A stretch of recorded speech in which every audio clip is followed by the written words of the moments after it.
What's up to the chat? What's up to the motherfucking chat? What's up?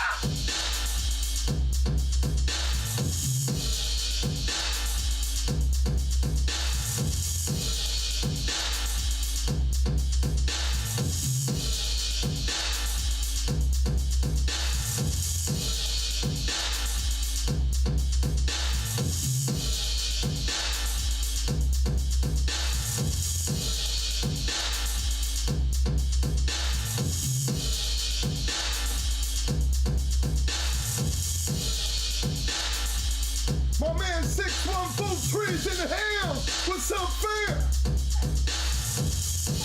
My man B Hunt. Pick up your hardware, fam.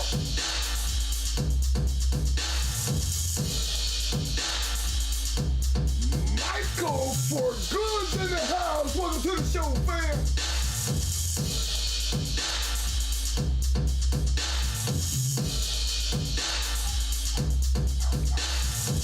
Mr. William McNeil representing. What's up, fam?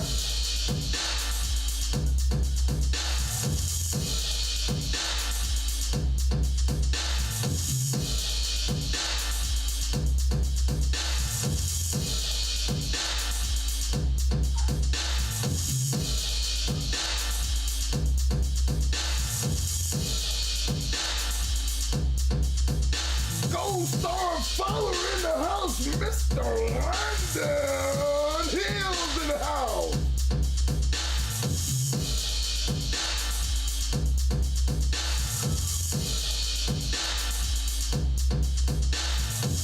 My man, the D Foster's in the house.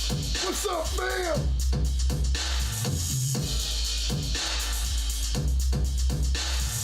Yo, Knucklehead. Yo, Knucklehead Kid. What's up, fam?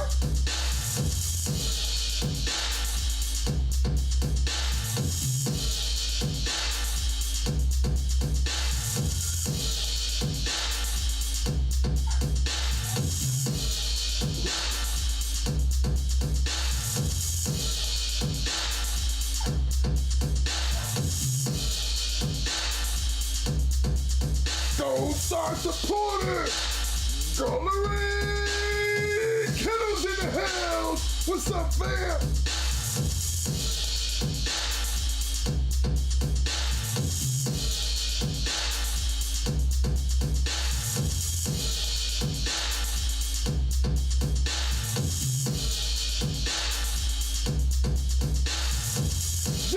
Yo, AJ.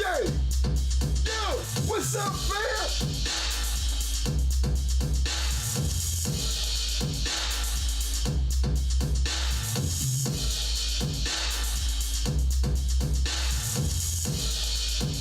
C-Rich in the house. Yo, C-Rich, what's up, fam?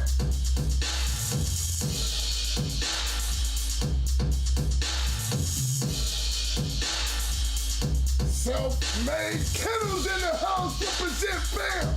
What's up?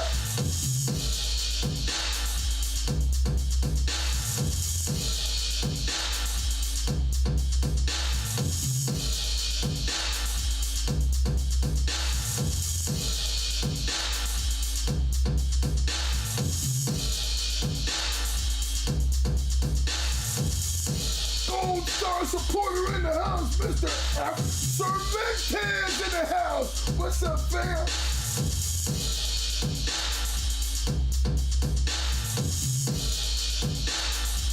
Shout out to my main man for the super chat, getting the night started out just right. My man, Vincent Hudston's in the house. Yo, Vincent, appreciate that, fam. Pick up your hardware, fam.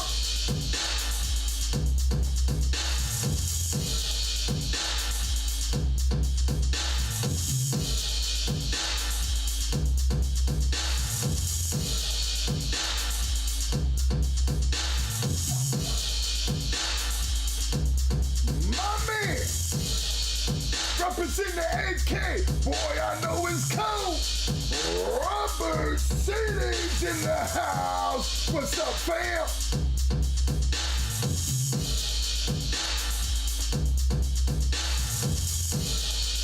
Martinez Game Dogs. What's up, fam?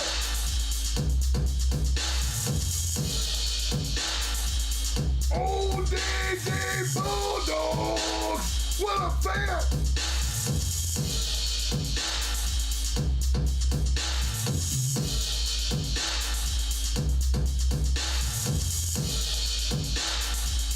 My man, William Toland's in the house. What's up, fam?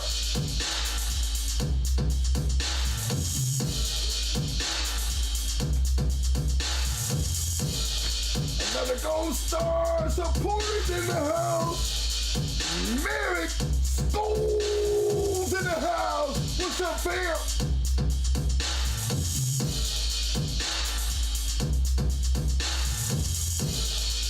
Another one of our Gold Star supporters, Woofy Studios in the house. What's up, fam?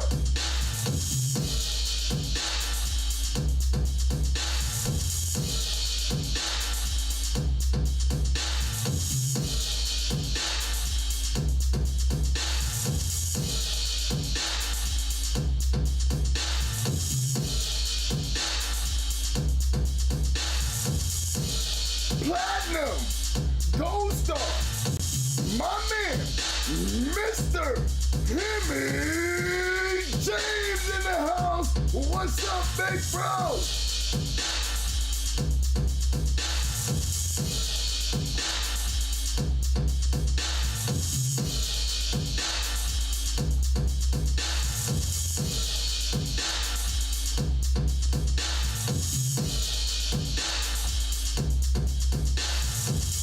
Another one of my Gold Star supporters in the house, Mr. Prentice Carson. What's up, fam?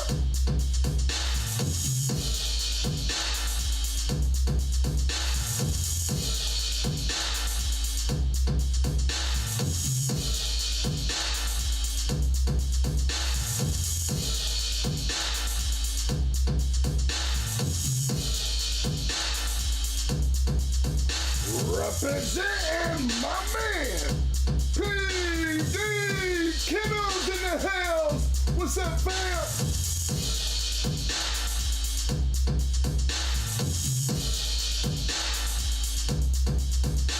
Another Gold Star supporters in the house.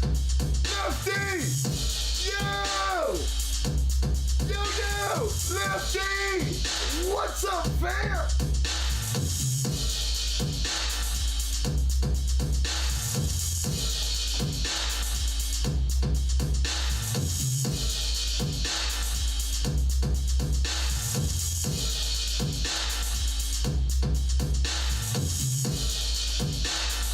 Another Gold Stars in the house. Arrowhead Kennels represent. What's up, fam?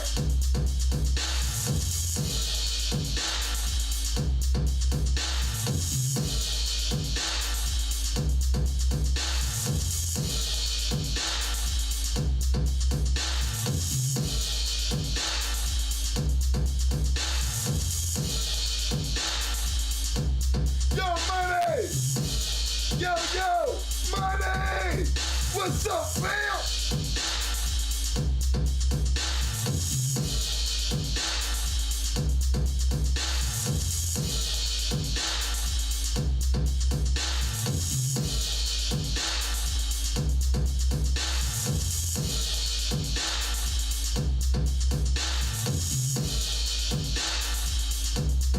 My man, Martina! Representing. What's up, fam?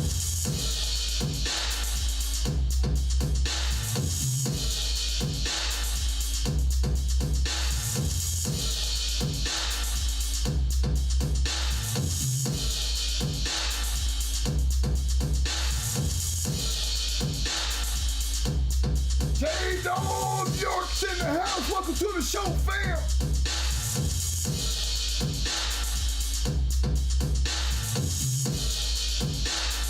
Hey, to all some of you new viewers that's in the house, let me explain something to you right quick.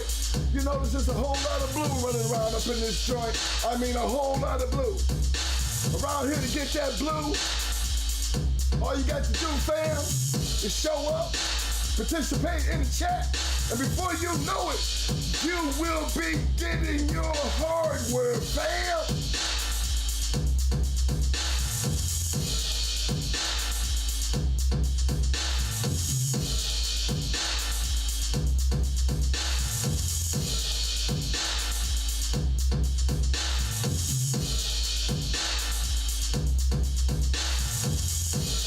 Another gold star supporter, Mr.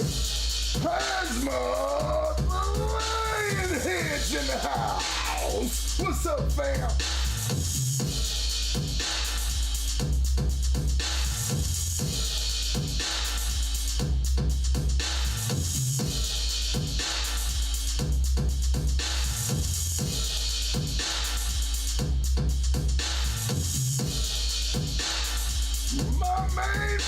Mr.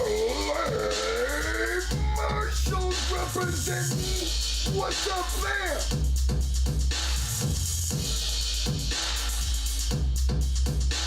Mr. Forrest Adams in the house. Welcome to the show, fam. What's up?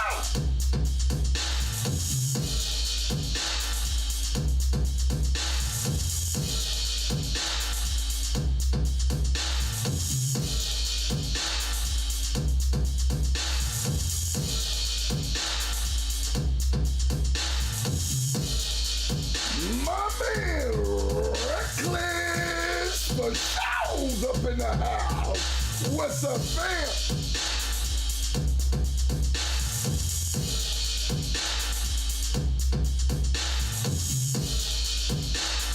Representing 260 Kennels in the house. What's up, fam?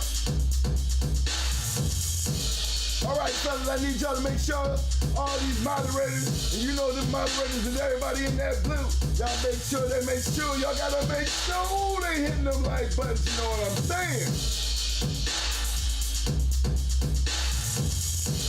With all these moderators, we should make it a habit. If we don't do nothing, we gotta set an example and show them how to hit that damn like button. You know, that's that button with the thumbs up, thumbs up, thumbs up, thumbs up. Y'all know what I'm saying.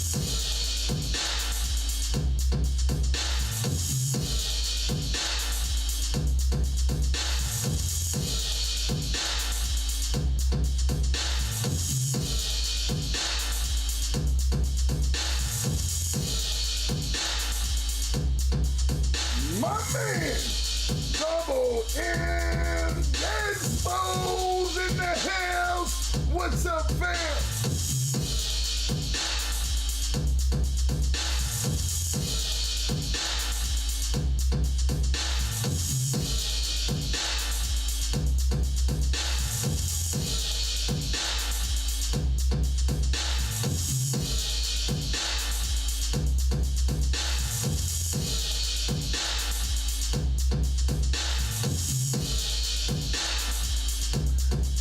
I like the way the chat be chatting out to everybody giving them thumbs up, shouting out to each other. That's why we call this a Shark Tank, because guess what?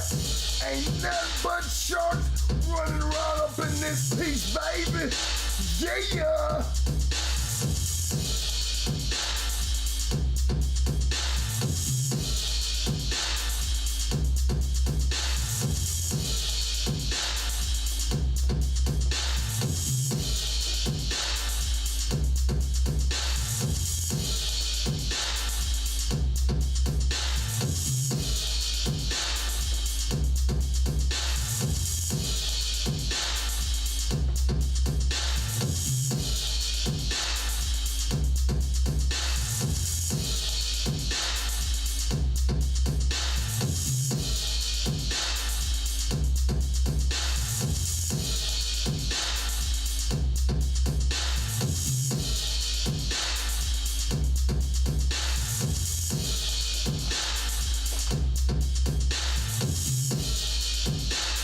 Hey, fellas, don't forget while y'all up in here, don't forget to take that poll, man. We need a temperature check. We need a temperature check.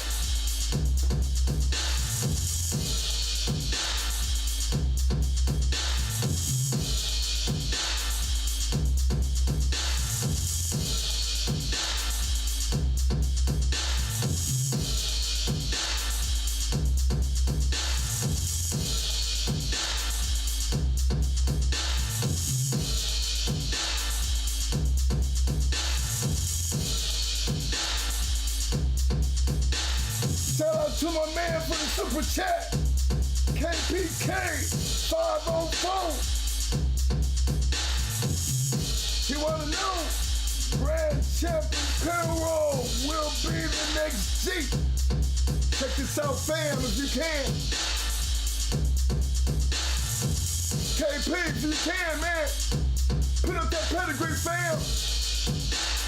Pull up that pedigree, fam, so we can see what's going on.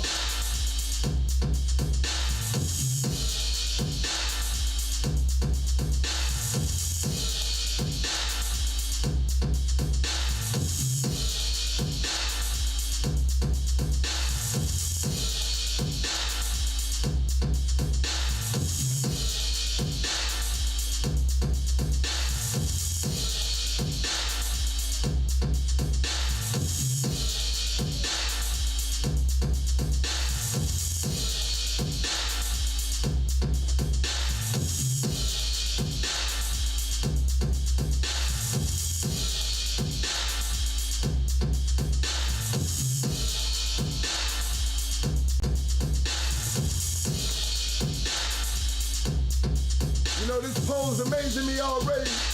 I'm being amazed already.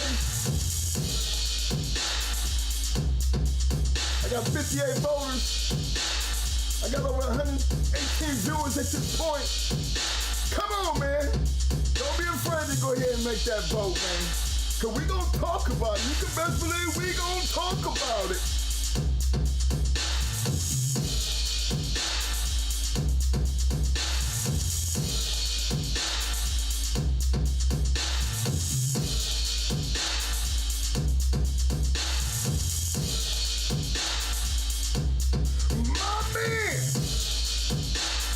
Gold Star supporters! Rockets in the house! What's up, fam?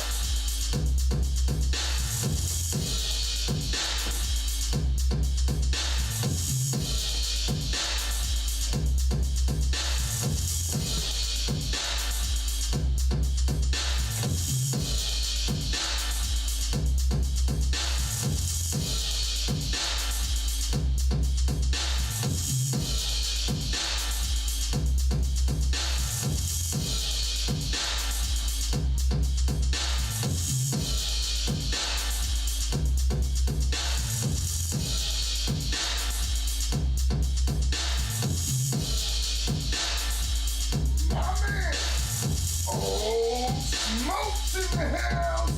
What's up, fam? Yo, old smoke, pick up your hardware, fam.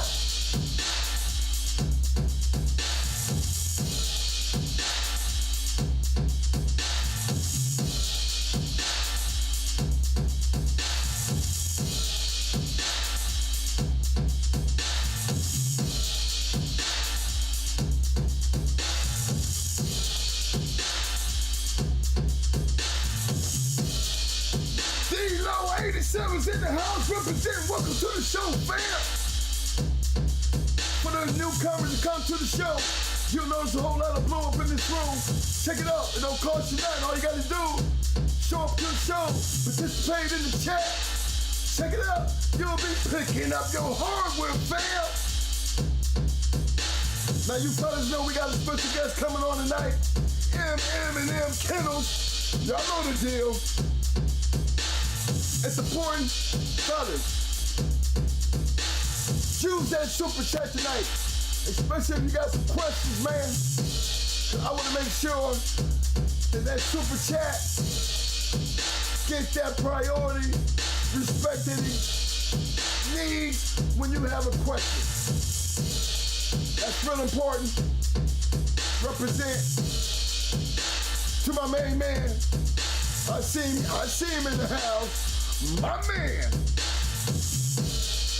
Superstar, gold supporter. My man, Mike Dan's in the house. What's up, fam?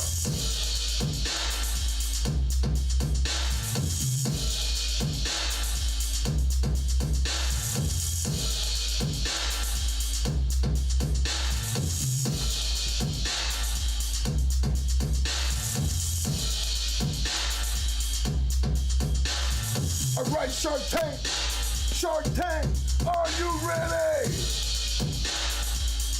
Hey, yo, Mo. Hey, what's up, man? Hey, yo, Mo.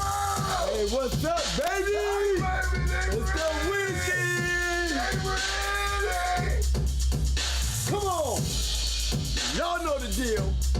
Y'all know we got to get down before we sit down. Let's go over this now here.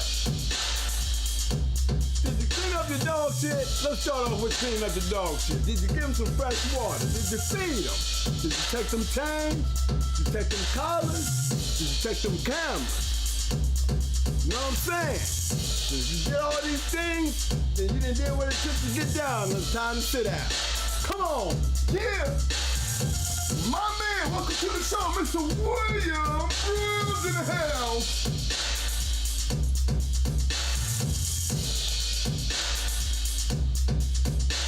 Woo!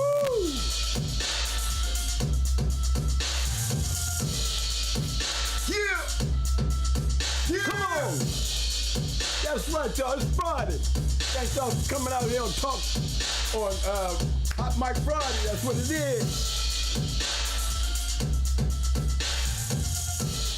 What's up, guys? Thanks y'all for stepping out, ladies and gents. Dogger, what's up, baby? What's up, Shark Tank? What's up? What's up, baby? Hey, guys. I'm going to say another, I got a star shout out to give out there to Mr. Kendo. Mr. Kendo. That third shift, man. Thanks for the support, man. Big support, Gold Star supporter right there, y'all. I just had to make a special shout out to him. He don't ever get the chance to be on the podcast because he works at third shift, but he was definitely a big supporter, and he definitely lets me know that he watches the show, stays up on the show, and it was very appreciated, his continued support. Even though he don't get a chance to make a live, that's one of his things that he wants to do, is get a chance to be out here and jump into that Shark Tank. And I told him, you'll be ready. He's already considered a gold star, so it's always going to be a toolbox waiting there for you, and day you stop in here and enjoy an evening with us. So again, thank you, Mr. Kendo. My man, Honey Dog repping the PA's in the house. What's up, fam? What's up, fam? Yeah, man. We're going to be doing some things like, you know, like we're going to the old school. We're going to have the Triple M back up in the house, talking about some things. Remember, we didn't even touch the surface with this guy. You know what I'm saying? Uh-oh, we got a super chat. We got a super chat alert. Super chat alert. Bootsy! Bootsy! What you saying, Bootsy with the Bootsy? super chat. Yo, Bootsy said, historically speaking, chat, if you have a hound that goes an hour 20 and he runs hot and stops, is this a curve? Bootsy, if he goes 3 hours and quits, he's just a 3-hour car. If you go an hour and 20, runs hot and quit, he's still a hour and a half car. He's a dog that will quit when he gets tired or when he gives up. That's what quitting is. When they're done. When they're done. See, that's not, you can't call it gameness now, all right? You can't even find the word gameness nowhere in there when we got one that stand there and quit because he's got frustrated or too tired. You know, it doesn't take away the fact that he's a good dog. He's just a good cur. That's all. You cannot call him a game car. I mean, especially if you stand the line. You know, you got some that can't make it. You got some that can't even stand and don't even try because they can't get up. But if you're standing on all fours, it's considered a cur, regardless of what kind of time it is. You know, it's just the only name you give a dog when they stand in the corner. You know, they just got what, maybe an hour and a half worth of gameness, and then after that, the cur come out. You know, that's all that means. Or he was just so tired that he just got frustrated and didn't want to go no more. Gameness has everything to do with that, because gameness, you're going to come out and you're going to continue coming out until you can't come out. And that's what gameness is. You know, you don't stand there and call yourself a game dog just because this day right here you stood there. You might not have stood there the other 3 times or other 2 times because maybe didn't nobody push you there. But at the time that you finally got pushed to that point, you finally got a chance to see what your dog was really made of, what he is really considered a cur. I hope I answered that question, Bruce. I hope it wasn't your dog. If it was your dog, you know what I mean, man, you know what you need to do. Start over, scratch that one. I wouldn't care if it went 3 hours. You're gonna always have that 3-hour thing on the back of your mind that you're gonna carry that trait into your next generation. Let's talk about the dog that didn't quit at 3 hours of beating. He made his scratch. You know what I'm saying? I'd rather be having shit coming off of his yard than the one that stood there when he had a chance to go and didn't go. You understand what I'm saying? You know, you don't carry shit into your yard with a hopeful belief. Don't waste your time. You know, that's one of the things we want to talk about anyway tonight, about, you know, these dogs of today, they watered down what's left of the dog game. And y'all don't want to accept that, but it's the truth. I mean, we did ask in the poll a very good question. It's a good question when it comes to watered down. A lot of you guys don't know what a watered down pedigree is. You understand what I'm saying? Or the real understanding and significance of what watered down is. You can have the baddest dogs right there, off of sperm and all kind of shit right there in the first 2 generations. That don't mean a damn thing if it can't do what the pedigree said it's supposed to do. It has to make the pedigree. The pedigree can't make the dog. That's where I see a lot of mistakes right out here now. You are not breeding the dogs. You're breeding the papers. A lot of you guys out here buying dogs with these papers that ain't showing no bit of consistency coming out of that particular yard, showing that them dogs is capable and have consistently produced the shit that made those dogs worth even talking about. You know, one thing that I never did, and I'm gonna tell you the truth, when it came to me looking at how I wanted to breed or what I wanted to get, one thing I never did, I never paid attention to no ad that I could not find in the show news. You understand? I don't care what you had on your yard. If I couldn't see you in the show news, then I was not interested in nothing you had. You might have been a great breeder, didn't matter to me. I'm not trying to buy a breeder's dog. I'm trying to buy a match dog. I'm trying to breed a match dog. So where I'm gonna go looking. I'm gonna go looking to where the match dogs are at, because that's where the consistency lies. That's where all the truth lies, in the sporting news. Not in the ads, in the sporting news. How many champions we got out there that was grand champions? Huh? Those are the kinds I want to know. How did he lose? Did he lose a gallant grand champion? Did he lose his grand champions through gallantly losing? Or did he quit? You know, that's the kind of stuff that I want to go breed to. If he lost his grand championship from being a game dog, and I can speak of one that I know for sure, and that was Grand Champion Max. Old dog, I would have never done him. I don't think Deep South, but they would have had him, they would have ever done him, but he was done and he went into a great dog. Cochise. I mean, why take that type of thing on such a young, badass dog as Cochise? You know what I'm saying? I give Cochise all the respect because he's a younger dog, but in Max's younger years, we might have seen something different. But Max did what a grand champion was supposed to do. He finished scratching. That was the point. That was the whole purpose. There was no win to this. There was no win to this, but he showed his trueness as a grand champion. That's the kind of dog that I would breed to with a loss. You know what I'm saying? I mean, but look, you got those Boudreaux dogs out there that they're known to quit. You got Bulls dogs out there that they're known to quit. Why is that buzzing sound? Where we getting that buzz from?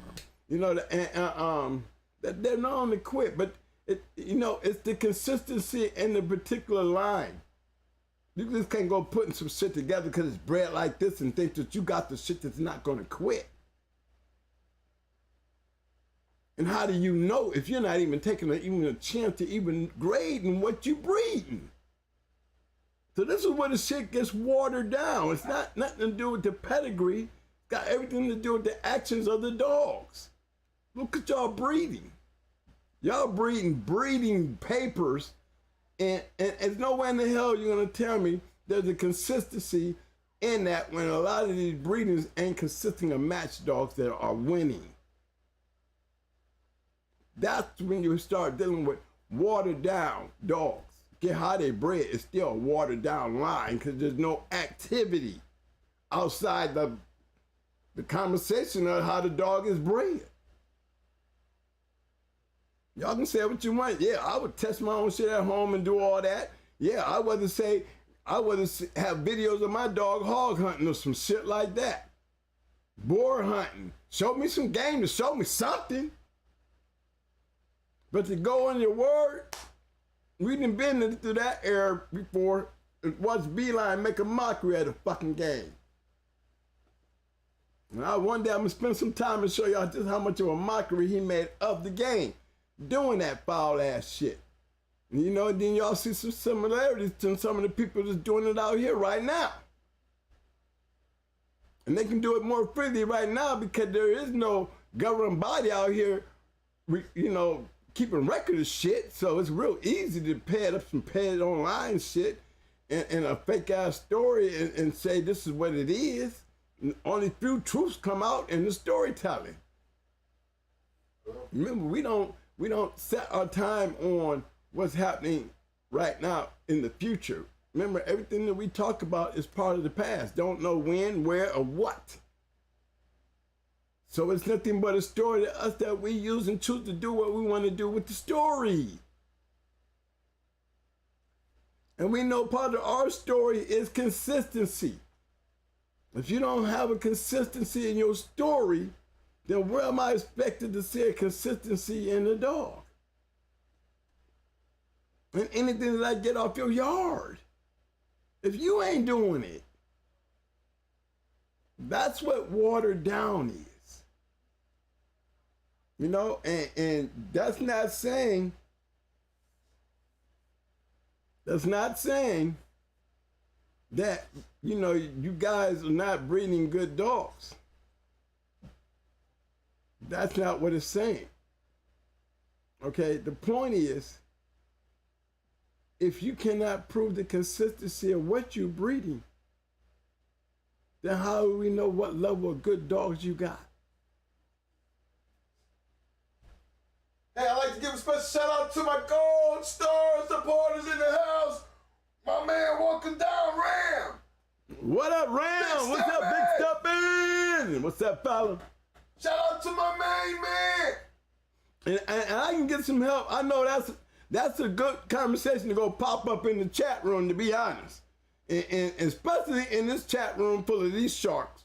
Because the bottom line that was scratch the win don't have nothing to do with anything. The bottom line of the paperwork.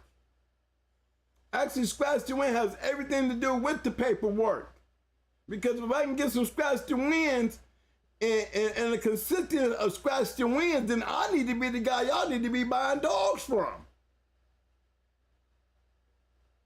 The proof is in the pudding. It's not in the papers. It's in the fact that he scratched the win all the time. Shout out to my main man. Guarantee you. Excellence in the house. If I'm winning with a consistency like that, and you pay attention to who's saying this, because this is Going Hard Kennels Twin 2 saying this, I always told y'all I followed a pattern. I followed a formula to consistency of what I saw them doing. And all I did is took what they was doing, exactly what they were doing, what they were doing it with, and learn how to do the shit my damn self. All the way down to the point that I was bringing up my own shit, using they shit. Why? Because the consistency was there for me to see it. And I went looking and I found it. Or I wouldn't even be relevant in front of this camera right now. Can't get no realer than this shit, especially when I'm telling you, you don't hear me talking about I built a goddamn thing. You hear me telling you I followed the rules of the game, which was follow the consistency. Don't give me an ad, give me the goddamn sporting news. You know what I'm saying? Yeah, you got a lot of these guys out here that's got some great ones, but you got a lot of them out here that's got good ones that are running in the great ones. Hey, I'm finna call you back on the other phone, so I can. You know, that's the trick and the key to this. Okay.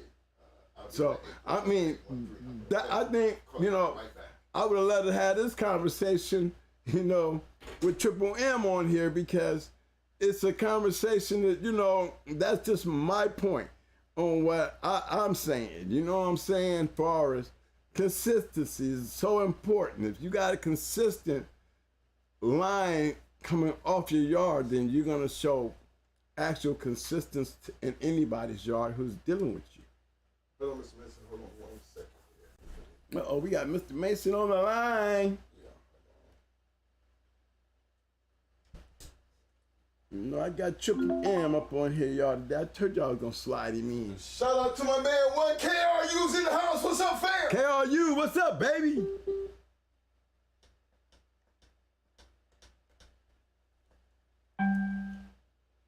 How you doing, Mr. Mason? What's up, man? Okay, Mr. M.M.M and M's in the house. Go ahead and let everybody know you're in the house, big bro. Go ahead and shout out to the chat room, man, and let them know you're in the house. Oh, yeah, I'm here, man. Out here just got up and stuff. You know how it is.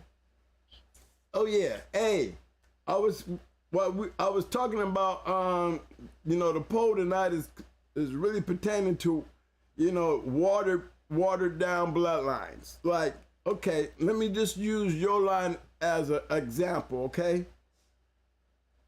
Yeah. You had a line of dogs that really set off a damn whirlwind storm, because the way they hit the scene was damn near like Mayday. You know what I'm saying? The difference was you black and they was, you know, not white, but they was still, you know, the Mayday dogs still came through the ways of the Puerto Ricans. You know what I'm saying? When we got them from Victor, you know what I'm saying? So, you know, there was a wave of line of dogs that really attracted. See, Smiley didn't get that wave.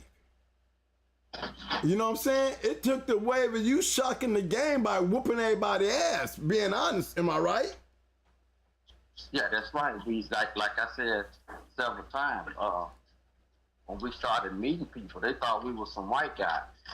When we went to see Pat Carver, she was the laughing, and when she told us to come down, and she started laughing because she said, you know, a lot of people think y'all white. You know, we laughed about it. You know, that wasn't the first time we heard that. You know, Bill Stewart, who, you know, dead and gone, was a real good friend of ours. He used to tell us all the time, you know, Ernest, I talk to some of these guys all the time. They said, man, you know them, you like that? He said, some guys, some white boys is something else. They whooping everybody. I said, no, they ain't white. What? And he would tell us about me laughing about. A lot of people thought we were white.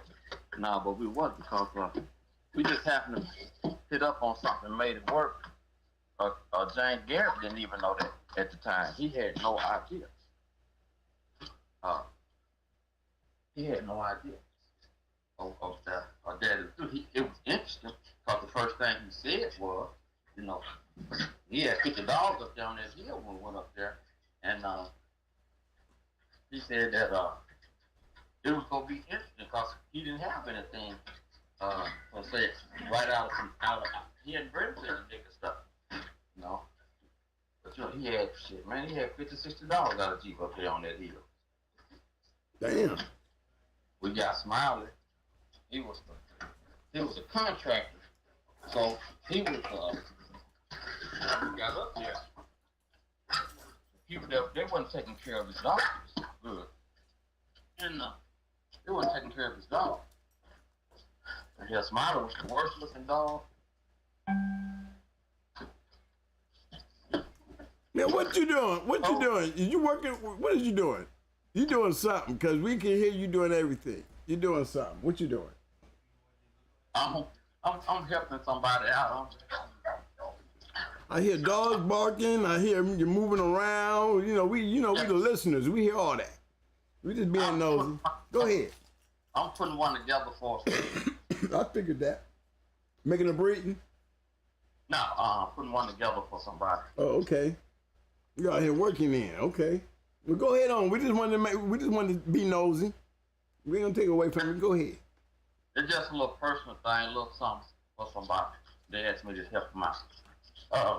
Anyway, so that's what happened. And a lot of people always say, man, who's the best dog in that litter?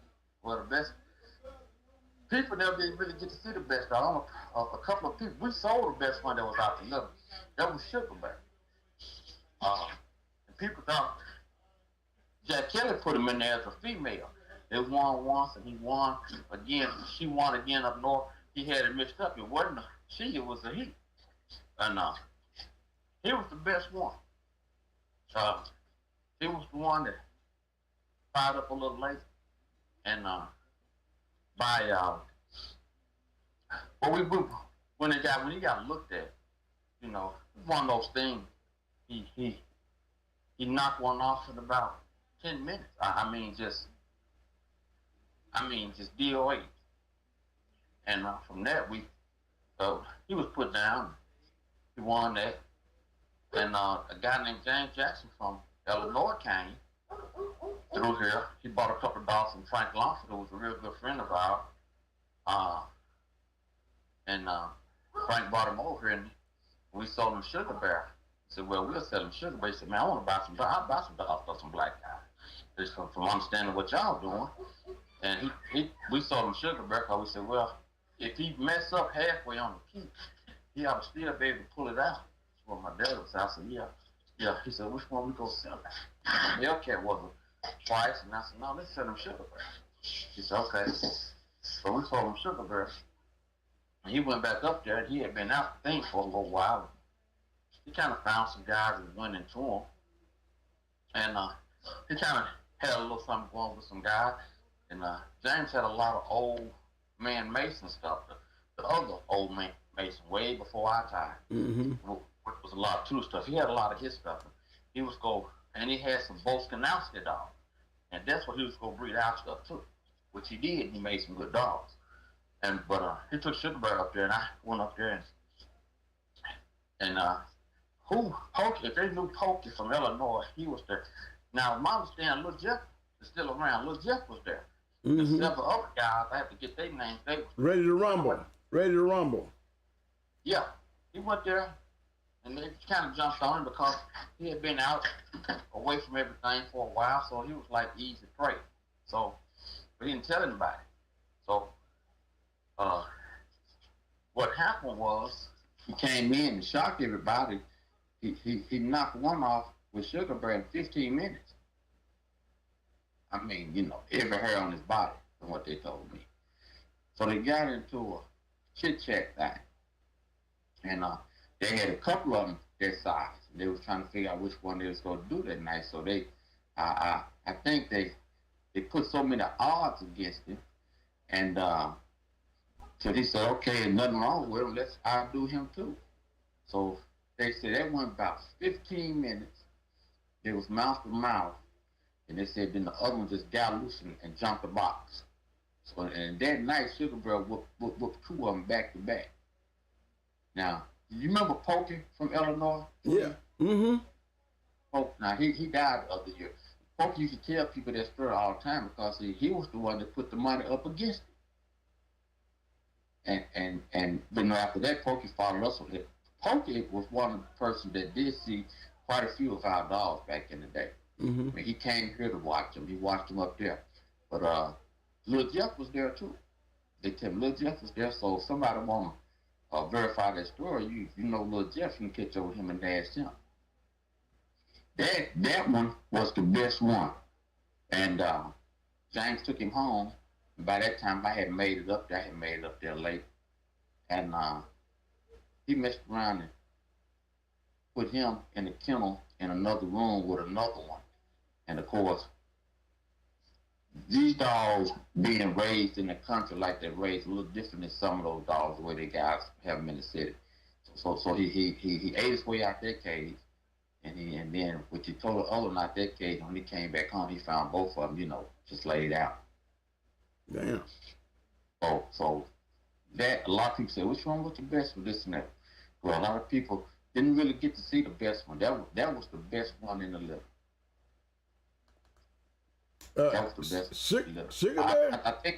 I think you got a pic. I think you got a picture of it. Yeah, I'm trying to pull him out of here now. But I do got a picture of him.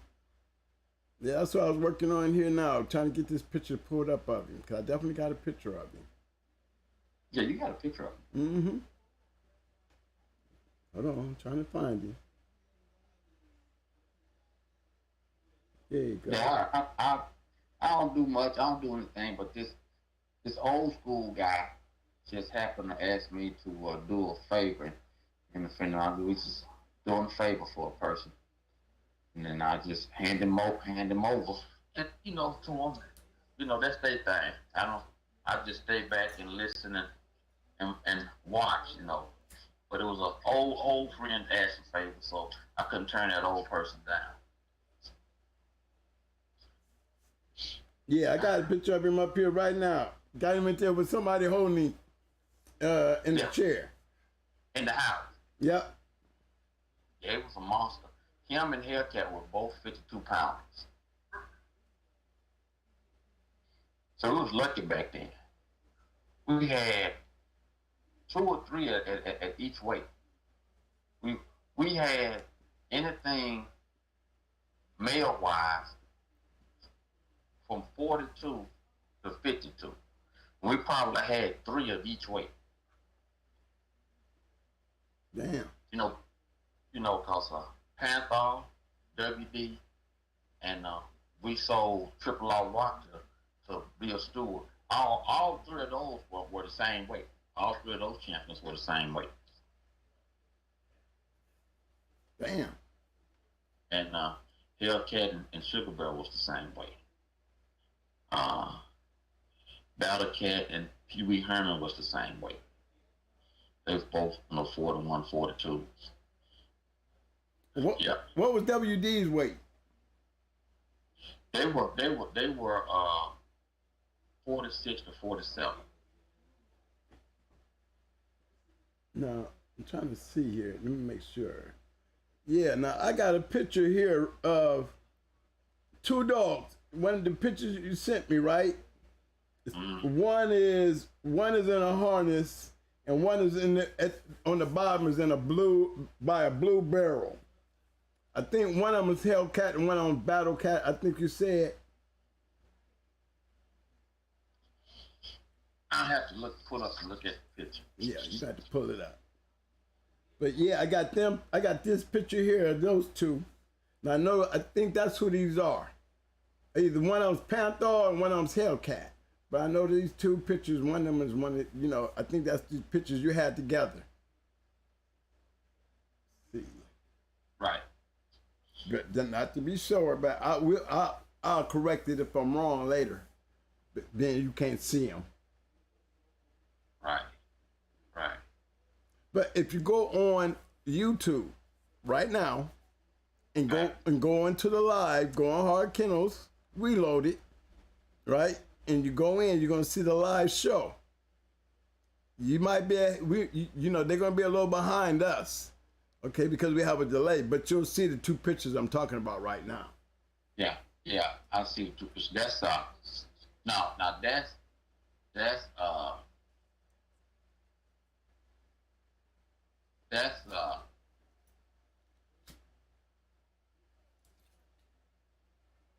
now that's that's Battle Cat and Panther. Okay. Okay. Panther was the first champion that we had. Now, is he the top one or the bottom? The bottom one. Okay, Panther. That one right there, guys, that I'm pointing at. That's Champion Panther. The top one was Battle Cat. Bunch of black dogs running around smashing shit. Yeah, for real. yeah. Battle Cat was the first one that we put on the pole board. They had a dog called Snuffy. He was a two-time winner. He was a grandson of Bolio. Yeah. Sure. Yeah. That was we went against them. They had two-time winners. Snuffy and a bitch called Jersey. They were getting all their dogs from Matlock. Matlock had Baby Spike. Baby Spike was a direct inbred son of Bolio. And he also had Truck, Champion Truck. Truck was a line-bred pack car with Cadillac dog, which he was a champ. He was a good one. And he was basically breeding that car stuff with that Bolio stuff. That's what a lot of the breeding he was doing. He was breeding Truck to those daughters and stuff of Baby Spike and stuff that he was breeding. He was going back and forth with that, going out with a few other things, but those were his lines. I wonder if we He's could pretty put him up. successful with it. Yeah, he was pretty successful with it. Sure was. As a matter of fact, that night, we knew Matlock. We didn't know anybody else. So, not only did we go into one of his, deals, we made him referee. I got his pedigree up right now. Truck. Champion Truck. Yeah. Mm-hmm. Oh, he's been pretty good, man. Oh, he was a champ. He was good. Local guy around here went against him. Gave him a look though, but couldn't whoop him. He was a good animal. You see how he was bred? Yeah. Yeah. Shit. Monkey Dog to Arts Missy, then Stompanato to Tiny. Yeah. He was a white dog with black spots. No. Yeah. And they got him as an all-around. He had a couple of them. He had Rusty Hooks, a 4-time winner, 1-time loser.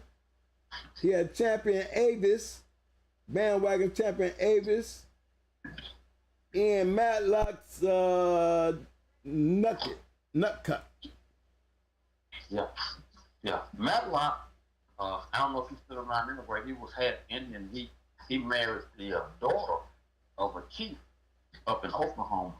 And he stayed up there on that reservation. He owned about 200 acres of that.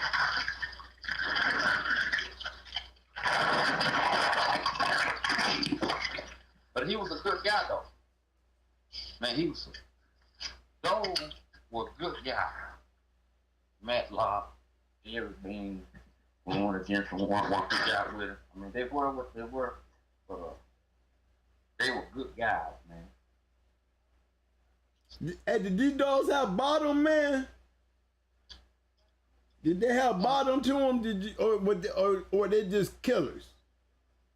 Well, when we went against Snuffy, he just, he quit. But,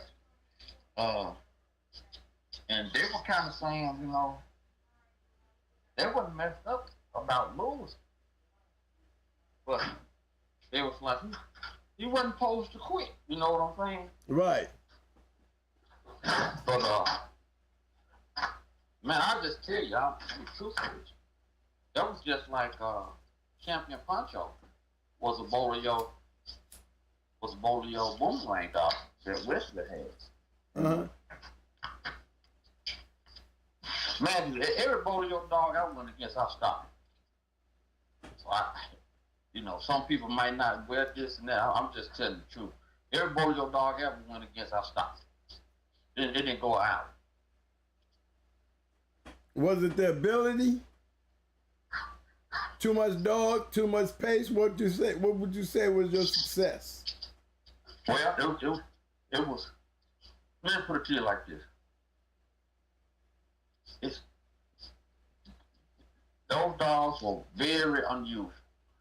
That nigga stuff put something else in them Jeep dogs, man, that hadn't been there. It's hard to whoop something that's fighting your mouth and your kittens. Yeah.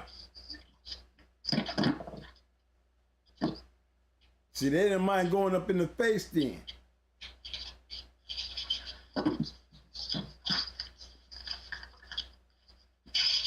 You hear me? What you say, Queen? I said, so they didn't mind going up in the face. When there was something put in the mouth, straight in the mouth. It was hard to whoop a dog that go in your mouth and in your kidneys. Yeah. As soon as you slacked up, they was right there in your gut. So it was hard to whoop them. You know. Now, did they all have that particular type of style? Would you say that was consistency in the breeding? That's what came out of. Sugar Bear was one that he punched holes in your lungs.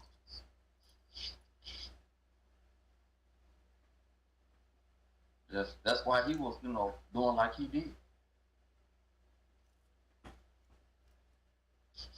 Hard biting dogs.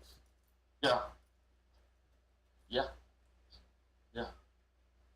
And during that time, them guys wasn't gonna pick up nothing. So they wasn't gonna pick up nothing. That was embarrassing. When I went against the son of Grand Champion Lionhead, Hellcat did away with him in 30 minutes. And then they said, we'll bring his dad out. Talking about Lionhead. We're gonna get his daddy today. Right. We were trying to put Satan on his daddy. Yeah, we still had Sugar Bear then. And, he would have got a big surprise. But that didn't never happen. So, but now I took my nigga stuff and I bred to Philip Bryan. The stuff that he sold, that bred the standing man stuff, that stuff that trying to advertise and trying to say this is the stuff that this is the stuff that brought up the stuff like Hellcat. Nah, man, they just trying to put a sales pitch out there. For Havana Kennels or whatever. Yeah. Man. And he just, I was there. I bred my nigga dog to Philip Bryan's dog. And he had some old stuff which needed a little something with it. And he bred his old dog. He inbred him real tight and came up with a bitch that was named Jackie Red. She was cold. And I bred my nigga dog to that. And he won with everything in the litter. Now, Doc Brainerd down here, Doc Brainerd was a guy that had chickens and dogs. He was a World War II vet. He flew planes in the World War II. And he got rid of some dogs. He gave Philip a Appanathi dog, a snooty dog, line bred. She She was only good for like 30 minutes. And Philip took his two-time winner. He took his two-time winner, Slim, and bred to that dog. And he came out with a bunch of females, one male here and there. And Philip won. Philip won for the next 2 years, man. Wow. Yeah. Yeah, he won for the next 2 years. And my dad used to go with him and be laughing when he come back. Yeah. So the Mayfield stuff I had was real interesting, man. It would bring something out of a dog.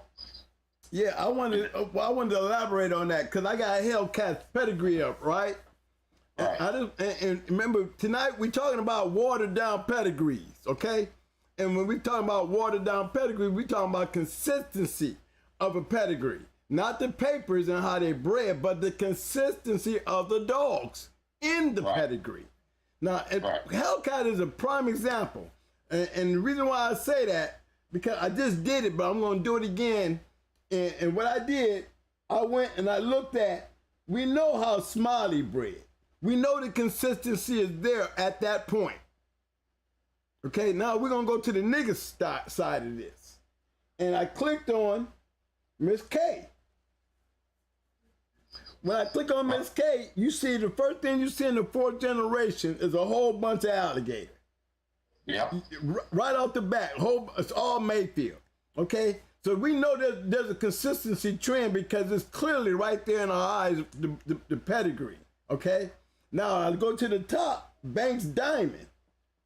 Now Banks Diamond, you know, he got that demon who's a two-time winner, then he got champion Sugar Baby. So when I click on Diamond, I see the same thing on the top that I saw on the bottom.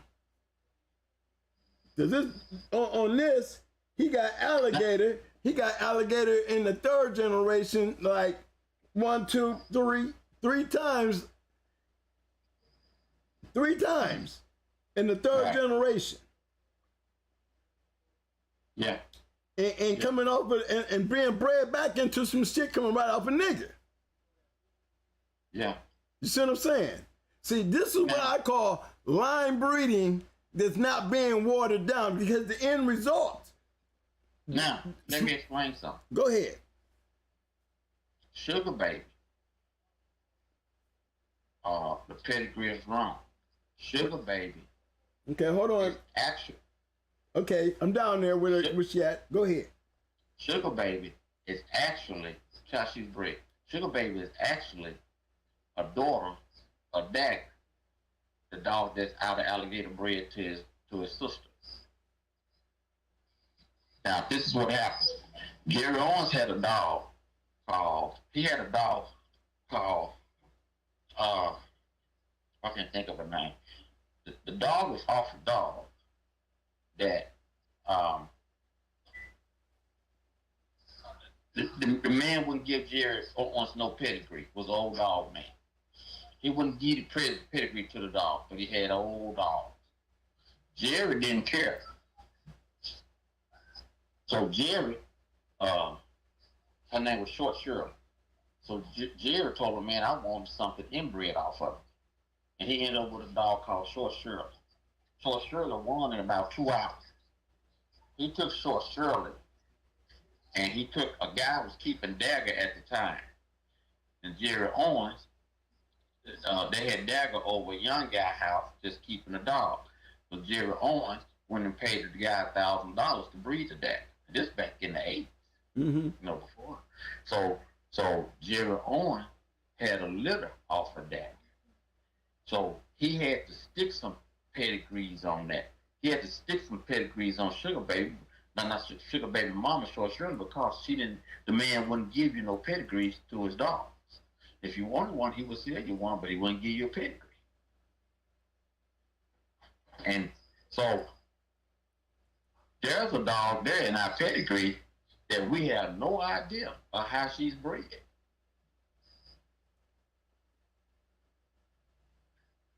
You understand what I'm saying? Right. We have no idea No, what was Dagger's name? What was his name? Who was the owner? I'm trying to pull up and see how I can find his pedigree. Righteous Robert. Dagger's other name was Righteous Robert. Mr. Roberts owned Dagger. Righteous Robert. Okay, let me see. I think that was his other name.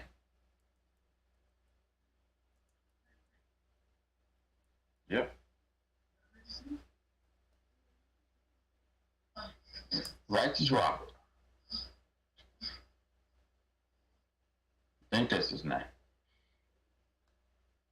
Well, But his name was Dagger. yeah, I see Demon, and then I see this Righteous Robert in here. Let me see where this is gonna take me at.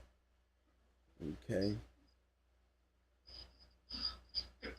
Let me see, it might be in the offspring where this is coming from.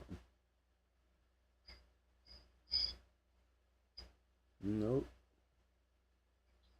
Okay, I see Righteous Robert right here off Alligator. Right. If I'm not mistaken, it's Alligator bred back to his sister, right? You know, Alligator bred back to, he was bred to Mayfield's, well, this dog is,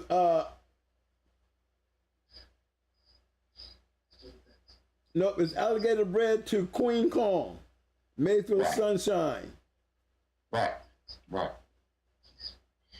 Yep. Yeah. So that would be the, so you saying Sugar Baby is off of that dog right there. Righteous Robert. Sugar Baby is directly off of Righteous Robert. So when we took Demon and bred him, we took Demon that was off of Outlaw, who was off of Righteous Outlaw Robert. and Dusty Ann. Yep. And we bred Demon back to Sugar Baby. So you see how close that really is? Right. See, people that know, I mean, that's what these dog folks have done for years. Stole breedings and stuff like that. They've done stuff like that for years. You know, So you don't know how this stuff is bred. So you just have to, hey, you get some good dogs, you just have to go to breeding and put them together and go for it like that. You know, it's just like what Crenshaw said when Carver made him stay down there for 2 days because he sent them boys to Mexico and they picked up Rascal. And when he came back, he stuck a pedigree on him and said, man, he gonna be a good dog. And said, man, come on, man. You know, just like he stuck papers on Stumpanada. And it's a black guy up in Illinois. And like I tell you, guys up in Illinois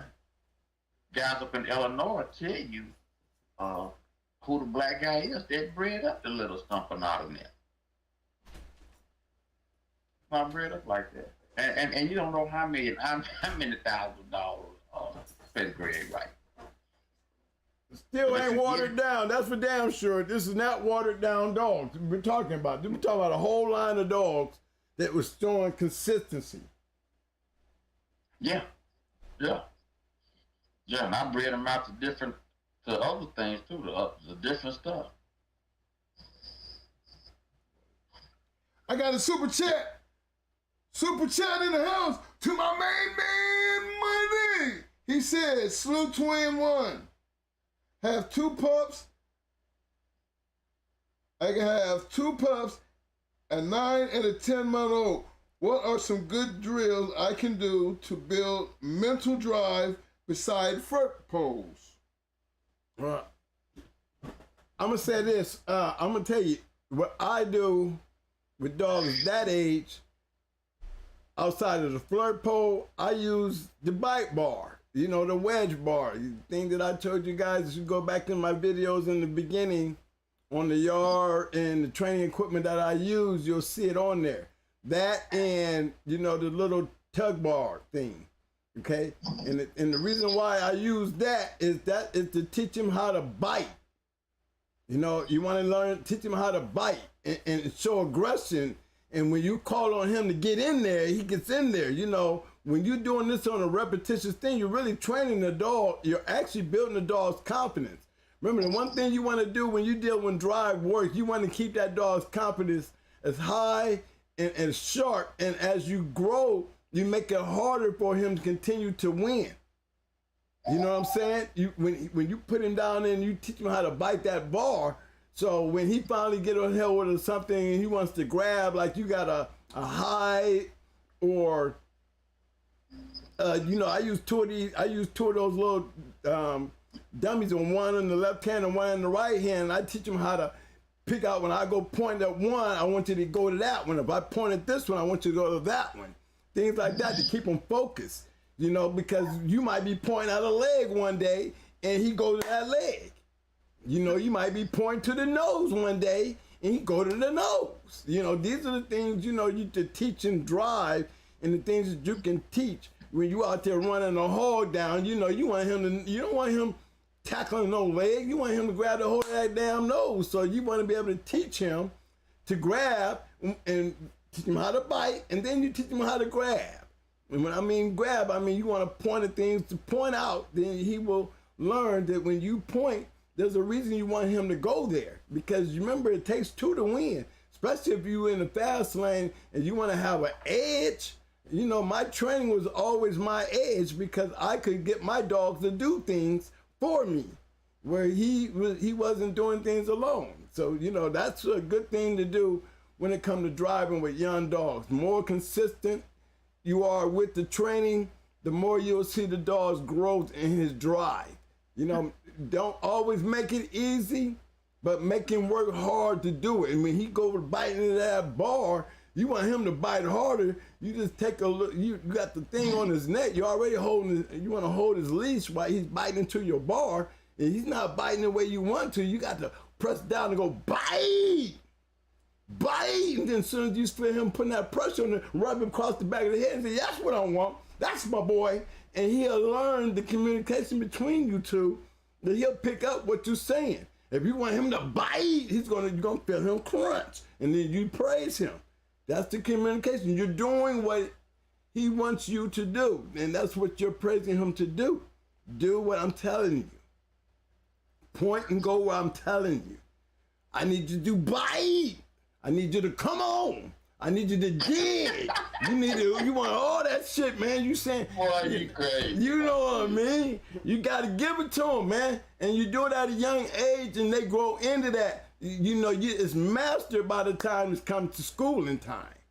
You already got your work set out. You're gonna see more of aggression. You're gonna see more of a tactical movement. You're gonna see more paying attention to something new to him that he gonna fall in love with, because he's gonna be getting all those good praises coming out of you. That's my boy. Yes, because you're gonna be excited he's doing all the shit that you taught him. You know what I'm saying? The steps to getting him making a great dog a better dog. You gotta start making him a better dog before you can make him a great one. Always start young and start hard. That's all. But yeah, hope I answered your question. Anything you gotta add to that, big bro? Boy, you done got excited. Oh, you know, I get excited on those things, man, because, you know, driving for me is an edge that I just don't believe that everybody, I'm always thinking of what everybody might not be doing. You know, if I run in that one to be doing what I'm doing, we're gonna have a long one. And I've had that me. But, you know, most of the time, I'm always feeling like, you know, because I press so hard that I'm looking for an edge in everything I do. From the conditioning, I'm looking for that edge. I know they ain't doing this, so I'm gonna beat them at the pace. And then on top of that, I'm gonna be able to point out and tell my dog where to go. And when I want my boy to get up, I want him to dig in. I can tell him to get up and dig in. You know what I'm saying? But that's all because he has been trained to do something I've been teaching him most of his life. You know, you got Oh. You know, I don't have the pleasure and the privileges of my big brother here with, you know, they making pedigree moves and breedings and shit, and their conditioning style. I learned a lot from him. Trust me. Because there's an edge to their shit. There's an edge to their shit. They believe in coming in and beating your shit up. That's for damn sure. I can tell you that now. I done seen my big brother go enough that when you run into them, you run into the fast lane, and that's why they broke too many, you know, they broke a lot of hearts in their progress, to the point that I'm telling you, and I'm backing him up. There was a damn time that they were trying to blackball him Because you ain't getting nothing. Now you got to go undercover and go cloak and dagger. And hopefully, you don't start a damn riot when you show up with Panther or one of them in your arm and they got to go into you with a whole bunch of damn money. You got a problem tonight. But this is because this is the way things got.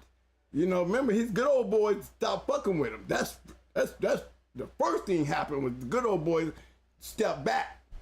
Because, they're making him great. Because he's beating all the old timers. Am I right, Joe? Am I right, bro? You had to teach them a lesson before you even got to us. Because you was, you've been around the old dog men and, daddy was in the beating their ass anyway, just keeping it real. But when he made it point, when he came into, and he started traveling all over the country, he lives down there down there by Little Rock. I met him way up in Ohio. We bumped elbows and have fun down in Tennessee. I'm seeing the man every damn where. So in Michigan, okay. So when they come, you best believe you're gonna see a hell of a show, and that's why I got hooked onto that shit and rolled right along with that, because I saw greatness. I saw what great dogs look like. You know what I'm saying? And I seen products off of what he was putting out there. Mama is a great student. Got to give it to him. Come on now, big bro. Mama followed it like a textbook because look what he was doing. He was making some great ass moves with the dogs they were doing. So these are all good dog men. And when I'm saying good dog men, these are guys that I was looking up to and picking up things that they were doing. And I'm looking at what they bringing. That was the main thing I was paying attention to. If you ain't bringing shit like this is why the shit that I'm seeing them whoop is getting smashed. Because to me, it's the way to win. Don't care if it take me an hour 20, I'm gonna go this. It was consistent. Win or lose, they were consistent. And that's what made, them the kennel that they are even today. Shout out to my man Vincent Huskins for the super chat, fam. All right, big bro, I'm gonna give you the back to that. But hey, what do you do with your young dogs? You just sit yours on the chain and let them grow, am I right? You too busy. Big bro, I'm talking to you. What's that between? I said, what is your opinion on what you do with your young dogs to help entice their drive? Or do you do anything at all with young dogs? I try to mess with them when they're little bitty puppies. I try to mess with them when they're little bitty puppies, man. These little exercises I do with them, and they help. It was a thing that was once told. It was told me by a friend. And told me that it was a thing that the military had been doing with their military dogs for years, and they started them out as soon as they was born. And a few of us started messing with them like that, and one of my friends put me up on that, and we started doing it. And it kind of it has an effect on when you start playing with them a certain way as soon as they're born. There's a video on it, and it works. Yes. You're right, but you're right because that's what we do. With our young, like with me, when I get my hands on a puppy, the first thing he's being taught is to chase the rawhide. Get used to hunting, not just getting there grabbing it. You know what I'm saying? But first, I gotta want you to want to grab it. You know what I'm saying? I just don't want you to grab it right now. I want you to chase it. I want you to chase it so much that you're getting angry because you can't catch it. So when you do catch it, you know what I mean? You give him a chance to catch it, then you get a chance to see him explode. And when they explode, that's when I start that communication. Prior to that, I'm agonizing them a couple of days out of the week, just chasing it. I ain't never letting them get it. I want them to act foolish. I take a litter of bulldogs and stick them out there and put it on the back of a down bicycle or four-wheeler and just go zooming around the yard. you'll see a bunch of damn puppies acting crazy as hell trying to chase that thing. As long as they can't catch it, you know, 2 or 3 days of that, and then give them a day to catch it. When they finally get a chance to get it, you'll see a more of a different type of dog that you would have seen if you would have let them grab it off the back. You know what I'm saying? I'm teaching them how to have gameness. If you want it, the first thing I want to teach you is you got to want it that bad. You know what I'm saying? Teaching them how to want it that bad and work for it. That's what I'm teaching them. I'm not giving them the glory of catching it and shaking it and trying to keep it away from everybody else, and everybody else want to jump all over the damn thing. No, I'm teaching mine how to chase it and want to get it. You know, and it ain't gonna be easy for the first 3 or 4 days. They'll be chasing it and to no prevail when they get it. They'll hate it and they'll want it every day that they see it. They're gonna keep on wanting to get it because they just know one day they're gonna get it. And that day that they get it, you'll see a totally different dog. And that's where I start up at. I don't care whether it's a pit bull, a Malinois, German Shepherd, Doberman. You know, if you want to teach your dog, if he got it in him to do something, you want to use it while they're young. You know what I'm saying? Hey, Mike. So, hey, Mike. We lost Harold. The phone just hung up. Huh? I just lost my man. Yeah, but that's just the way we like to do them, man. You know, and I would advise that, like I said, even in my first videos when we first started this thing off about the yard.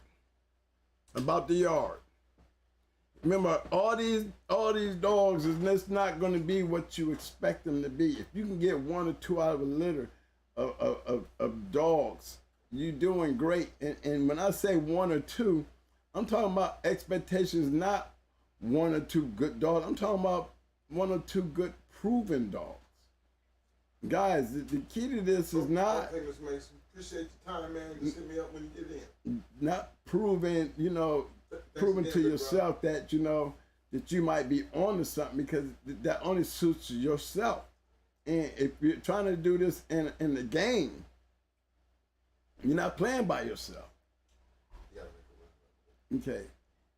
Hey guys, we give Mr. Mason a big shout out. He had to make a run right quick. I'm glad he stopped in. You know what I'm saying? And he wanted to stop in and make a quick holler at y'all because, you know, people have been asking about him. So he wanted to holler and at least stop in and let everybody know that, you know, he can pick up and stop in and holler at it. So you'll see a lot more of him when he get more time. He just wanted to stop in and let everybody know that he can stop in and to hear everybody, you know, requests coming on to the show. We just got to spend more time with him because he's a busy man. One thing that's for damn sure. We talk, he's always busy. But yeah, on as far as the watered down part of this pedigree, y'all, this was one of those things that I was talking about earlier. Remember, he was talking about Demon. But Demon, if we go back to where we started at with Demon, you know, these dogs is already alligator. You see that? There's a line of this shit right in here. You see it? You don't see it here. But the consistency is, look what they're doing with it. We got a loser here.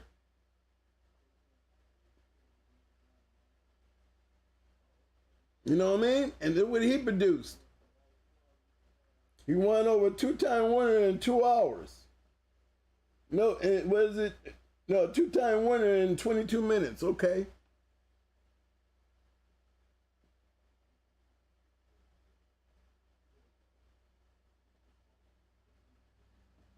You remember this one? Remember we went here. Now if you look at this breeding here, this is the ROM bitch. Yeah, remember she's the one that did this right here. And remember the ones that's not on here. We got WD that ain't on here. We got Sugar Bear that ain't on here. All these dogs are still in the litter.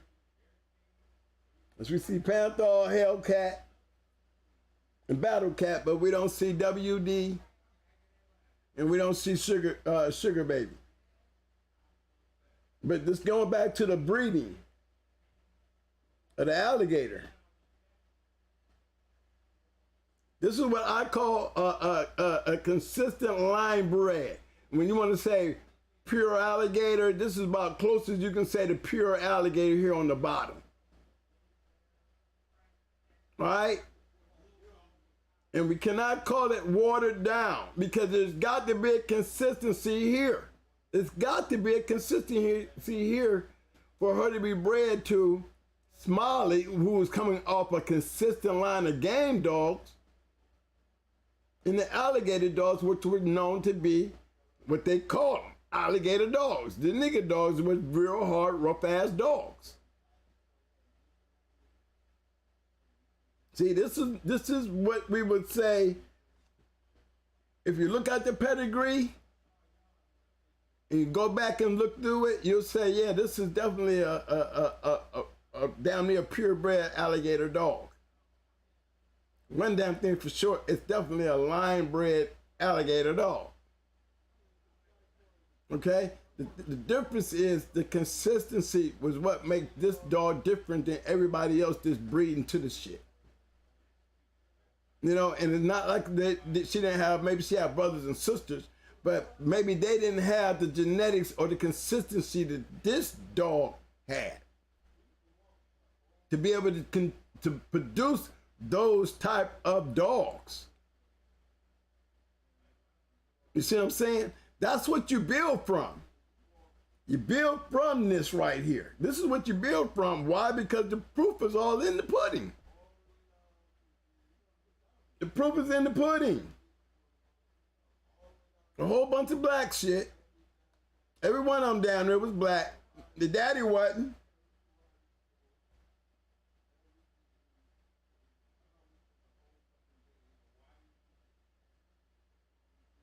Daddy wasn't. A better producer than he was a match dog. And we know why. You see what I'm saying?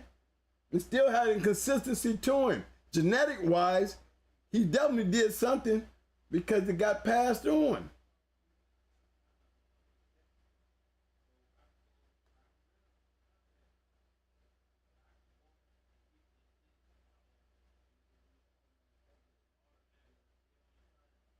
You know, there's definitely consistency here. You see it?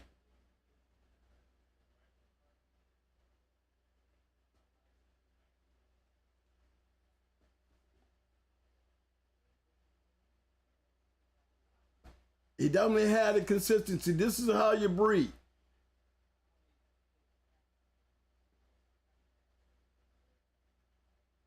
Consistency. If you're gonna breed to a dog, breed to something that you know that's gonna be consistent. And the only way that this dog is shown to be proving this is because of these results right up here. Prior to this right here, this wouldn't be nothing but a good bred pedigree. But if the point is, the only way you can not say it's watered down is the fact is we have a consistency here. The shit works. That's him being bred back into some of his own type of shit. Look, double bred. Smiley. You see what I'm saying?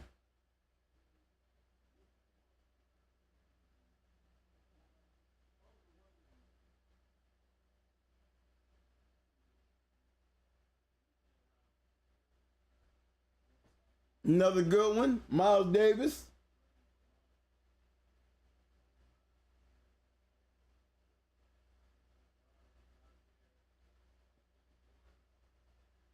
We don't know how he bred, but we still see the nigga stuff on the bottom. We know what the unknown is. We don't know what the unknown is, but we see enough of that inbred nigga stuff in there to know that it worked. Consistency. Two-time winner. Say ROM. I don't know about the ROM. But I know he was one hell of a dog. I know that because I've seen him before. just pointing out, I'm just using him as an example as far as being used with consistency.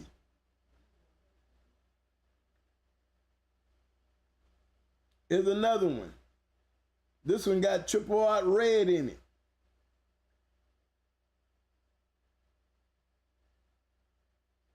Niggas start crossed in with some red boy here at the bottom. I got a super chat. You see it? I got a super chat from my man. Super chat alert. Platinum Gold Star supporter, Mr. Prentice Cars in the house. He said, I heard Buffalo Soldier say that when he added that nigga blood from Mama, it took his dogs to another level. The M.M.M put Mama on with the nigger dogs. Yes. Yes. I can answer that. Yes. I can answer that one because I know, you know, it was through Mama that I actually met them, okay? Following Miles Davis. And Miles Davis was a good one. I mean, his hardest match, you know, was against Vietnam, and it was a classic. But yes, he definitely have. And Mama been stuck to that Mayfield shit ever since. I think Mama even got a chance to talk to Don Mayfield. They became pretty good friends. And, you know, Mama, he is a Don Mayfield lover, okay? But yeah, I think that's where it began. Definitely.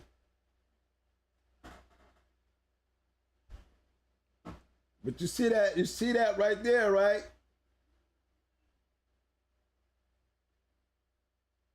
Another champion. Consistency. Wouldn't be consistent if this wasn't up here. You know, it's still showing you that this line of dogs right here works when you breed it. It's a line of dogs. It's those particular crosses that are working.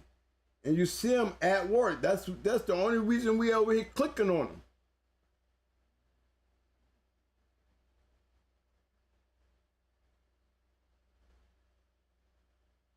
You see, I think Murder and Destiny was the same ones. See Murder, yeah.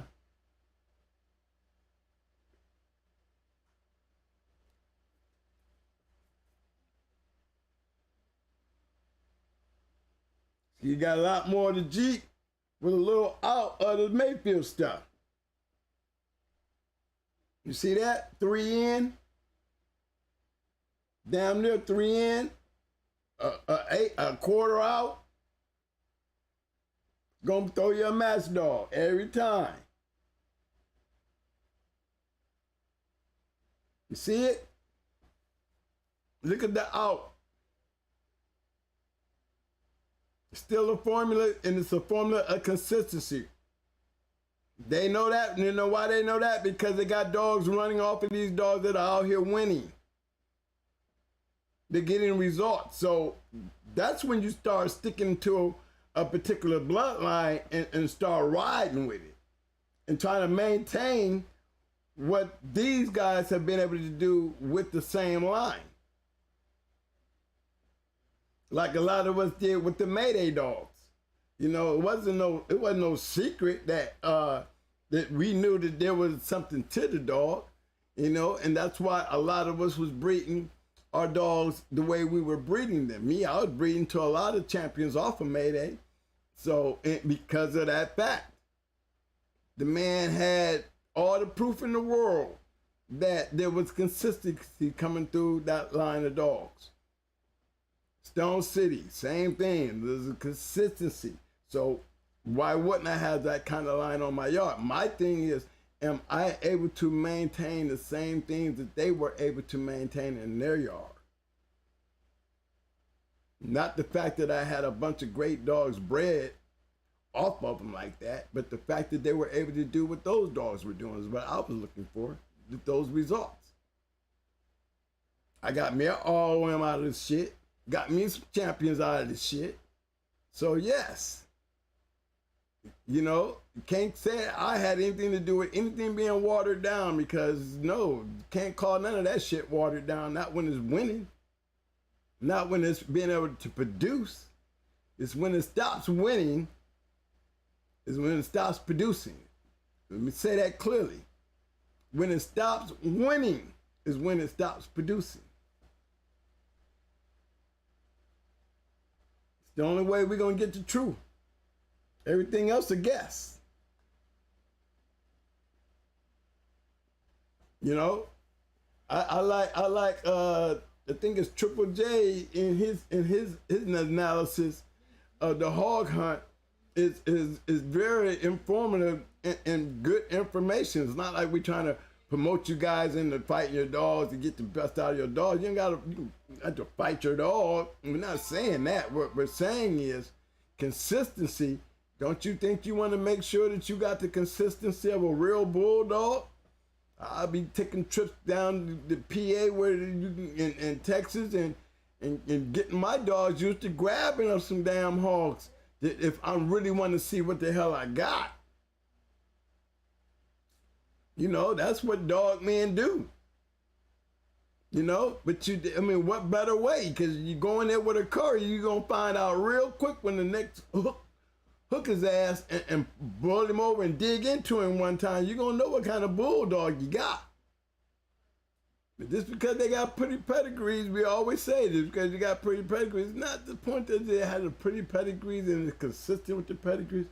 The problem is those pedigrees are being watered because they're not being tested. That's all. You know, the competition is what made those pedigrees relevant. Bottom line, I mean, you show me one pedigree that's not relevant, that is relevant without a winner in it.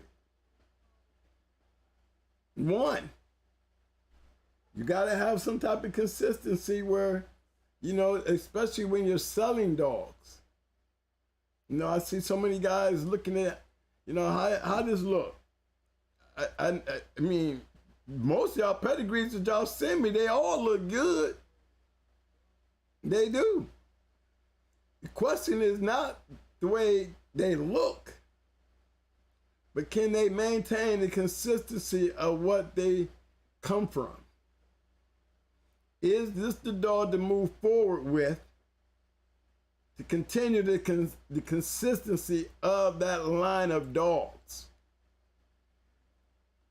When you breed, this is what you're looking for. You're looking to move forward with a consistency of a line that you can consider producers of winners. Winners. You gotta have winners to be able to do anything. This can't be just breeding these pretty papers and 4 generations down the line, the pedigree look great, but then that's all it is. 3 or 4 generations back, it was bred off some great shit, and y'all just kept it looking great by breeding this and breeding that with no indication that this dog is even anything like the 4th generation of dogs. No proof in the pudding, none whatsoever, simple fact that they back there. That's why I call them watered down. If you take that very same dog and you start breeding this shit, marketing this shit, probably coming with some good stories about the shit. It's entertaining to the shit. The people will drive to the shit. And then you get mad when we say, well, it's watered down because where are your winners? You know, I wanted to go and pull up some things today myself pertaining to pedigrees and the ads in some of the journals and stuff. You know what I mean? And show you exactly what I'm talking about when I say watered down lines. Hold on, give me 1 second here. Let me get my little stuff together here. I'm gonna put y'all back on Hellcat and savor on that one for me just for a second, all right, guys? Hellcat. The whole litter of them. Like, 17 wins.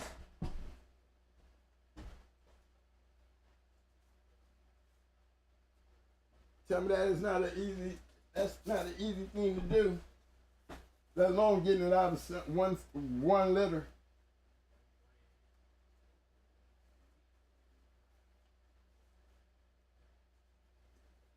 I just want to bring out some of these old ads and stuff. Let's take a look at them and see what the outcome was years later. You know, back then, what they were selling, was they selling y'all good dogs, or was they selling y'all a hope and a prayer? And was any of these, some of these great dogs, was they able to move forward? You know what I mean? And keep the game where it was at? Or did we lose it through all these years? Did we start losing it? A lot of old dog men say we lost it.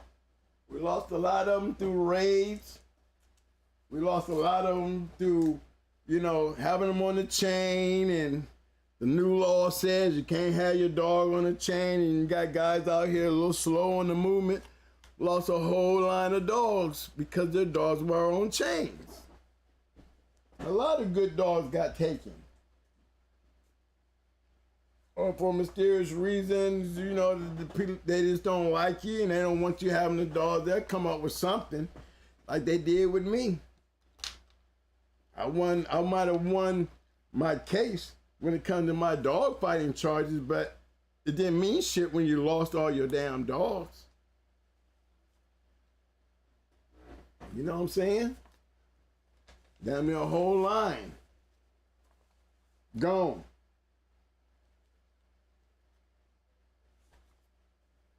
You know what I mean? So definitely want to be consistent in what you're doing and how you're doing it, because you know the eyes are on you. Well, I like to see them, sure. I know Fat Bill throwing out pedigrees, I heard y'all. Let me go in here and see what he's doing.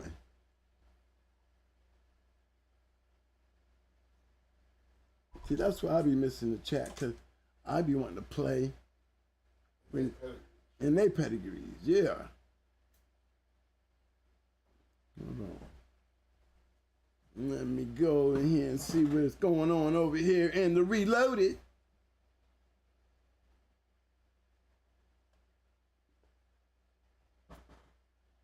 Yeah, guys, I'm gonna come in here and see if I can pull up the show so I can see what's going on in the chat room. Y'all pulling up pedigrees?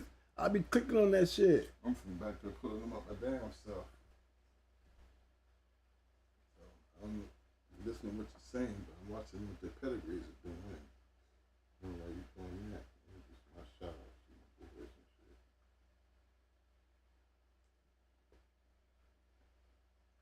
Shout out to my main man, Fat Bill Rivers in the house. What's up, Fat Bill?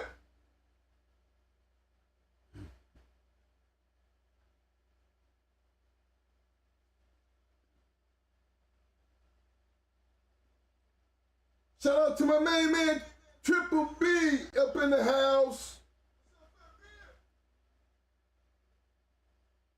Welcome to the show, Triple B. For all those who don't know, you see a lot of blue in this room.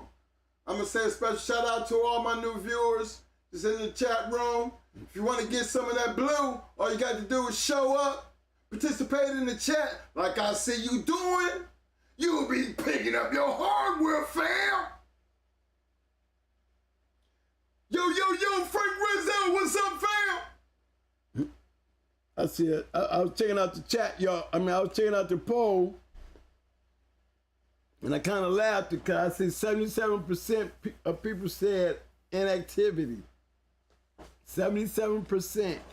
And then I think it was 15% on both.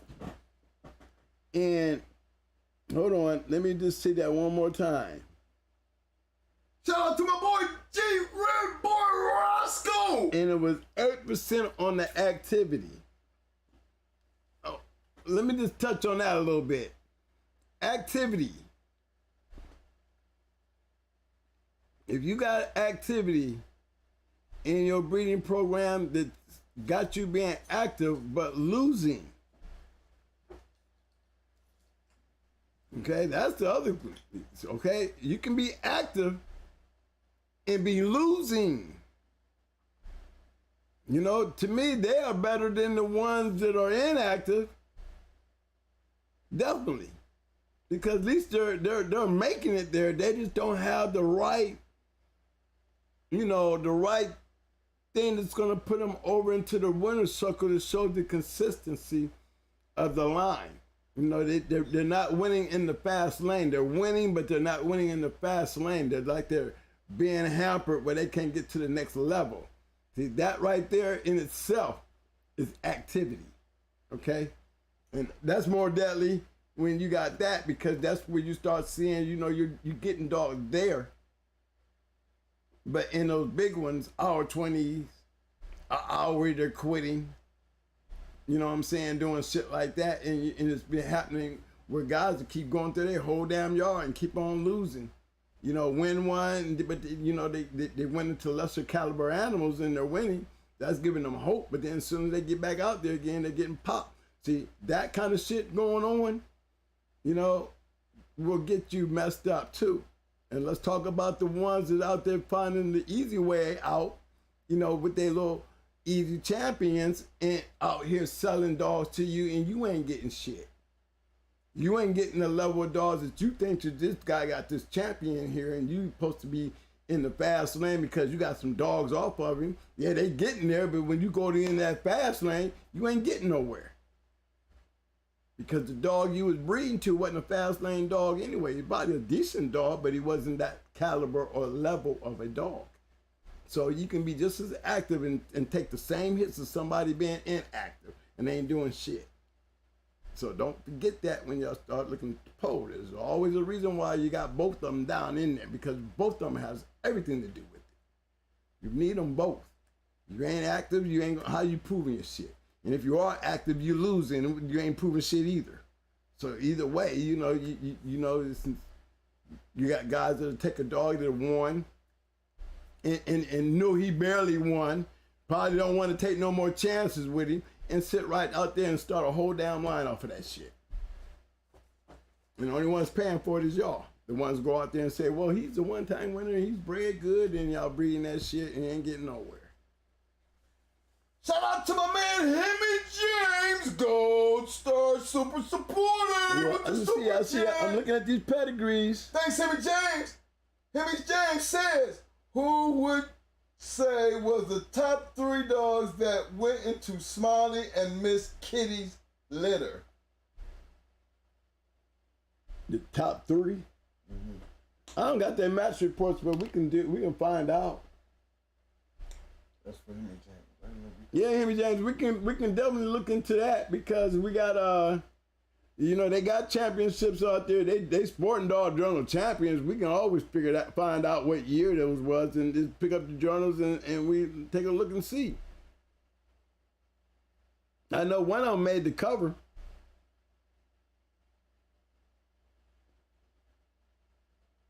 No, that's for damn sure. And I know, I mean, I seen them go. I seen M.M.M go in with a few, but the one that I impressed was when they went into Barracuda.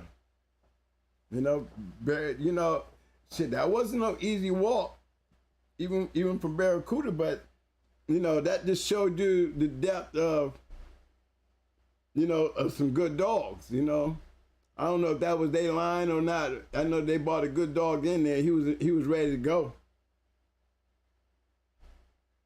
Shout out to my main man, Wim You! What's up, fam? Okay, who am I gonna click on? I'm clicking on, let me see. At Stud, Champion Bolero Stud. He's alive. Fat Bill, I'm pushing this one up right here so everybody can see it. Devon Ross, what's up, fam? Richard Garcia, aka Schoolboys in the house. What's up, fam? Hey, that's this Fat Bill Donald right here. Lucky! What's up, Lucky?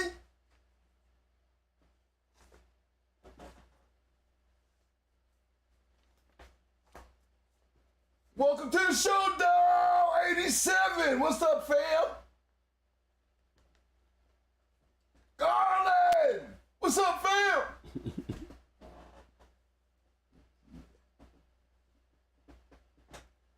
We hunt kennels in the house. Represent. What's up, fam?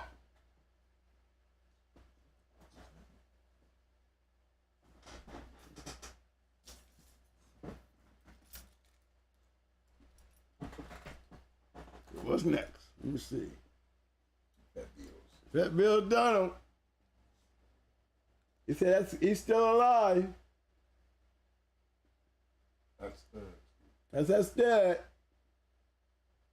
Okay, let me see what's up. Let me see what else we got. Let me go back in here and start hunting down through my boy stuff.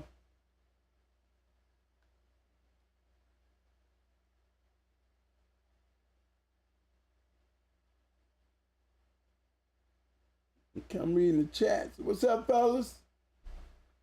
I see you, schoolboy. I'm just going through the chat, seeing what's else up. Okay.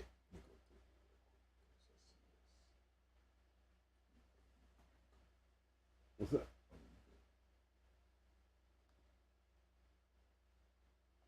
Okay, I see who, Devin Ross. Devin Ross say, water down is when someone takes a family of dogs like Heavy G, like Pissed Out Mechanic, and then breed him to Zebo Red Boy, then that to Mayfield nigga with a touch of Fat Bill's two eyes. Actually, that is not watered down. Good point. You just crossing up a bunch of damn dogs is not watered down though. Because what if you was to say they was taking the best of Jeep dogs, right? Like they took Charlie and bred the Toxic Spider and got Grand Champion Ace. And then look what we did. We took Grand Champion Ace and bred it to a Red Boy Yellow Don dog, yeah, and got Red Ace that produced Brat when we bred it to the Mayday stuff. You understand what I'm saying? That's the same thing. That's not watered down. Okay, watered down, can't call that watered down. Look at all the different crosses in there. We had Zebo, we had Toxic Spider in there, we had Jeep in there. You see what I'm saying? But it was all performing dogs. So when they made that breed, look at that wasn't no line breed dog shit. That was a damn outcross breeding. And then with us adding Yellow John to it, is basically what you were saying, the same thing there, my brother, Mr. Ross. So that's not watered down. The performance in what we got in that results of all those crosses still created a line of dogs that was winning. You know what I'm saying? It only gets watered down when you're not getting the performance. You know what I mean? You can cross one particular line and get the same thing as you doing, mixing up a whole bunch of shit and get nothing from either one. But continuing to do that and getting nothing is when you call it watered down. If I started out with something like we did with the Ace stuff, it'd be a different story. We took it and bred it to the Mayday stuff and didn't get shit. But we got a consistency of dogs. The way we were breeding Stone City, breeding to Hell on Earth, breeding to Lucan, breeding all these breedings that we're doing. As long as we're getting winners, it's not being watered down. It's when we continue doing this shit and we ain't getting no winners, then we're watering down what was back there that made those dogs great. If I'm gonna be doing something to move forward, then I need my dogs to do the exact same thing. If anything, something close, somebody in this damn litters, the dogs that I'm breeding's got to do what they pedigree said their parents did. Well, what's the use? If I can't have one being created off of the shit that made them dogs great, then I should be able to produce my own. And that's what my goal was. You know, to take it and get me some winners. Now, what you do with my winners in the future Could you stay consistent and win like we were winning, like we took their shit and was winning like they were winning? Then if you can't, then you're only watering down the pedigree. You're not getting what we were getting. You're not doing what we were doing. So how can you say that your shit is like the shit that's back here? And it's not. Just because it's back there, it's not good enough. That's when he calls talking about being watered down. That's what watered down means. Shout out to my man. Dog and layman's dog, man, you know, coming from me, you know, good point, because it does look like you're just throwing a bunch of pedigrees together. You know, it's just, if you're doing a bunch of pedigrees together and you're not getting shit, it's the same thing as being the same line of dogs together and still ain't getting shit. It's still being watered down because you're not getting shit. It's nothing compared to what's going on back there in the back. You're not getting that up here. You know, while you keep on pushing it up there, you're making it worse. That's what watered down means. Shout out to my man. Green teams in the house. Thank you, Mr. Ross, on that. That's a good point, though. Good point. I hope you understand what I'm saying, because you know you made a good point, but you understand what it means when you know, so you know what the real understanding of that when you start looking at these other pedigrees and you be like, yeah, I remember when Twin was talking about that shit. Yeah, he looked good, he bred good, but what, you know, where's the champions out of this shit? Have he been bred before? What's his oldest litter? Oh, they like 3 or 4. You got any champions out of them motherfuckers? Anything? Anybody producing anything? Then you know you ain't getting them kind of answers, then you on the wrong yard. Because the whole purpose is to have consistency in the very same shit that you like that's in the back of that pedigree. Or in the front. You know, if you're gonna have it, at least have it like you got it. You know, you got to go for a great dog, then you need to have you a great dog to back your shit up. At least produce one. Because if you don't, it's already starting its first stages of being watered. You just put the first bucket of water on some bullshit. Just because it's the way it's bred. You know, you gotta throw that breed shit out when it ain't working.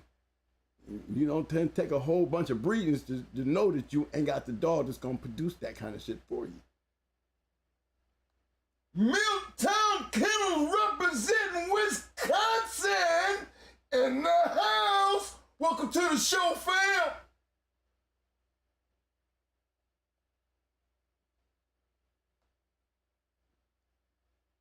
I seen Arrowhead, they had a nice one up there. I seen Hudson, they had a nice one. Let me see what they. See, I be seeing all these pedigrees here. I'm going in and be down. Hey, G, Red Boy Rascal, I seen yours up here. I'm gonna click on that and see what you threw up there, buddy. Yeah, I'm going back down through some of these chats and looking at some of these pedigrees and putting them up on the screen for everybody to see. This is from Red Boy Rascal. Man, that new suspect killers in the house. What's up, fam?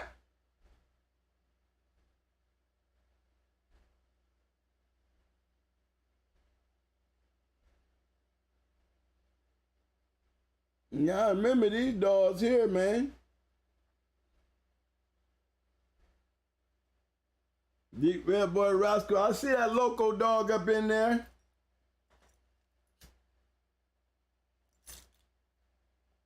Them was some good dogs. And that's not a bad breed.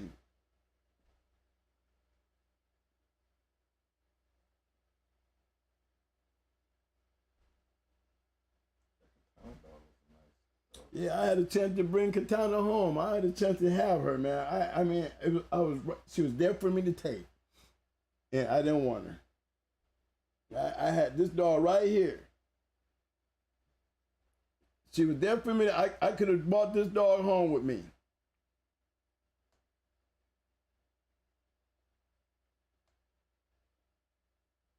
She was there for me to take home with me, and I didn't want her. I passed up on it. It's California Jack. Yeah. I had a chance to walk home with her, walk away with her. The reason I didn't take her, because I couldn't pass the shit. I ain't gonna lie to you.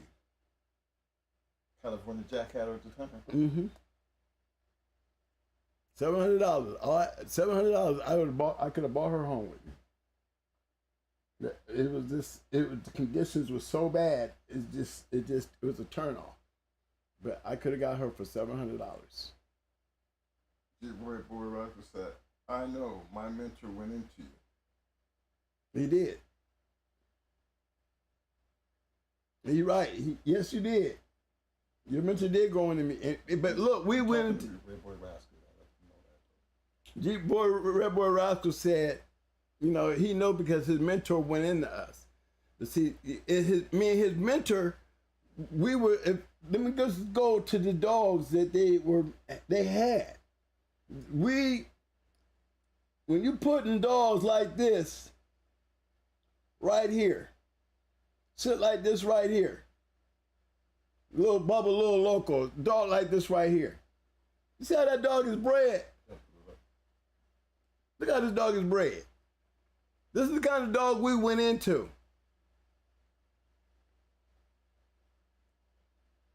I know he had to be off the Loco because he was definitely a Stone City dog.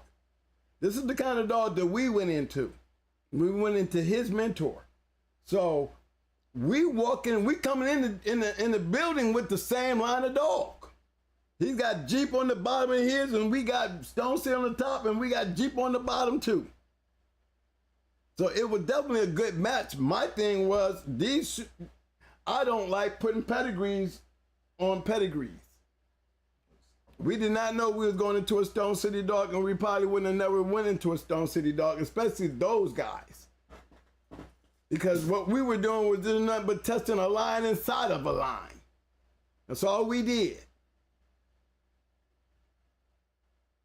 And that's all that was. You know, but again, look at the line of dogs that we was messing with. I put up the picture of the dog that we beat him with.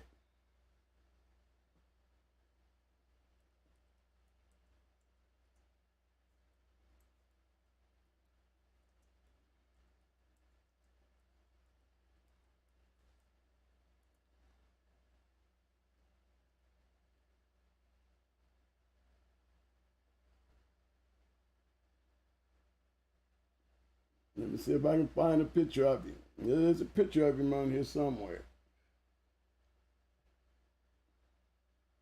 That's the dog we went into his mentor with. But look how he's bred. You got two Stone City dogs going into each other.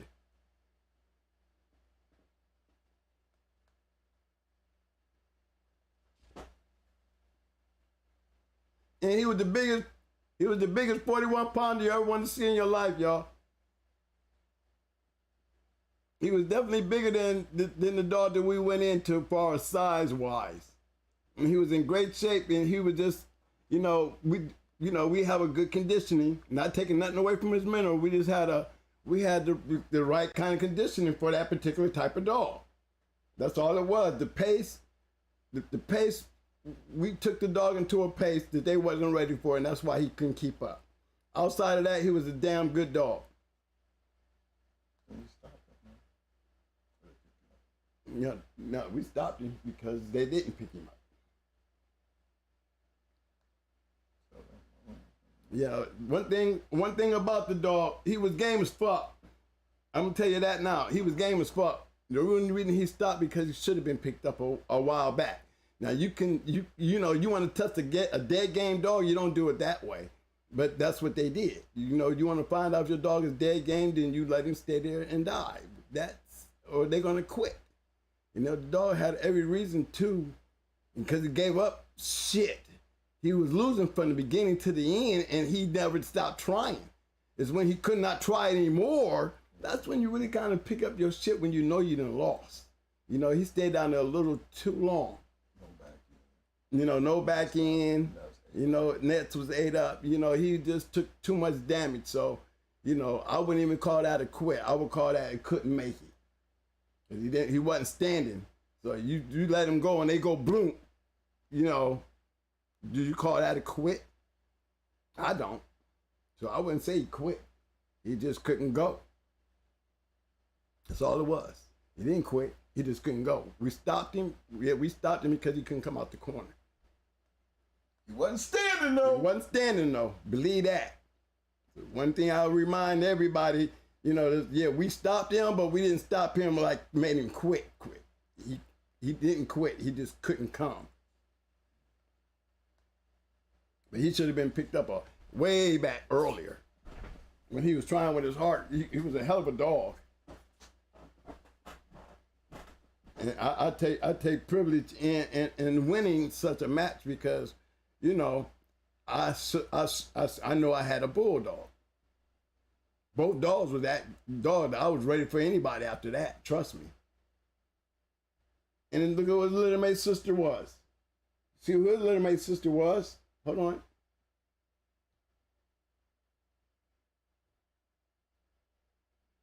Line of dogs.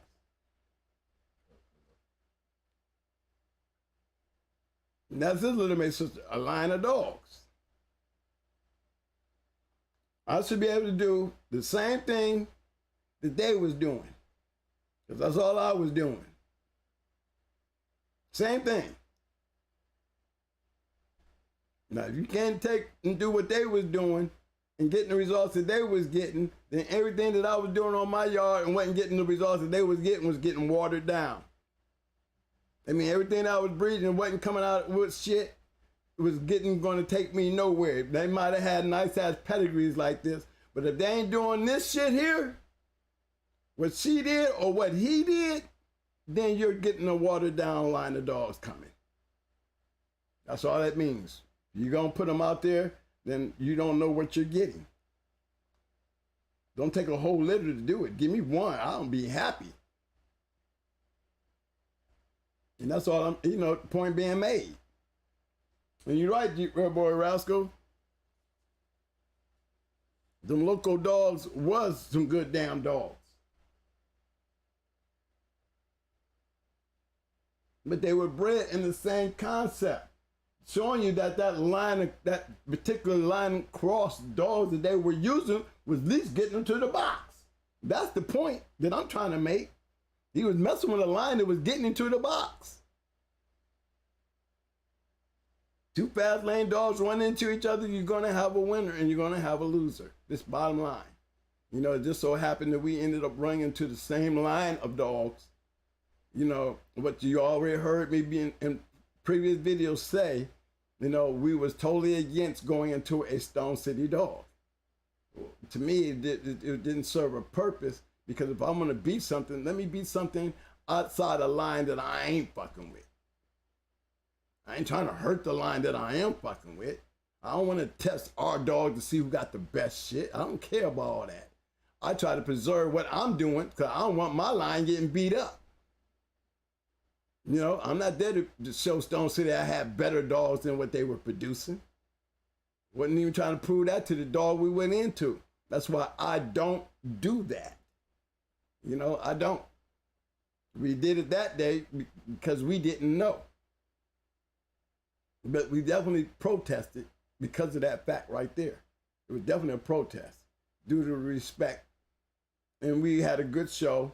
It turned out good, you know. At least good for us, but at the same time, the respect is still due.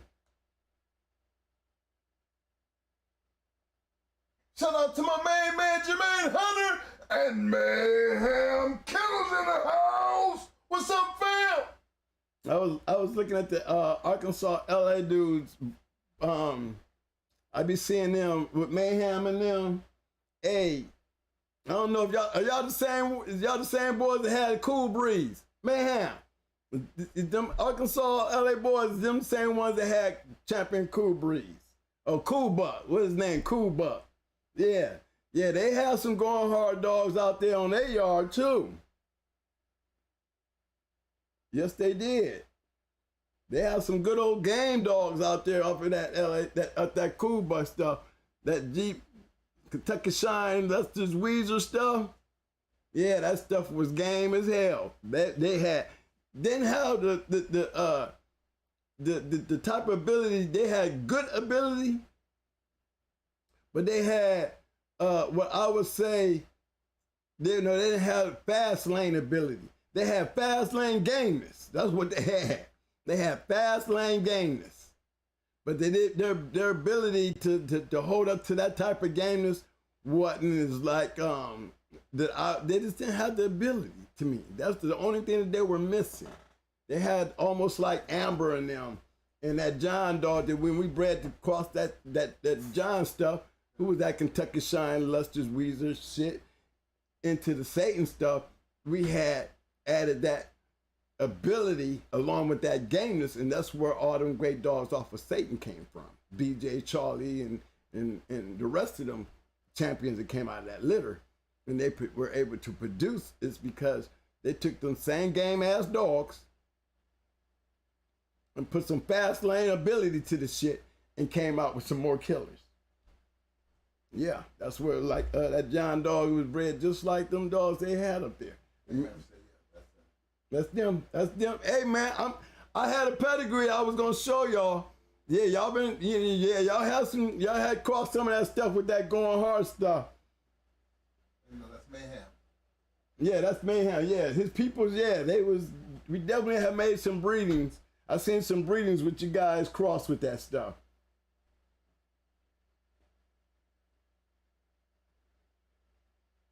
Yeah, that old cool buck. Let's see if I pull old cool buck up.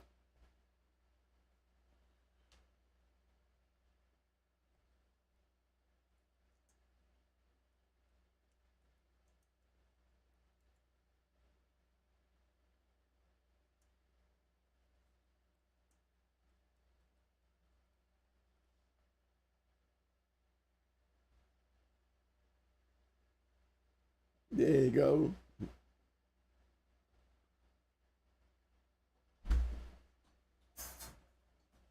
Oh. Shout out to 7-8 Sports, the Generals in the house. What's up, fam?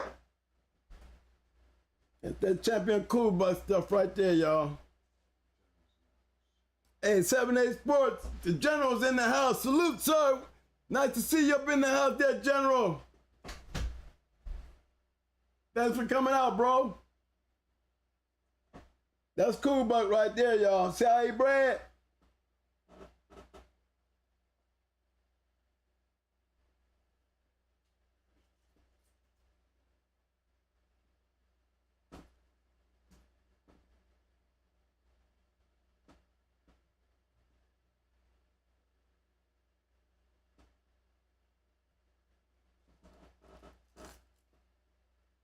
See the litter mate, right?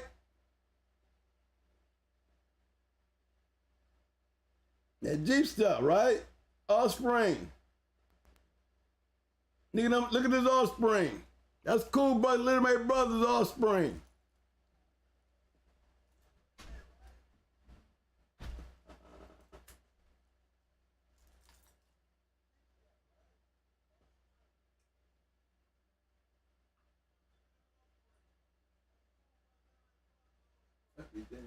Yes, BJ and Charlie there. That's right.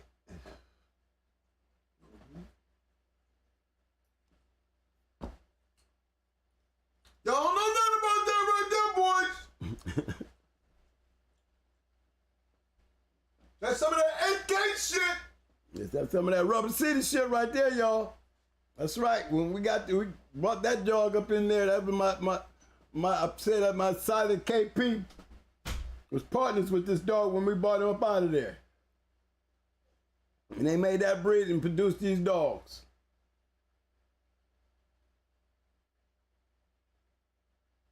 Yeah, Little Mate Brother, that was BJ, that was Charlie there. That Little Mate sister, the whole litter was like, you know, remember when you add that crazy shit to that Jeep stuff? You get these kind of dogs.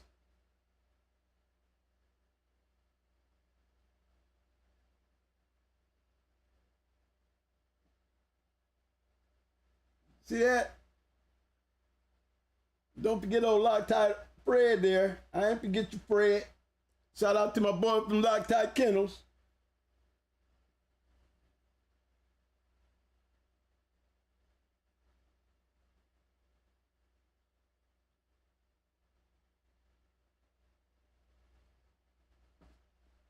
Good dog too.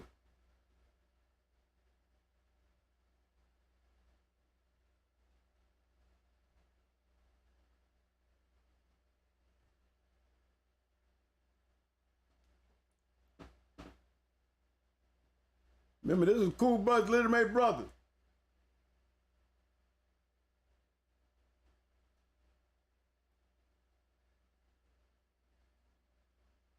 Double bread. See that?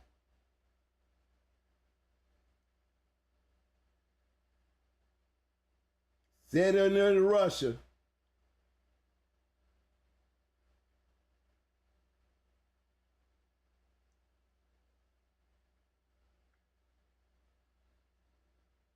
Jesse should be all wham, shouldn't he? Shouldn't that dog be all wham right there? I'd say so. We know for a fact, them other dogs right there, we know for a fact.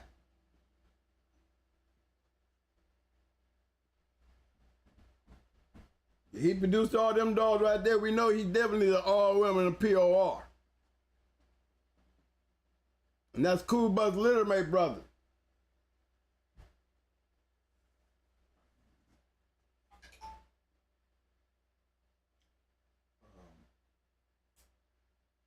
Mayhem said they're champion status, not grand champion status. Yeah, on that one? Yeah. Mm-hmm. Oh, okay. Yeah, I knew that one was the one you brought up. That last one I had up.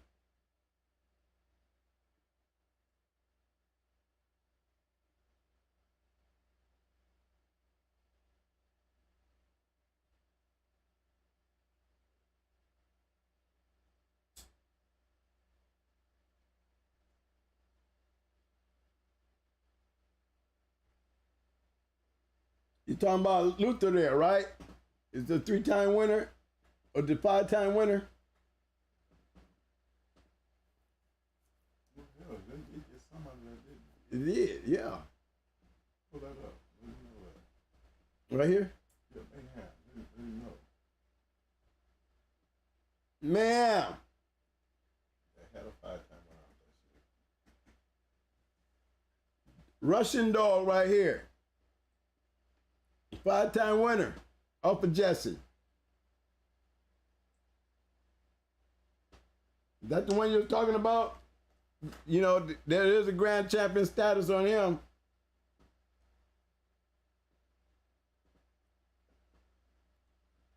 Says sold a couple of these dogs to Russia. Sylvania one of them, see it down here. We know he ain't American.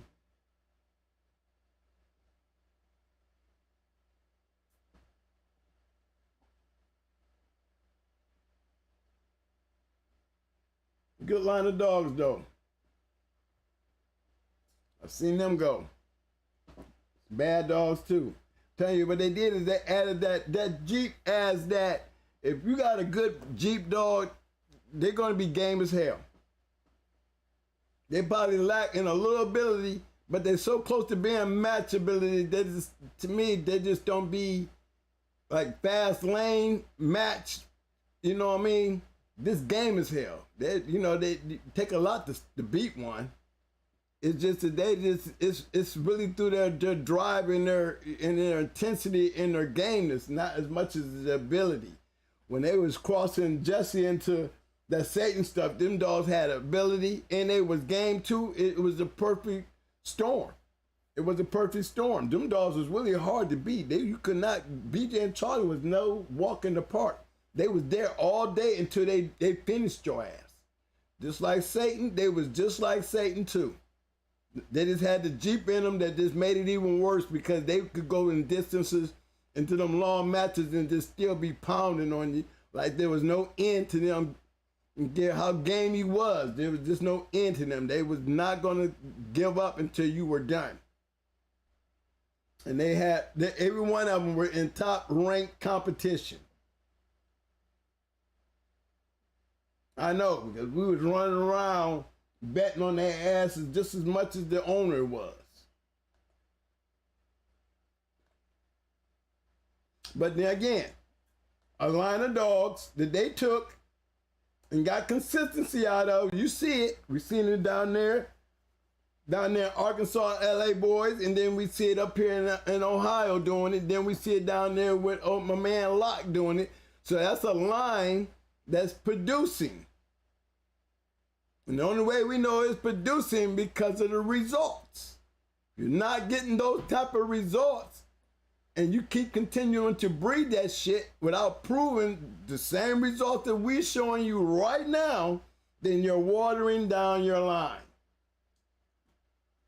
Landon Hill said Hunter, Bob, Abraham, and Joe Lewis, House of Pain, were friends and ran the same type of dogs. Sure the hell did. You dead right there, Mr. Hill. They sure did.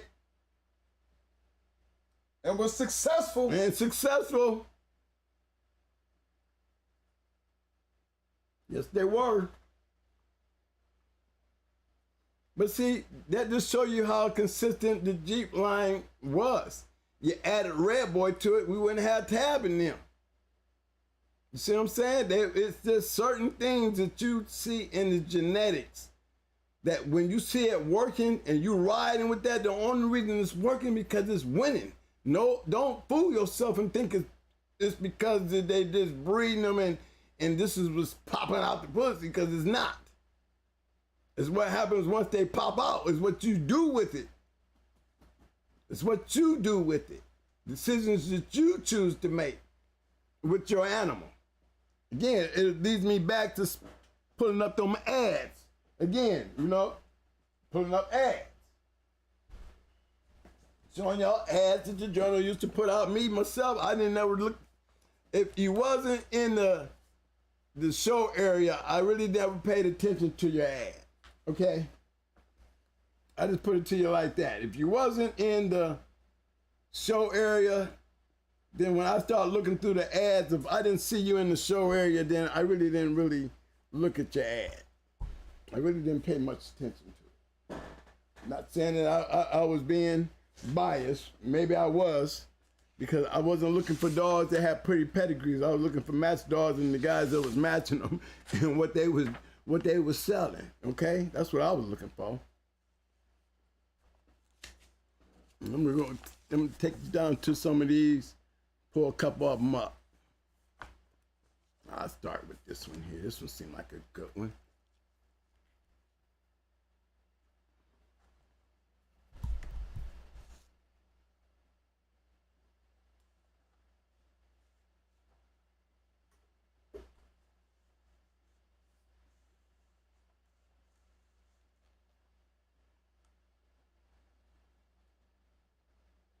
Here go one. Back in the day,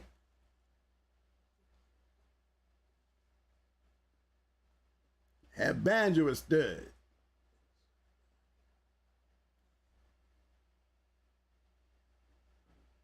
Make it bigger so I can see the whole thing. There you go. See what I'm saying? They got puppies coming off a banjo. Following breeds. Let me see if I can get them up in here. I might have to move banjo out a little bit. There go some of the breeds right there. Bred to some shit off of G.R.CH.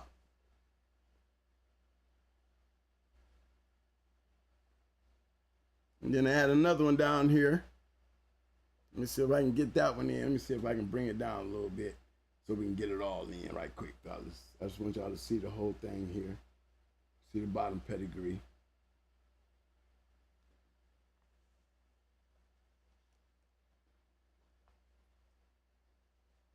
Oh, shit.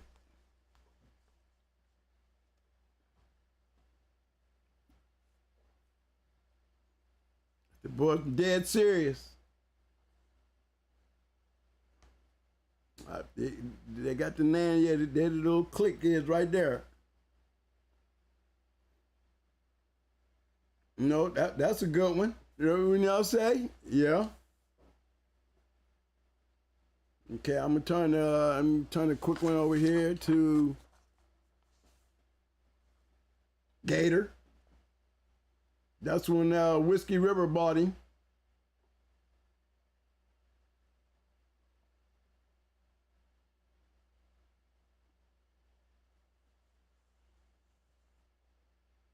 They bought him.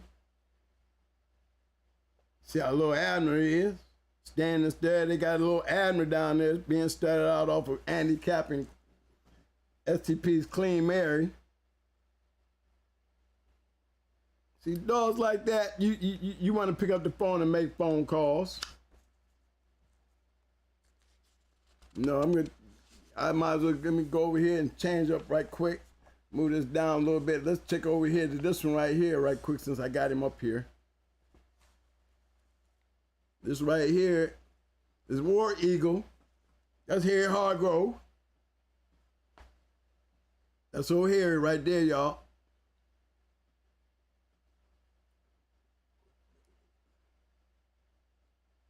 Let me help y'all out here. Make it bigger so you can see the whole thing. My fault, hold on.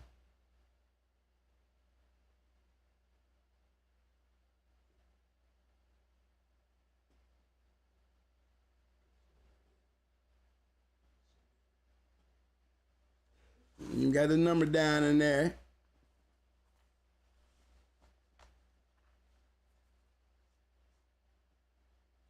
Hey, Hargrove. He's selling his little dogs up in there. You see what I'm talking about? Look, he has some handicap stuff on his yard.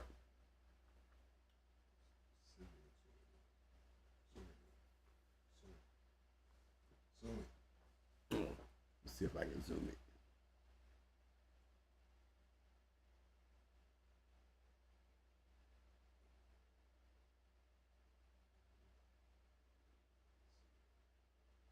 That make it better for y'all to see.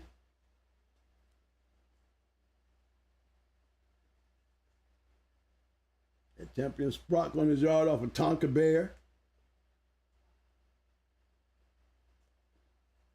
He's breeding that split dog, a couple of them, wasn't he? It was Sprinter. Hargrove Sprocket.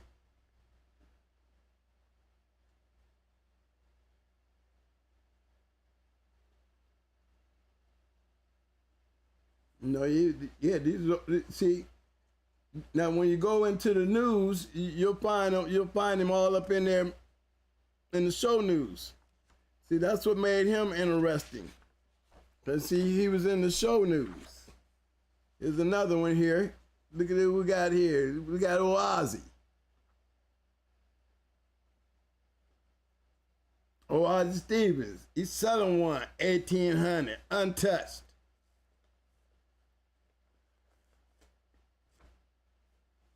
Amy, $1,800, untouched.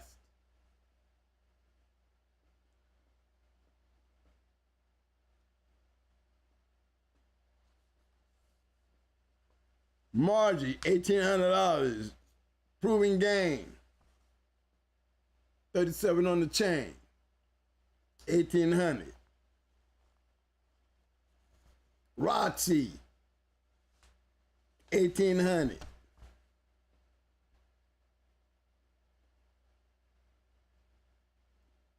Stinger,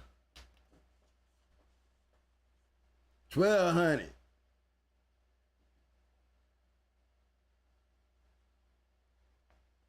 $11 months old, 1,000.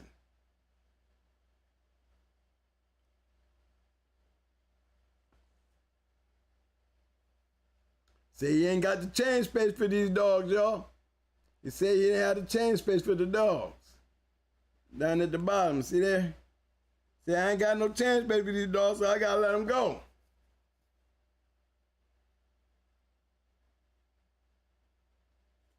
See, they was promoting. They was definitely selling their dogs, as you can see.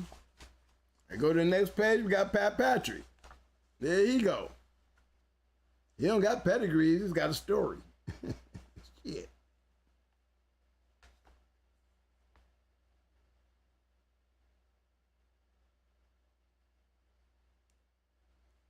Old Pat Patrick.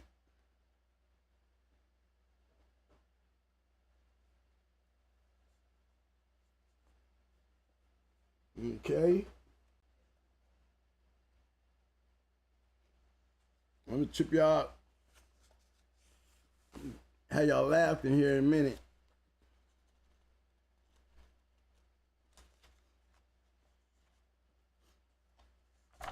This one here, right here, y'all. Yeah, y'all gonna trip when y'all see this one. See this one here? Pups for sale. Let me see if I can make it a little bigger so y'all can see the dogs in this pedigree here.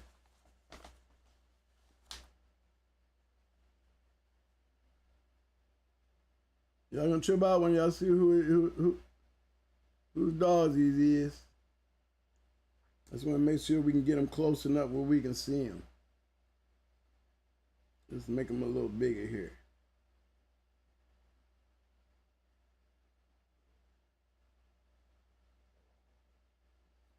Okay.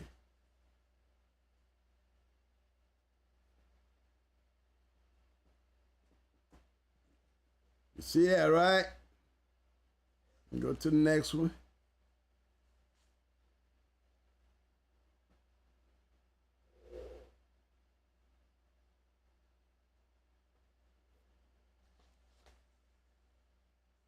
Go to the next one.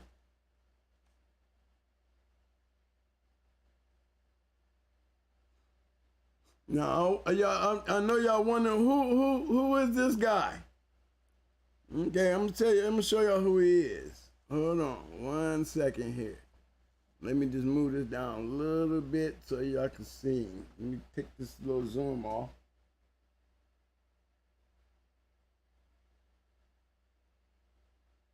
You see the name on the bottom of there, y'all? So it says called Jack Kelly. It's Jack Kelly shit there, y'all.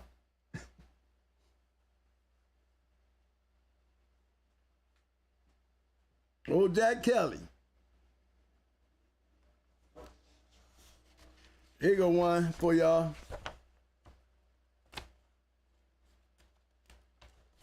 This is one for y'all old timers.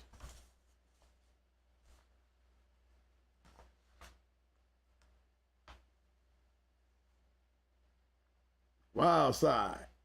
Yeah.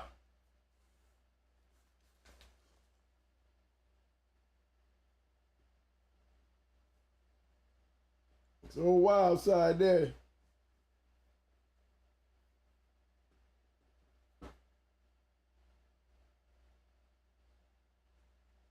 We got Windy City here. Let me see. We got Casino.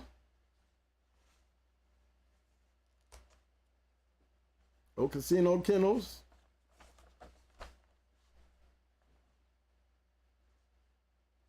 It was advertising. They say they wasn't advertising right there in the book. Go on the show news, you'll see them right there in the show news.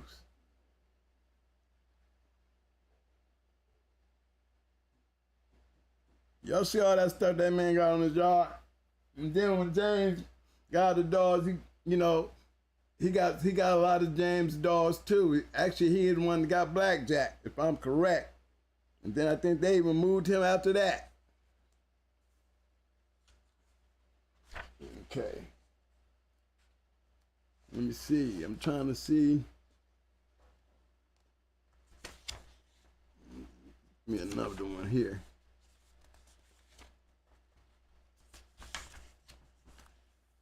We got Virgil.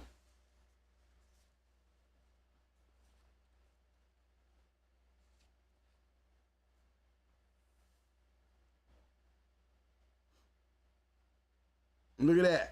And he's selling his meal and the dog. At stud. Ain't even the grand champion yet. He said that he tell you the dates and everything. Did he not? He told y'all the dates and everything.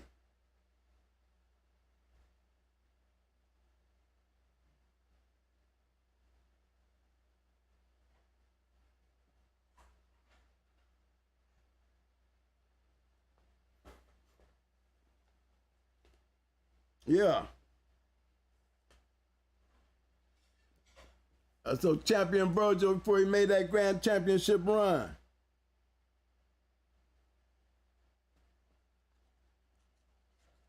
They came from behind due to a severe spell in the early in the match.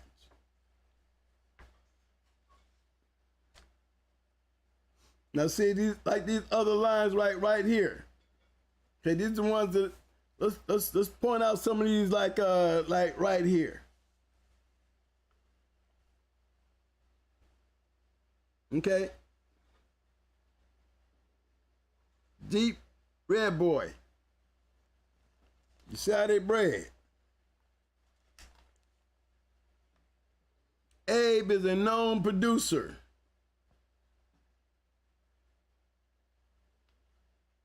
See that? Now, if we were to go pull up Tab and Beretta,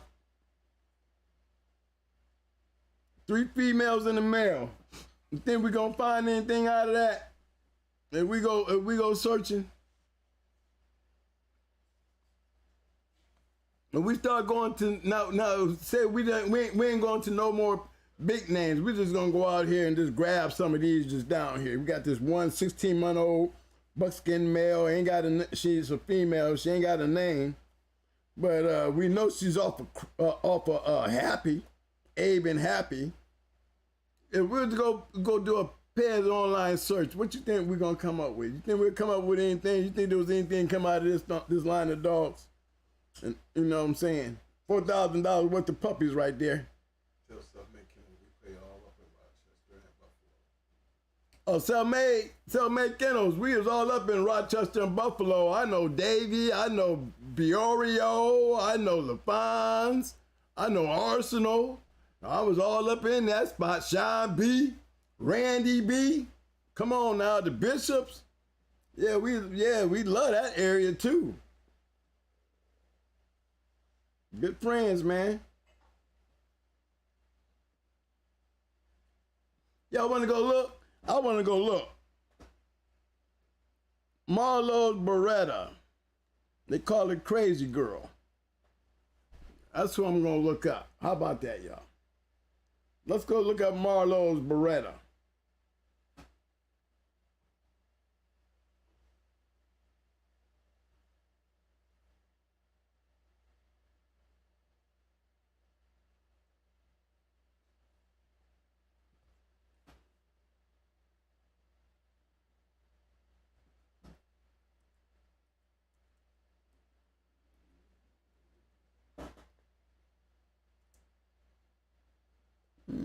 Okay, Beretta.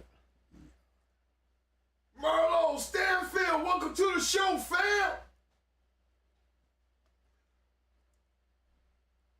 Long-time supporter, Mr. Courtney Edwards is in the house. Courtney, I gotta answer your. I saw your email.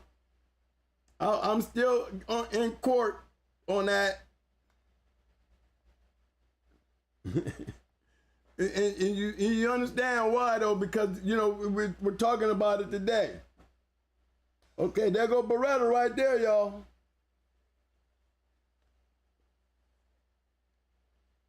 There she is. Hold on, I got her here right there.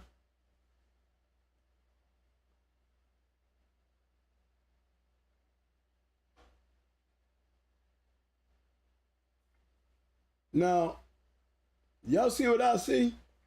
Hold on, let me make sure. Y'all see how she's bred, right? Nice formula, and they turn around and bred that to Tad. Selling puppies for $1,000.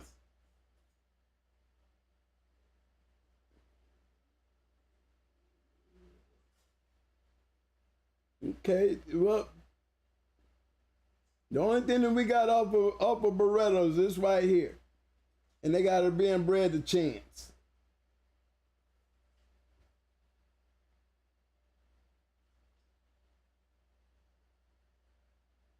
Well, maybe if we check Crazy Girl, she had another name. Coming up, Katie Marlowe. Let's see if we can pull up Crazy Girl, and let's make sure that she's not stuck under another name. Hold on, fellas. I'm gonna get over here. Let me play with this right quick. I like doing my searches with all on the screen and stuff. You know, I like to sit there and watch y'all look at me do it. Crazy Girl.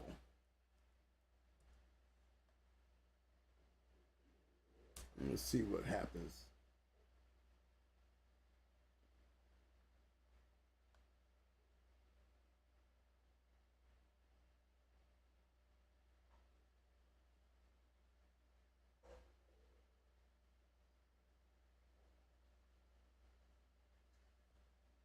Pitbull Tone in the house. What's up, fam? See, you back in town now, fam. Okay, we're gonna try to find. There's Beretta right there. There's another one there. Let's go click into that one. Welcome to the show, Mr. John Wilkins. Okay, there she go. See it? There she is. Got a lot more shit here now, right?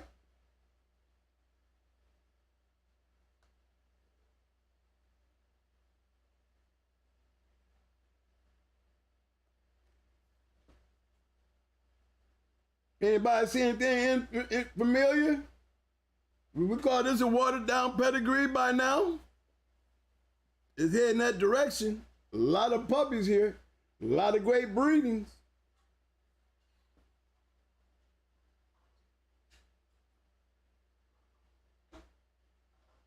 Somebody want to pick one? We can go to this one, Crossroad. Yeah, there's one. Let's try Crossroad. We got Work Kennels. See if Work Kennels got something out of one. Let's go. Let's go to Work Kennels. That's that litter.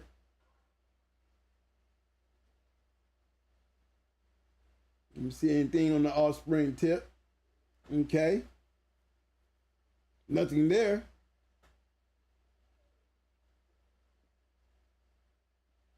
Right?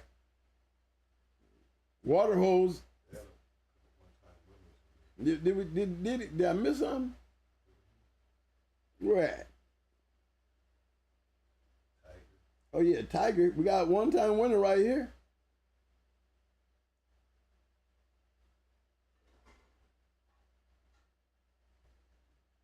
Yeah, Tiger.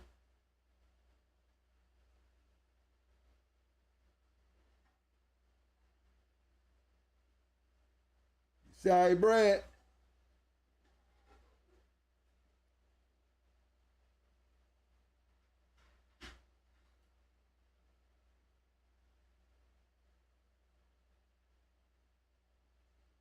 Okay, we're losing him. We're losing him. Water hose.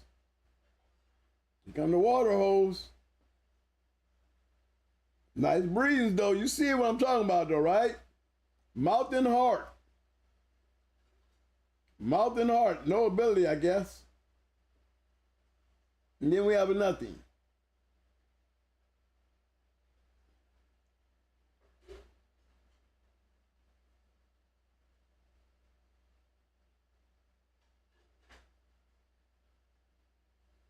Okay, well, let's try,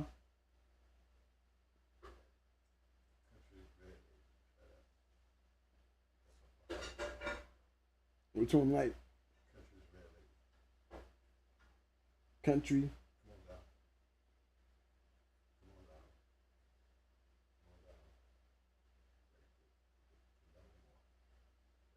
Country's red lady.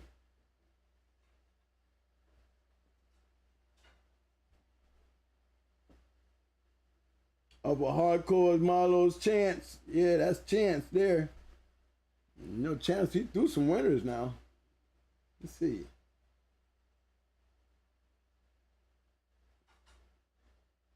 White Delilah.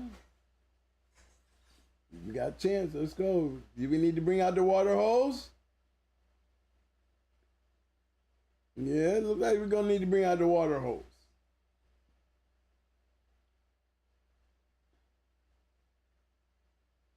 Bred to some good dogs now. Let's go to Crossroad, you know.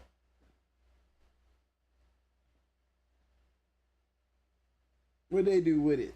Okay, that's Tiger. Okay. We got Cowboy, Crossroads Cowboy, one-time winner of the Toe Jam.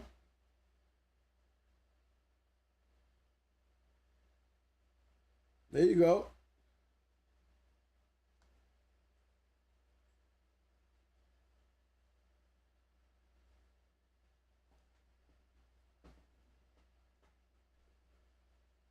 One-time winner there.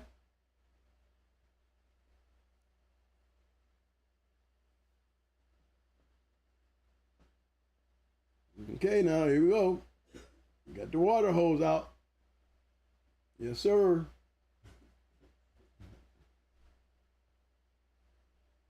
For the tiger. Jerry Hard Scratcher. All that red boy aiming G2. Yeah. Nothing there.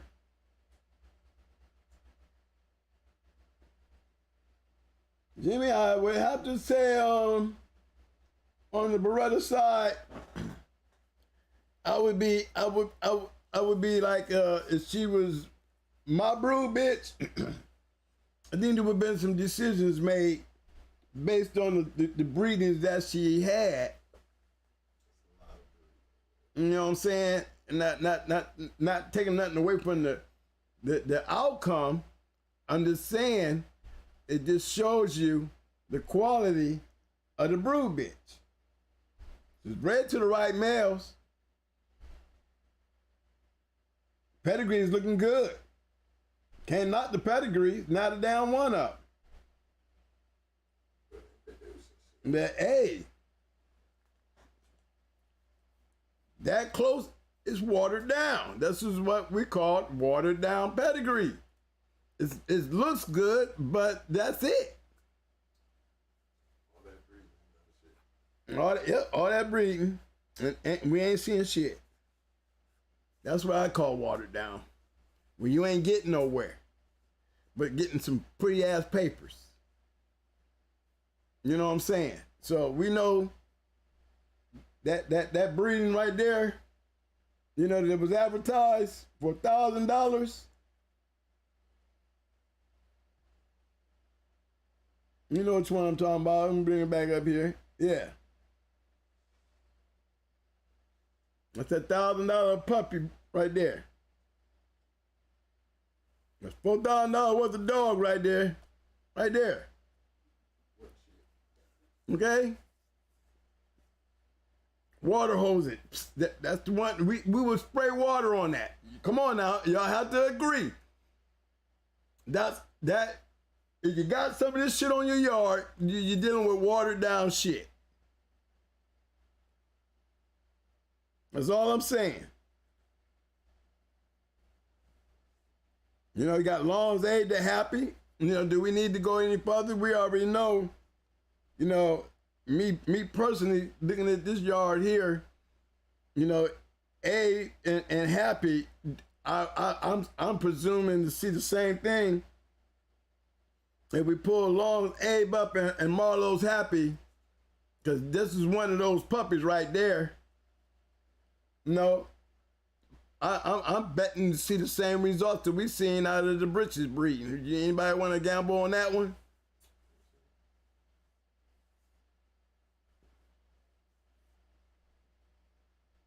If we was to investigate the happy breed, what you think, fellas? I said, not in that case, but maybe so they don't put titles. Most people who are in it to win it. Yeah, but back then there's no excuse. Back then, do you see what I've been showing y'all? They advertise. These are ads.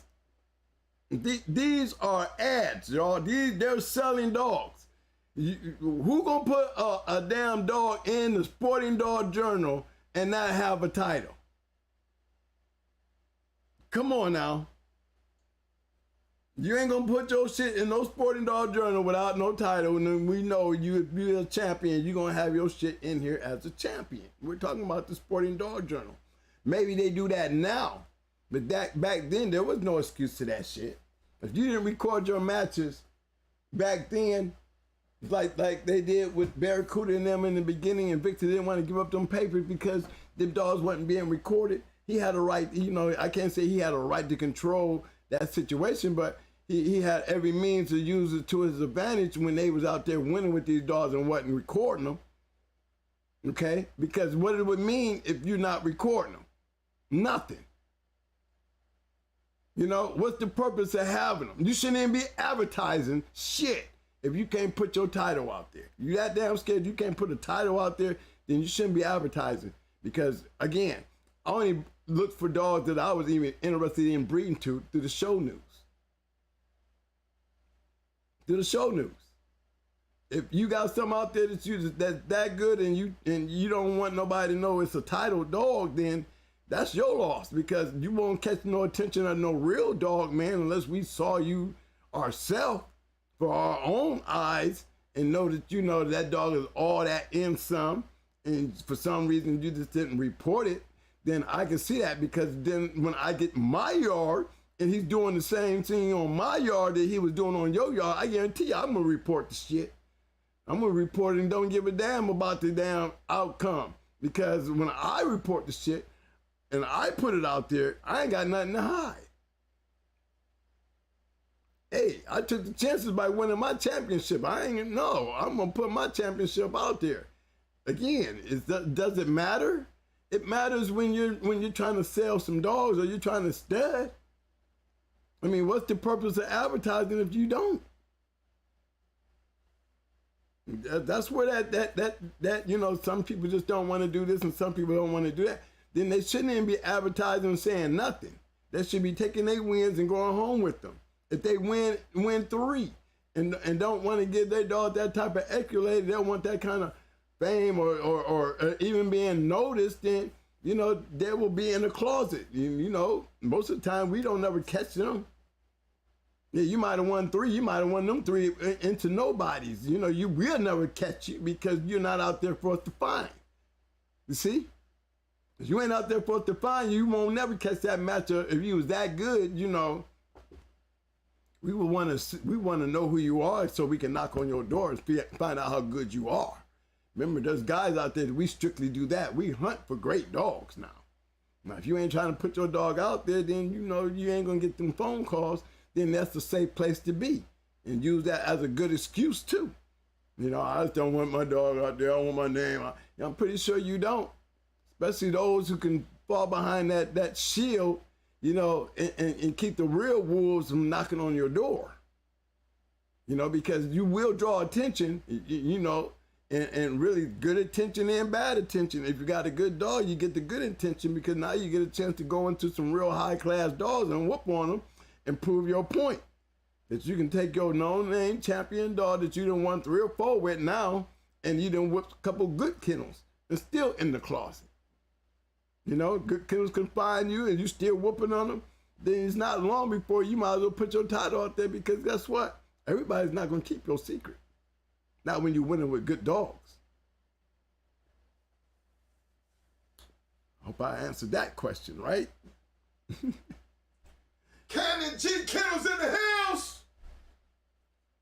I hear a lot of guys say that, but I be looking at them like, well, you know, we can go through this book and show you all the champions with kennel names and everything. Ozzy in there, you see him sitting in there, you seen Gambler sit up there and put Virgil's wins in there, the date and everything.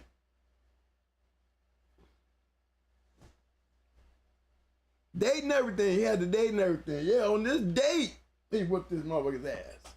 He didn't care.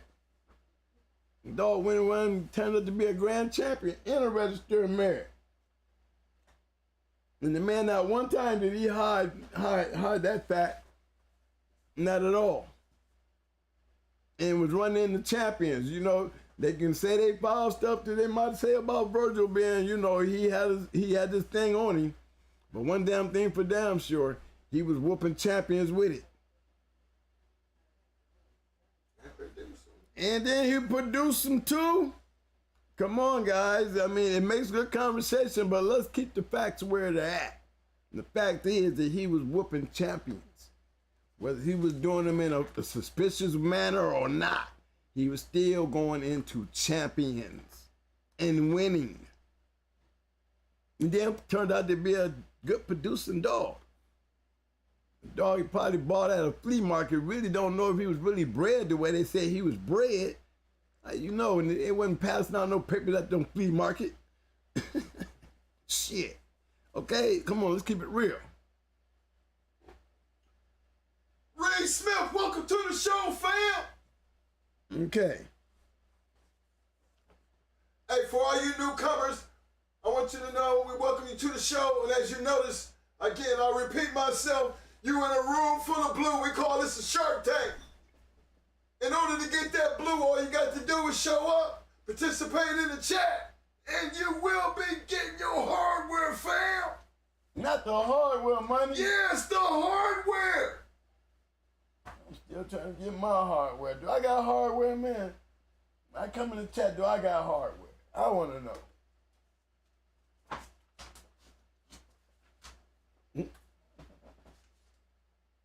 Okay, y'all, hold on 1 second here. I just got to bring up one that's going to be kind of funny.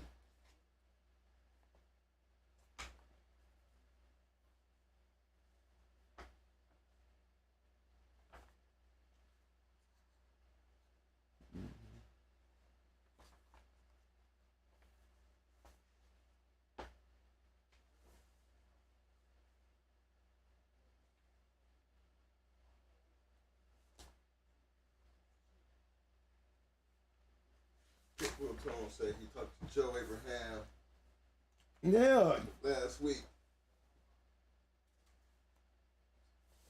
Said,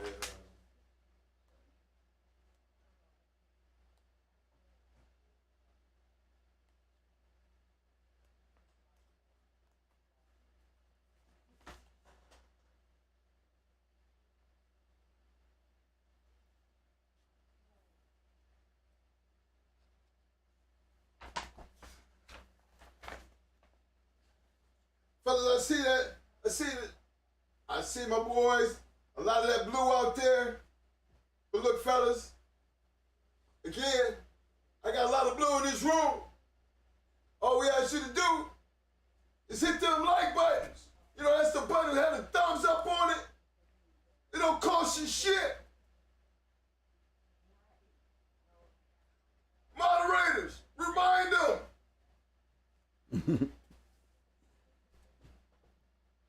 They got one right here, y'all. Marlo Stanfield. If I missed you, welcome to the show, fam.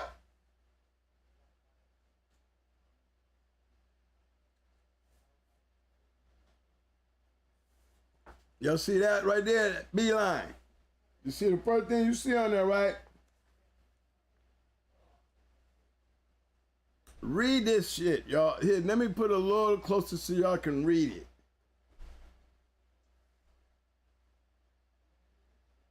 Guys, the guy got away with this shit for quite some time. You know what I'm saying? He got away with this for quite some time.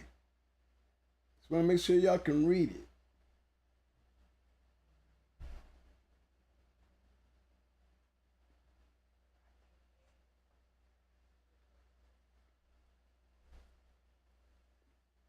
You know, Champion Smack producing world-class athletes who can really close their mouth. His daughter, Champion Witch Hunt, has won 2 over champions and 1 over a one-time winner, leaving no prisoners. This Champion Magnum Grand Champion We Hunt cross was made famous by RC and the So-So Boys. Tired of bringing a knife to a gunfight? Then try yourself a Magnum Champion We Hunt. Bred back to her sire. Okay, y'all seeing this shit, right? Imagine how many people fell for this shit.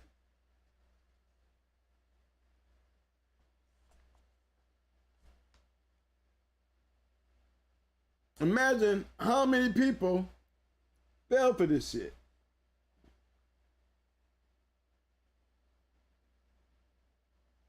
Let's see if I can get a little bit bigger here.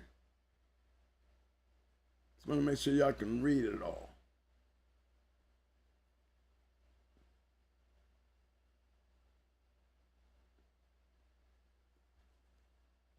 Said Miss Cowboy has been bred to the baby's grand champion Rambo. Hold on. Mike, want me to move it? Okay.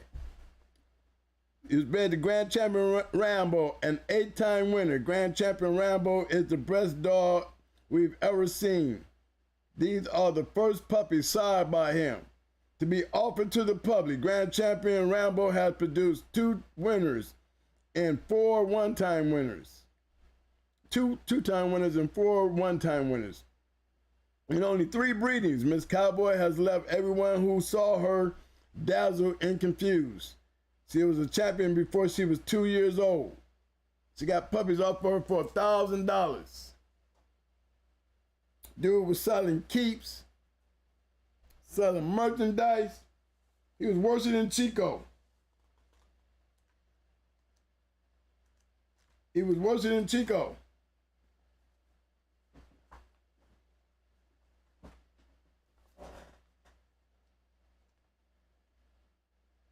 Just wanted to point that out to you to show you one of the biggest scams that got busted in the dog game, and it got exposed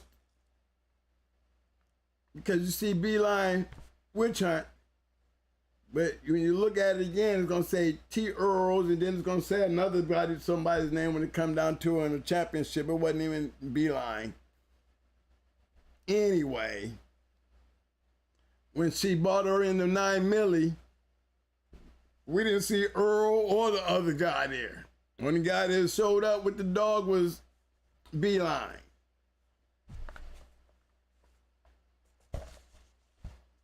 No, I got to bring that up. No, I'm not just gonna leave it out there like that and don't give you the inside scoop. We didn't done this before. This is a petition that at one time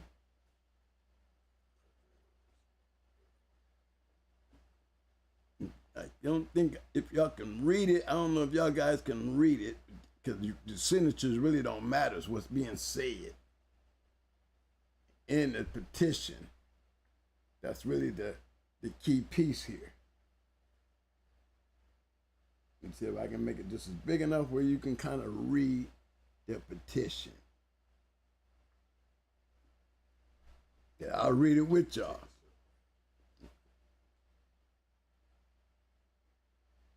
Now this is same year at the end of the year though.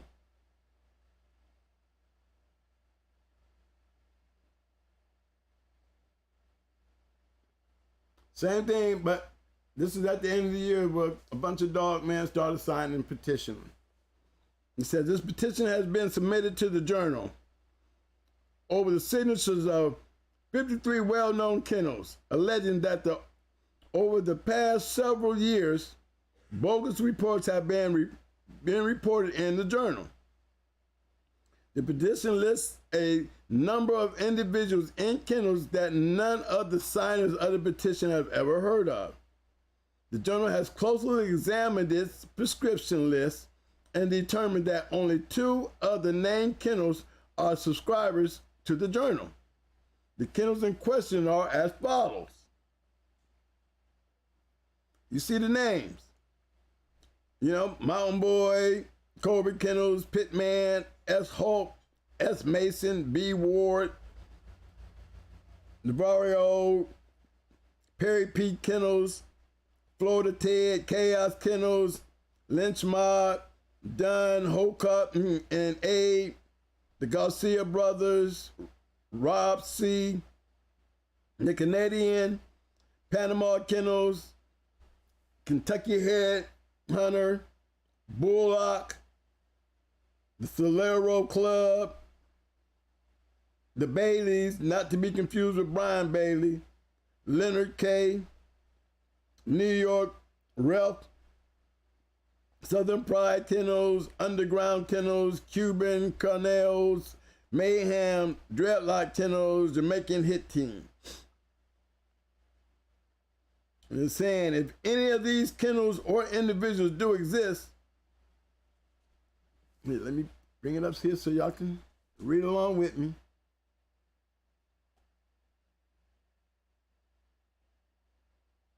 It says if any of these kennels or individuals do exist, please get in touch with the journal in an effort to clear up this mystery.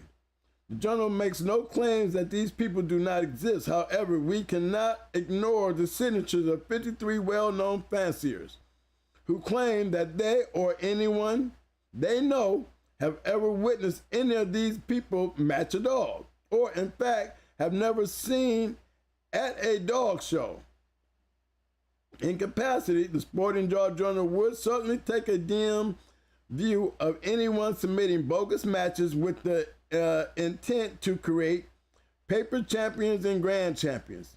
If anyone has seen any of the following dogs or even have a hint that they do exist, please get in touch with us. Let's look at some of the names.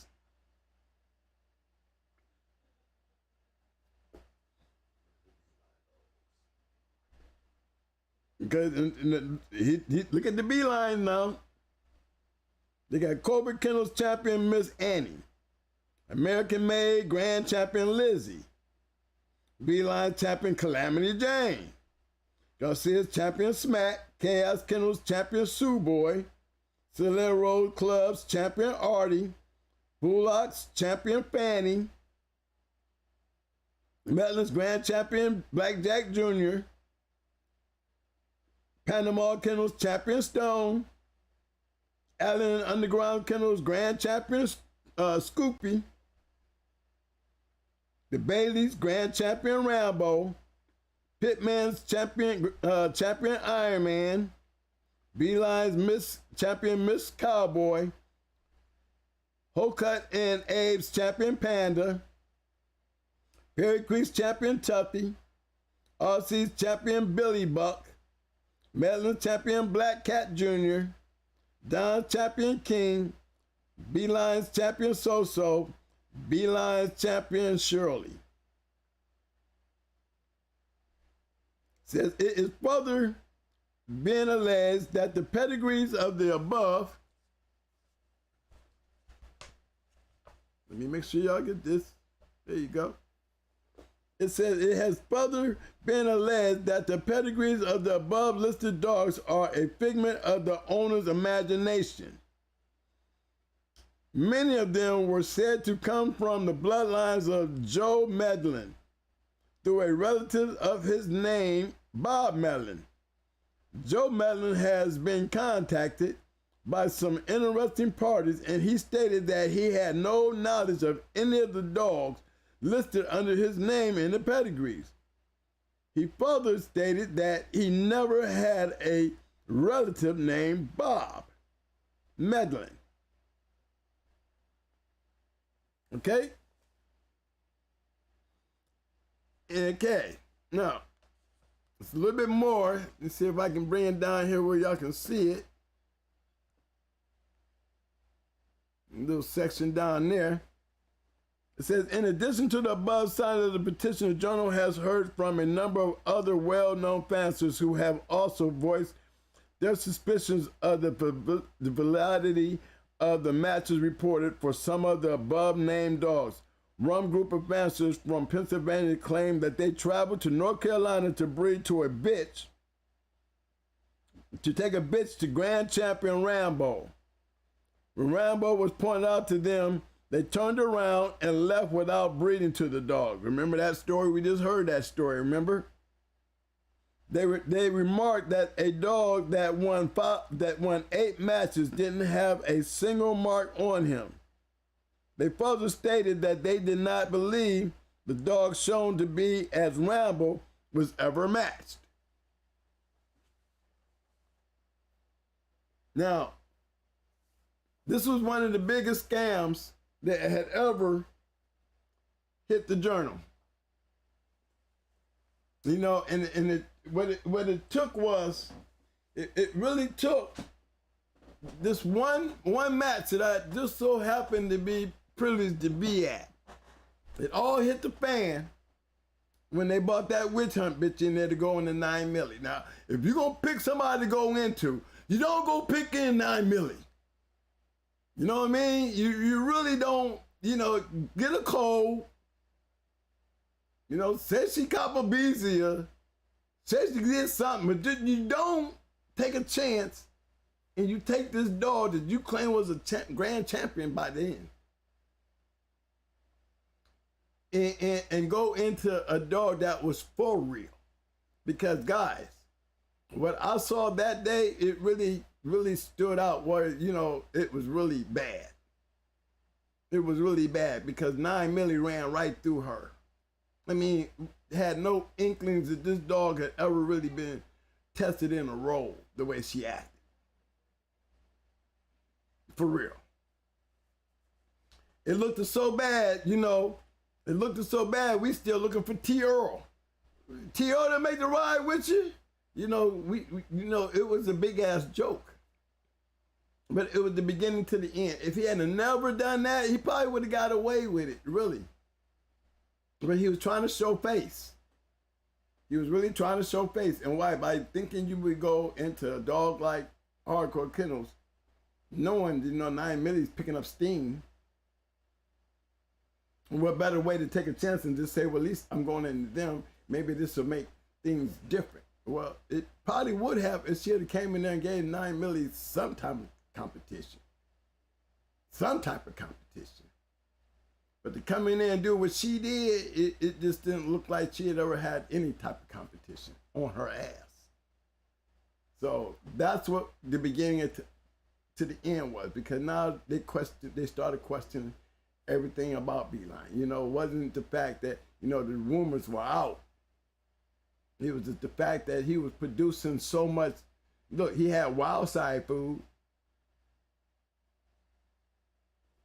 Wildside had Calamity Jane. They was promoting the shit like, you know, they was producing the shit. You know, he should have knew, even him should have knew if the shit was legit coming off of his yard. Really. You're advertising it. So it kind of made Wildside, you know, they took a little thump on the neck for that too.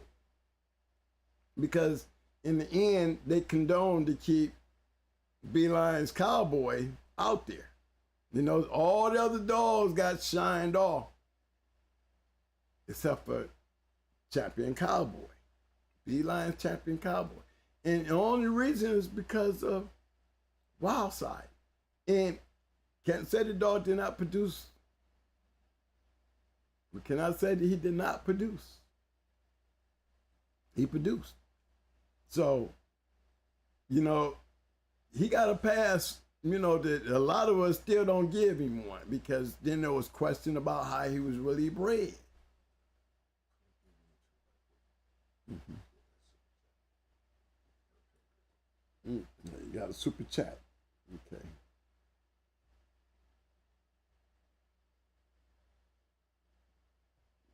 Okay, we got a super chat. Let me get my show back up.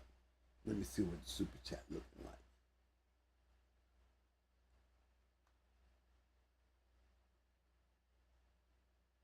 Y'all know what I'm saying, fellas?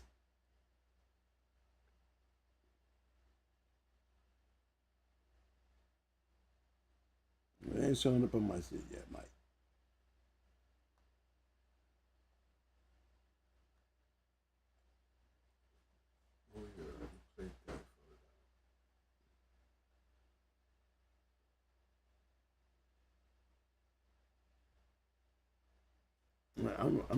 I'm on live, B.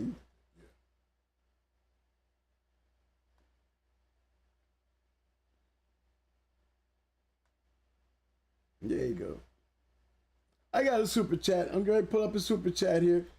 It's coming from Larry Willis. GH.CH, what do you think about this pot of gumbo? A pot of gumbo. Well, bro, I believe in any pot of gumbo that works.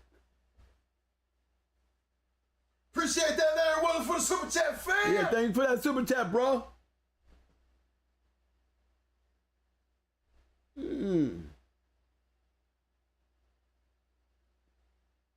Let me show y'all what we looking at. This is what I'm looking at.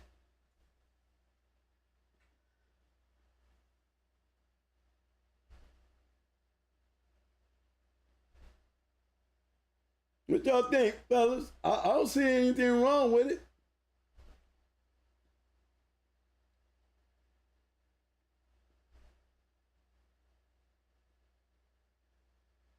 $2022.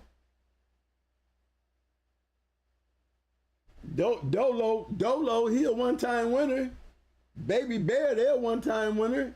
I mean, they producing. I mean, one thing for damn sure, you got Champion Kings, D, Darren Django, 4-time winner. Remember, they ain't in color, but we understand. We see what we see. But I wouldn't call it gumbo. I call it a working line because you got 4th generation and you got match dogs up there in the 1st generation. You know? I ain't see nothing wrong with it. You know, I want to click on this T-boy, bring the pain though. Let me see if this is the same one. Yeah.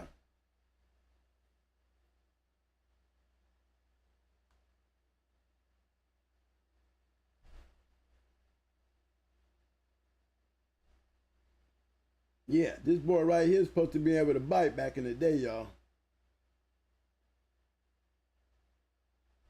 Yeah, that's him. Old T-boy.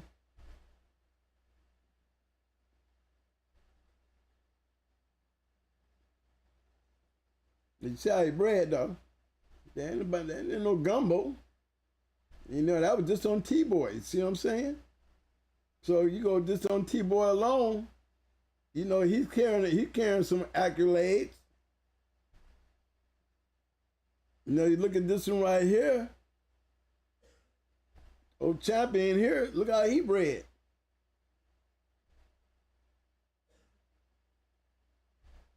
I wouldn't call that watered down.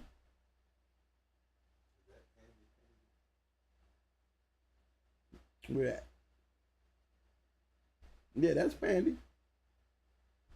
Can't call that watered down. You see what it is. You go Pandy right there. Dirty Mary. That's coming off of a 4-time winner. The guy he bred. That's a damn good jumbo. That's a damn show. When you break it down there and start looking inside that shit, you know, this ain't no watered down shit. It ain't watered down yet. Cause you still getting results. Even if you ain't getting, but you getting something. You ain't getting the champions that you see back there in the back like you see them back up here in the front. But one thing for damn sure, as long as you producing some type of a match dog that's making it to the box and you have an opportunity to produce a line of dogs that can get you back in the box. When you start breeding outside of that realm right there, then you're just doing nothing but using the water hose over your yard. You got a wet ass yard. There's watered down shit.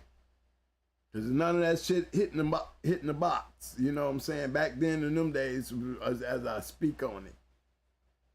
You know, you got the 4th, you got that at some point, you want to be able to look at your pedigree when it's in your hands and look back on your pedigree and say your 4th is your work.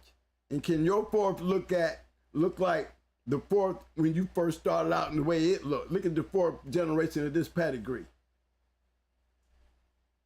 Now, by the time that mug turns into the 8th generation and it's your shit up there now, is your shit gonna look like the 4th generation of this pedigree here? That's the question you need to ask yourself. If it don't, then you know why it didn't.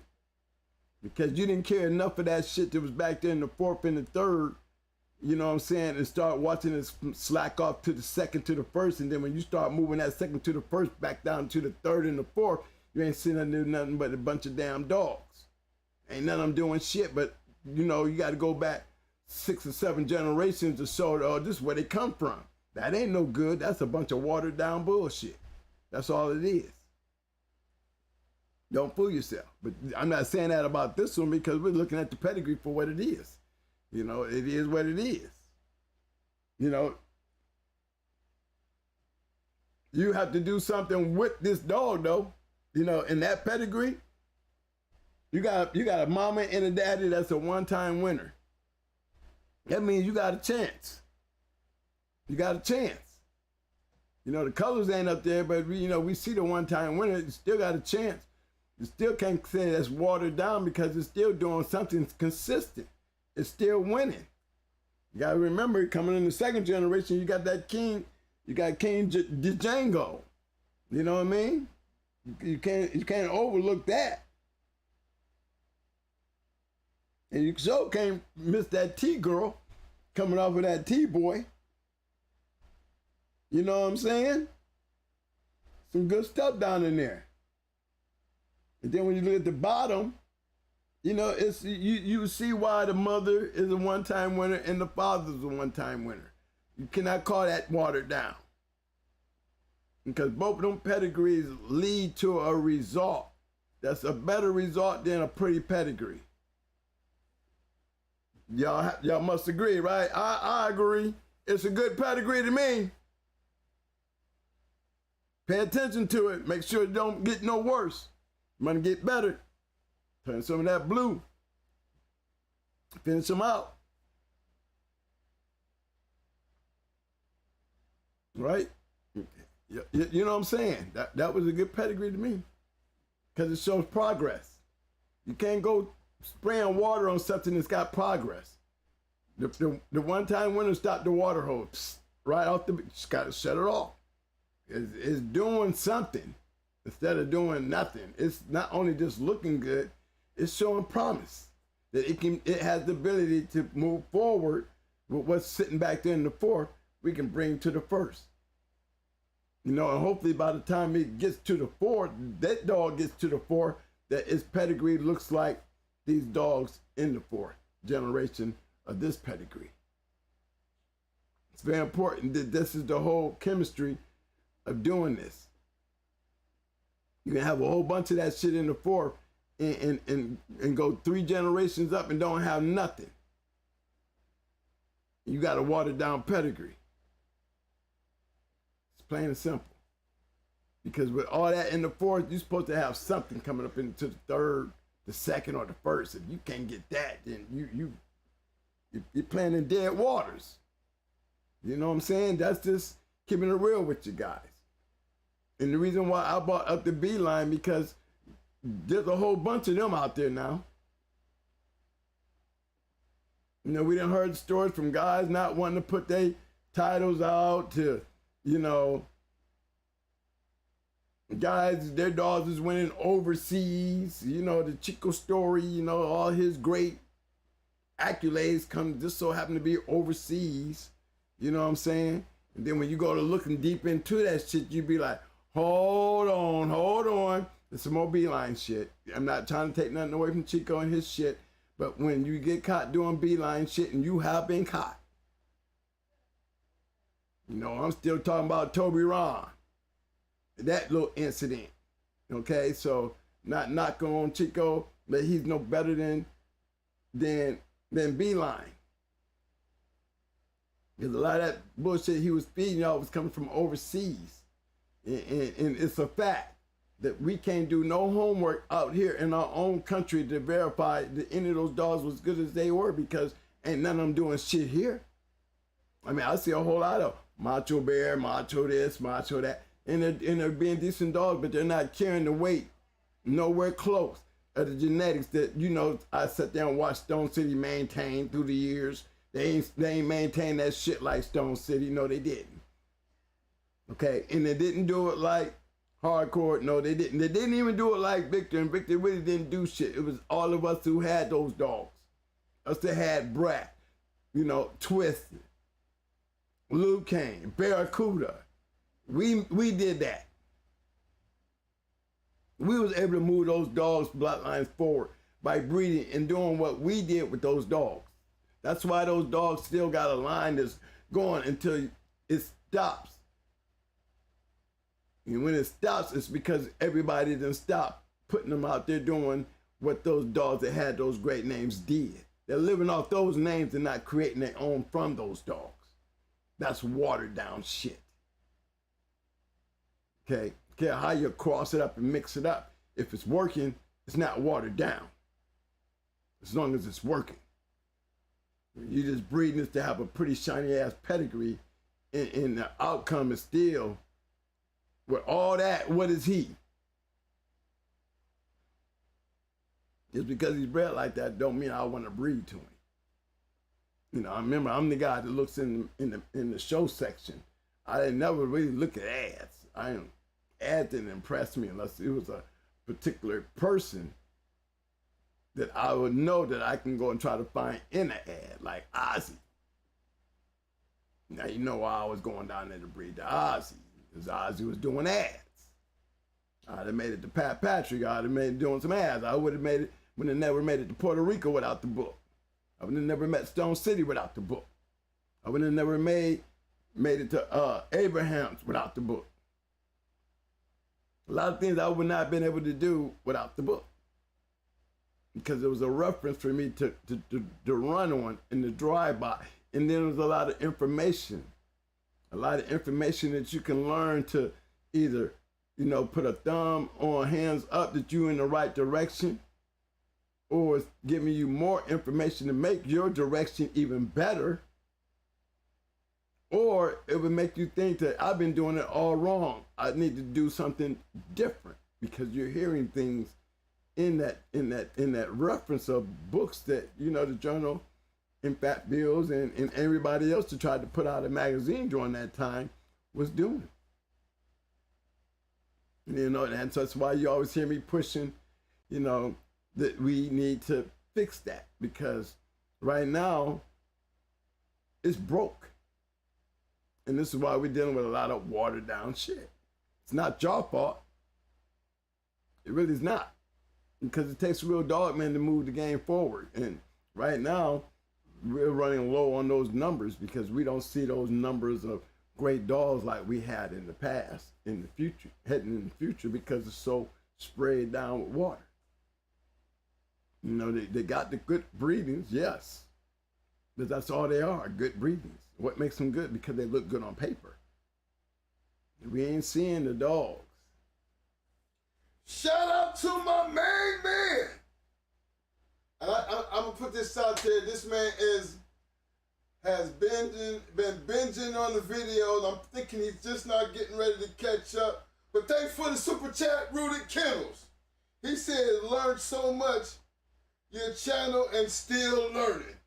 This young man, whoever, I don't know him personally, but I know he been binging. Yeah. Rooted Kennels, shout out to you, babe. Keep it up, man. At least I know somebody out there catching on, and that's all I ask. And, you know, I'm spreading the love, because I'm trying to give it to all y'all. But it feels good when you hear a person step up like he stepped up. He just let it be known. Look, man, I'm binging on this shit. I'm learning a whole lot of shit, and I'm glad, because guess what? Your turn. It's not my turn no more. It's your turn. You know, the buck moves forward. You know, it was a scary thing, and we still did it. That's all I gotta say. Bad situation, we still did it. A lot of us got popped in the mouth. We still did it. Except the outcome that brings. You know what I'm saying? It's the level of what you feel. Yes, it's different now, but it's different in a different way. You know what I'm saying? It's definitely done in a different way. And you have to understand that when you do that. All right, guys? Live by the disclaimer. If you live by the disclaimer, and that means you have to live by the disclaimer, you won't have those troubles. You know, I put my disclaimer. Shout out to my main man, Clifton Walker. Welcome to the show, fam.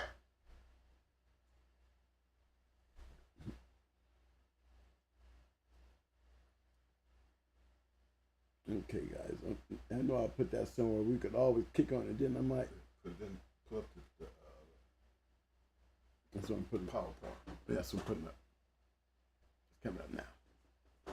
Hey, I'd like to give a shout out to my most extinguished chat room. Not the goddamn Shark Tank. The whole damn chat room. Man, I've been watching you guys tonight. I've been trying to keep up with them pedigrees. I appreciate the ones who've been, excuse me. I appreciate the ones who've been using that super chat. But I love the knowledge and information that you guys pass amongst each other. I think it's beautiful.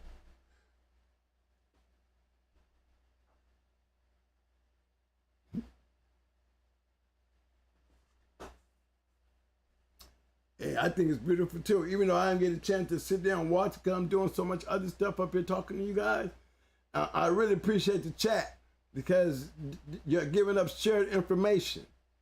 You know, and that's a network in itself. Guys, y'all can go back and play these videos. It's damn near like sitting there looking at a journal. It's down there sitting there looking like you're reading a journal when you're sitting there watching these shows because there's so much content and information and so much coming from other people. You know, that's what makes it real good is because it's coming from other people and their input and guys that, you know, I'm glad don't hide in the woods. You know, like you said, some people just don't want to do it. Guess what? We don't never hear from them people either. I'm pretty sure they'll never be in the history books talking about the shit that we talk about now when it comes to, you know, me not even knowing, you know, what I was doing mattered any damn way. You know, to be honest about it, you know, I wasn't thinking of it like that. But to know that, you know, my direction on what I did was the lead to my success and what I was doing, and you don't hear me hesitate to give the love to the guys that I followed and I was paying attention to. This is how I learned. You know, if they winning, I should be winning. I get their shit, I should be winning with their shit, right? If I ain't winning with their shit, I ain't using their shit. If their shit can't get past my yard, then I don't even give a damn how it's off a hoop. It ain't coming out my yard. You know? And that's just how we did it, you know?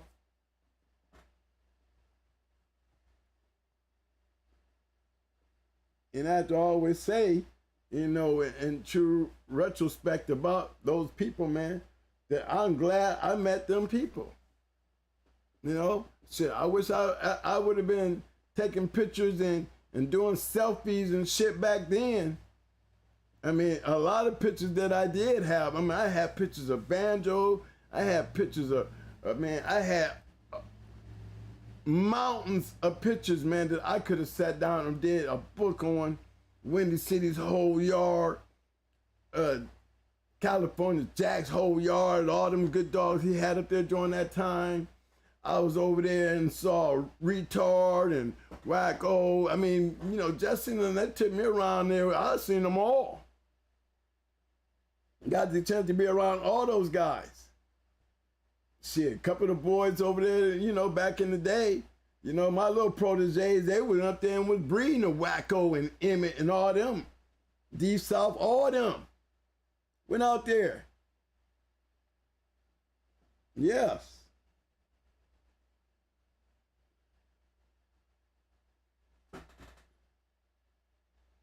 Put my disclaimer up on the table right here, y'all, so we can remind the world as y'all watch this video. Let's respect the game. Respect the game. The views herein expressed in this post do not necessarily reflect those of myself nor the forum owner and shall be viewed strictly as entertainment and for the historical purposes only. I nor the forum owner either promote or condone any violations of the Animal Welfare Act of 1976 or any other local, state, and or federal laws. Again, this post should be viewed strictly as entertainment and for historical purposes only. You know what I'm saying, fellas? We want to go there, we got to get there. You know what I'm saying? You got to live by that disclaimer. Remember, when we use these things as references, right? We don't know when and we don't know where. Okay? And as long as it's a fictional story, it stays a fictional story until somebody try to make it a fact. And the only way that's going to happen is somebody done fucked up. So there's no need to hide. There's no such thing as hiding, you know? The game was built on our love for the American Pit Bull and keeping it strong and powerful as really the baddest thing to walk the face of the earth pound for pound. Give it down what anybody tell you, that they still hold true to that, okay? You're never gonna find nothing gamer. Never. In any animal. Lion, tiger, badger, call them what you want. There's nothing gamer than a real American Pit Bull Terrier. And you're going to find that under the section of champions and grand champions and registered mares that produces those winners. So, you know, that's the shit. That's what has carried us through those years. Nothing else. Don't fool yourself. Do not fool yourself. Don't get away from the facts and for what they are. You have to win. Period. I don't give a damn. Get in contest of chasing hogs, win. You want to jump up on and then jump and see how far you can jump and shit, win. But the safeness of this game really still belongs to the dog men of the world. Okay? It might be illegal in many countries. Everybody frowns on the shit, but one damn thing for sure, they was been doing that for years and it has survived. You know, we might be losing steam because, you know, there's been an onslaught systematically. It has been destruction to the American Pit Bull Terrier and its pedigree. A lot of great dogs fell to the wayside through, you know, being on chains when you ain't got no business being on chains. We lost Twisted when Dade County kicked out the pit bulls and they didn't move their dogs fast enough and lost some great dogs out their yard. Deep South, yes, they did. You know, even in my case, I wasn't doing anything wrong. But just because, you know, they don't mind coming and having their own reasons and taking your shit. You might win, but in the long run, you lose. Because then they'll come with some more fake ass line. Well, you gotta pay for us for keeping your dogs and give you this ridiculous bill. Or they're gonna tell you, you know, you're gonna have to fight to get your shit back. And in my case, they went and killed my shit the same day they took it, so they knew they was gonna lose. Or even they took that stream of a thing, even though it was against the law. It didn't matter in my case. So, you know, that's a whole line of dogs gone. Thank God that the dogs that did get out were able to get out. I wouldn't have had shit out there. And that's keeping it real. So, you know, the moving forward on our expectations is the same as it was in 1938. They had expectations already set when they were building this line of a breed of a dog. And it has not changed.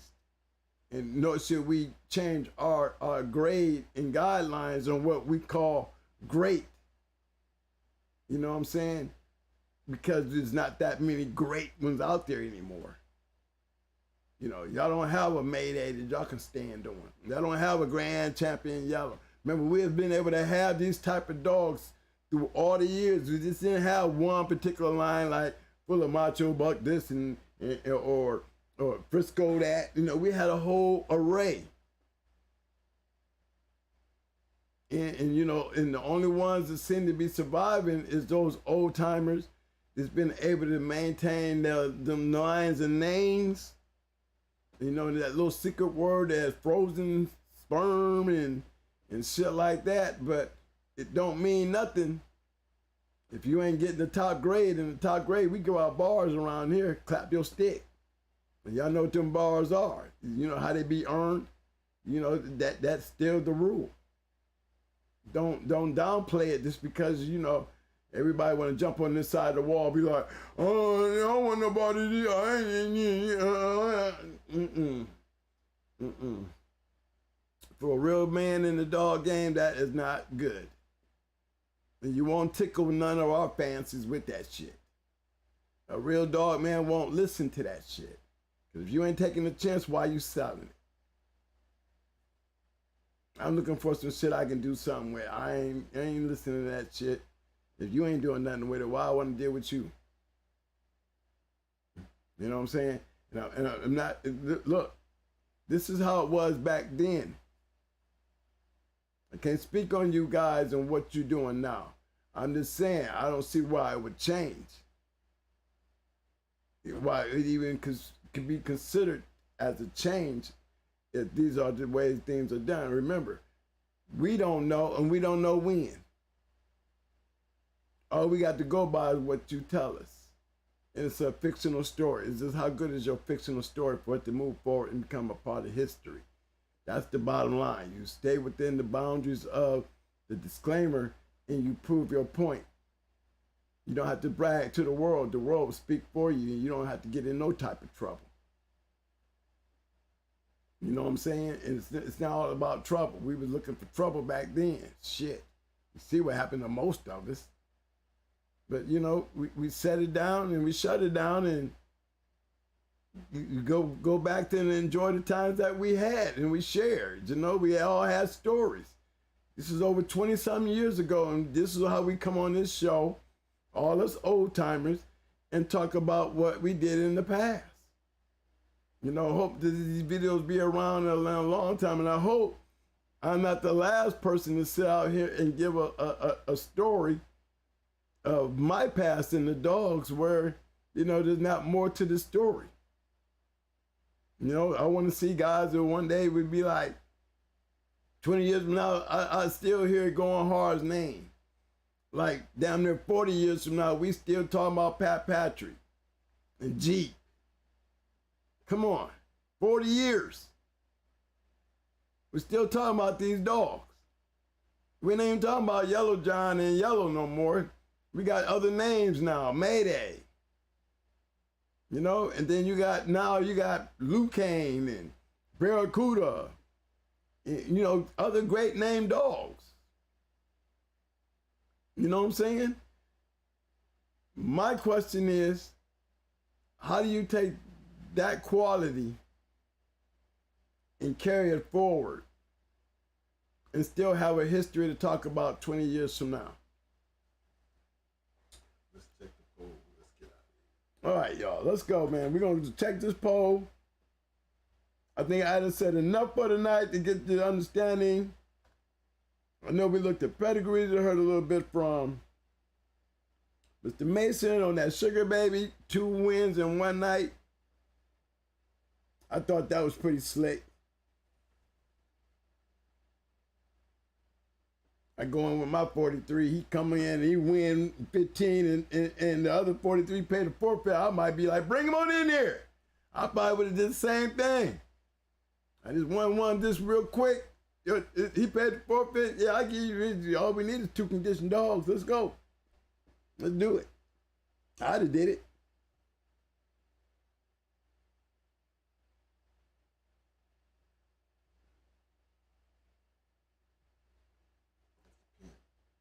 Oh, that's the pen, okay.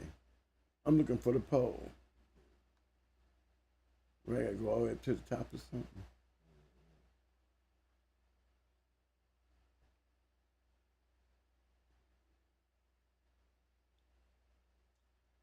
Hey, fella, we getting around to that time of the show. We getting around to that time of the show. And for all my moderators, for all my sharks, we at that time of the show that when, if you like what you heard tonight,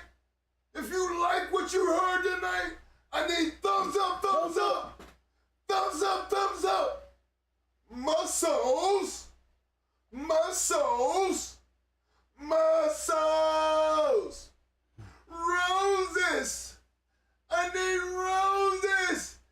Give me them damn roses. Moderators, supporters, show them how we do it over here in the Shark Tank. Yeah, man, show that love, fellas. Y'all know what's up. Well, Kendall, I was just running past some of this shit. Fast money makes one thing slow. Beeline Kennels. Yeah. Watered down bullshit. Well, Kennels. RKB, I see you, fam.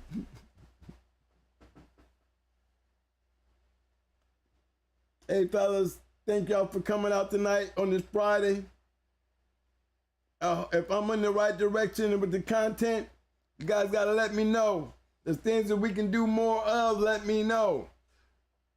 Remember, we do have a support system going on over here. We are still working on our historical book records because we just don't want to have it out here on the internet. That's just the bottom line. You will never see this as on anything that we would use on this show because it's a book of records. It's not a book for show. You know, it's nothing more than what we used to do with the journal. Only thing different is, you know, the printouts won't have kennel names on it. You want to shine your champion, then you have every right to put your champion and your kennel name on your champion. If you have your one-time winner, that's on another thing different. You know, you can have a one-time winner and still be recognized under that one-time win, you know. A lot of dogs in the journal didn't get that kind of publicity because of that. You know, champions and grand champions is really the only thing that really mattered in those books. You know, very seldom do you ever see, you know, two good ones run into each other, two first-time out dogs, both of them champion caliber dogs, but because of the kennels and the competitiveness of those kennels, sometimes you run into those great matches like Red Arm Martell. Should have been grand championship matches. The match we had with Psycho and that Gator dog should have been a grand championship match. It just happens. Sometimes you run into two great dogs. They met early in their career, and you have the outcomes that was really meant to be really a greater show if they had been titled dogs. They probably would have made a history based on the matches, but because they were just, you know, one was a two-time winner, the other was a first time out, and the fact that they went 3 hours and 17 minutes in a real good show, it probably would have been a historical show if both dogs would have been champions or grand champions. Hey, but hey, look here. Mr. Gunner, I see you. Now wait a minute. I'm looking down through here. I see people giving out roses and thumbs up, but I do not see certain people who've been in this damn chat room from day one.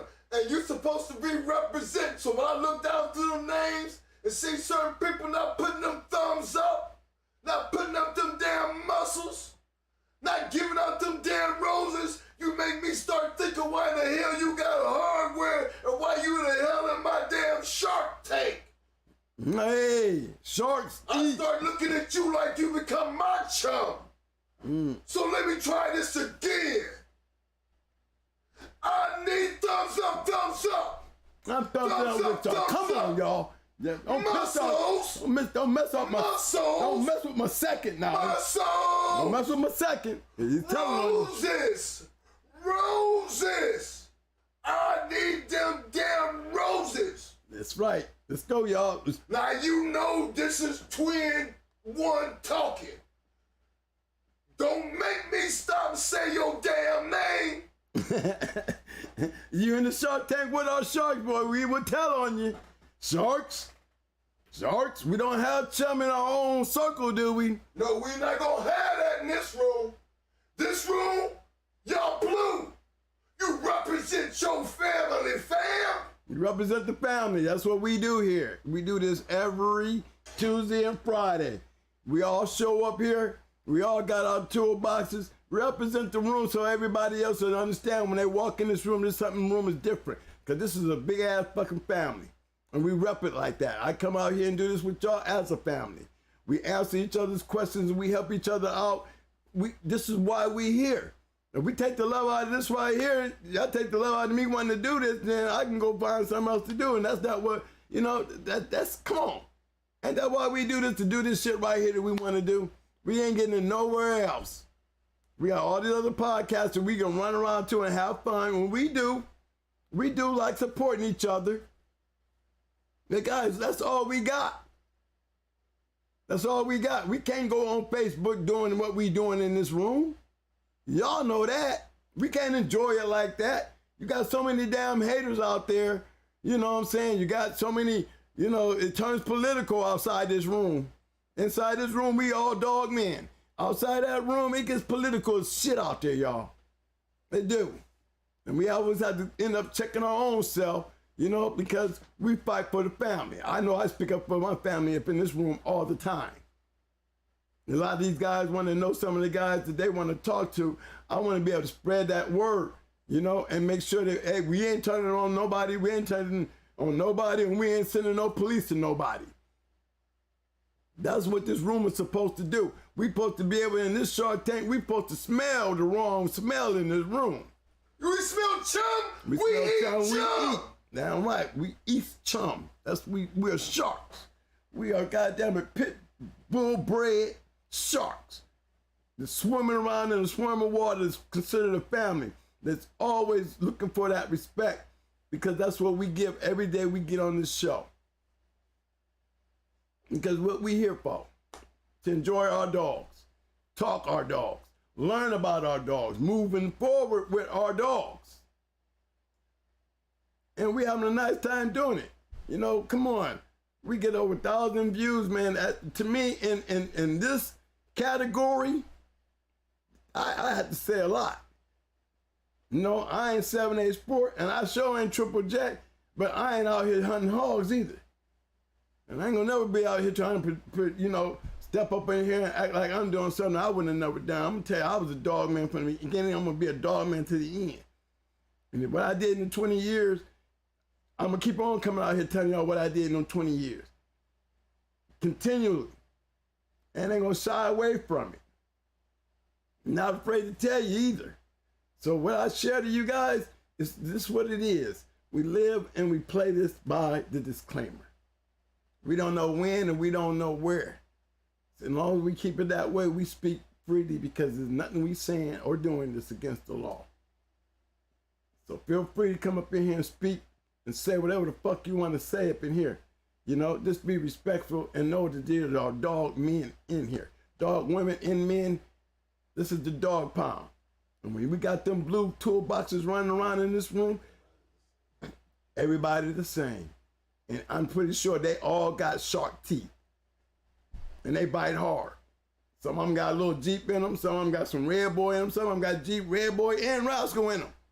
Some of them got Frisco in them. Some of them got Mayday in them. Some got Stone City. But they come in all different breeds and sizes. But they're all sharks up in this room. They're all sharks in this room, and we all looking for the same thing. Respect what we do, because we do what we do. And I'm 100% behind that, fellas. Don't think I ain't.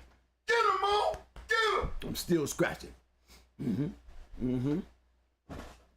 I be loving the response and the thank yous too, fellas.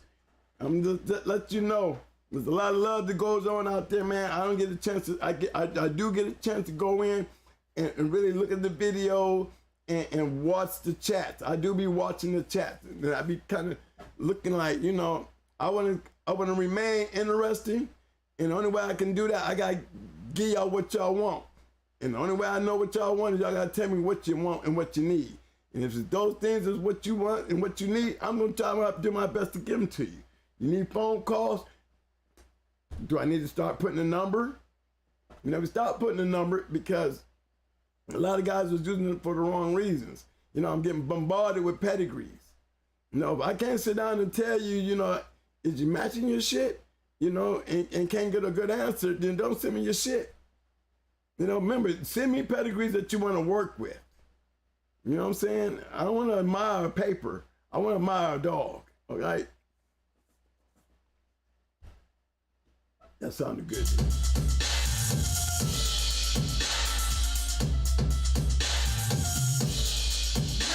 It's time, man.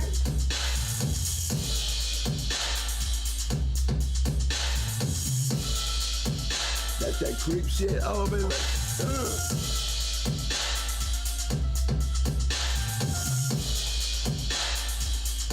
All right, fellas. All right. Look, y'all had me a little pumped up today. This Friday, so I'm always gonna act like that when it comes to the weekend. Again, I always gonna give that special shout out to this room right here. This room is what made us. You know what I'm saying? This room is why we do what we do. You know what I mean? You see my boy over here, he's still sitting in this chair. He come in here with content. He bringing out his book. You see that look on his face when he be talking to y'all? That nigga be serious, man. He be wilding over here. You know what I'm saying? That passion, baby. That's that passion. That's that love of the game. I be watching that chat, man. I be watching y'all putting up them pedigrees. You damn right I be going in them. I don't want him going in them because he start paying attention to the chat. You know what I'm saying? He forget about he in front of a damn camera. But don't think I don't be looking. And I respect you guys for doing what you do because you don't have to do what you do either. But this is what you do while you in here. This is the family part of what we doing. That's why we respect that blue. For all you new faces that come to this room and you see all that blue, you want to be a part of that. All you got to do is come back. All you got to do is participate. And guess what? You're going to look like everybody else in this room. You're going to get your hardware. You're going to be considered part of this Shark Tank. And you're going to be riding around, looking for that chum, just like everybody in here. Dickie Foster, what's up, baby? Way to go, Dickie. Thanks for the Super Chat, fam. Super Chat, baby. That's what you do it, fam. Come on. Everybody want to be a part of that. For all you new people who happen to see this video, hit that damn subscribe button. You know what I'm saying? Come be a part of this damn Shark Tank, because this ain't nothing fake over here. Everything running on through here is real. If you win the Bulldogs, because that's what we doing. And when we doing them Bulldogs, we ain't messing with nothing fake, baby. Nothing fake. Because everything over here is real. But if you want to slip up and come trolling through here, We got sharks. I got sharks, and they be looking for that chum. They want that chum. They be wanting to eat. I be wanting to feed them too. But y'all know better. They know better. They know better. That's because of y'all. What we do in strength, because we doing numbers. As long as we doing it in numbers and we keeping it like it's supposed to be kept, guess what? We're gonna be like this. We're gonna be rocking because we always scratch to win. Y'all know what's up. You know what's up. Beat that up. Hey, we're gonna see y'all in the parking lot. We're gonna see y'all in the parking lot. Keep the chat going, fellas. Remember, stay safe. We love you. And that's from the right here, fam. All day, baby. Right here, fam. All day, baby. Yeah. All day, baby. Yeah. That's right there. We right there. Scratching, baby. Got to win. Got to win all day. You got to love it. You got to love it. Come on. Yeah.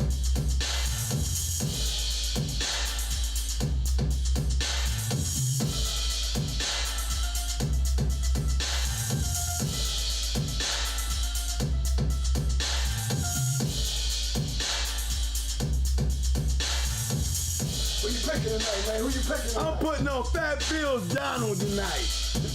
I'm leaving out to Fat Bill Donald. Fat Bill put a pedigree up. He was talking about this shit tonight. Thank you for coming on the show. So he's gonna be my dog of the day. That's right. Fat Bill Donald. Hey, don't y'all forget to support those other channels. 7A Sports. Shout out to my big brother. Walking down red. Big Steppin'. For being in, Mr. Richard G.R.CH, a.k.a. Schoolboy. Y'all finna get over there and get them books. My big brother Rusty Man, shout out to you, baby. You ever pick up on the town there? That's right. Shout out to my man for showing up tonight. Mr. M.M.M KENNELS for representing. Yes, sir. McCarty, what's up, big bro? I ain't heard from you in a minute, but I know you're there. I know you're back there watching, but it's time for you to show up, fam. Come on.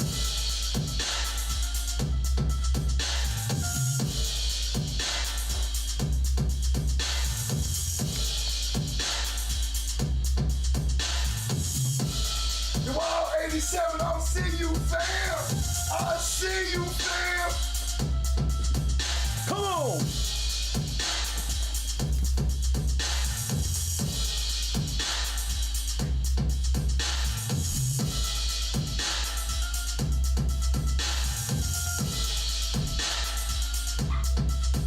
Appreciate the love, fam. From all y'all. Trust me. Well appreciated.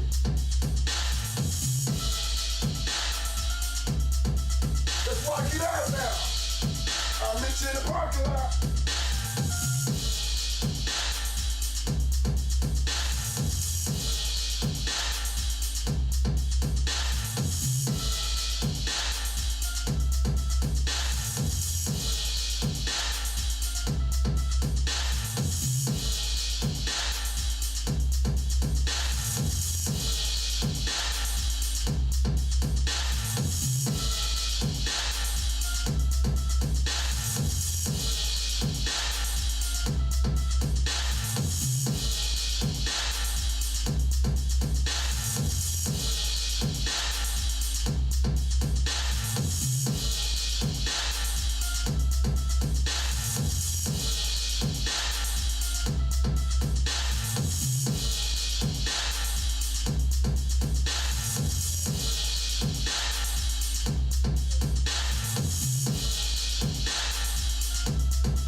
Everybody go for that response chat room. I'm looking at all those roses and thumbs up, boy. Thank you. That's how y'all do it. Every bullshit, y'all come in and scratch all the time, not some of the time. Scratch it all the time. Always. I see Always. you keep on rolling. I see you keep it rolling, Kennels. I see you, fam. Thank you for coming to the show, fam.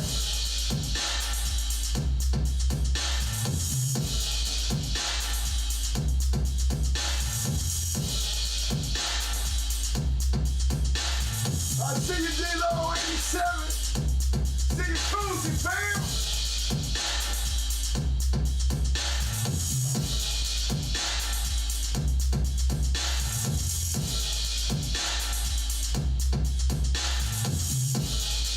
I hear you, Mr. Ross.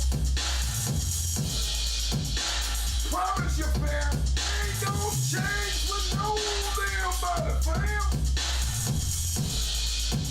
You bring a raw and correct.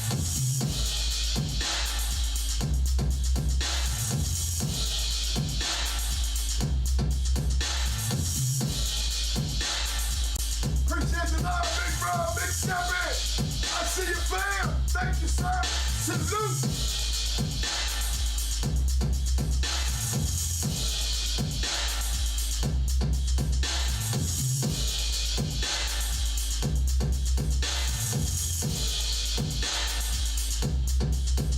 Come on.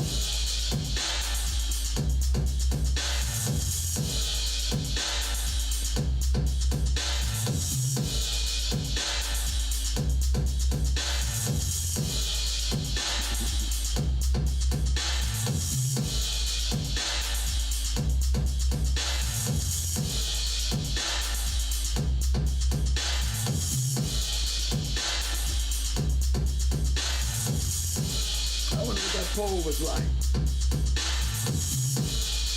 Get my phone, get my phone.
That needs streets and pastry.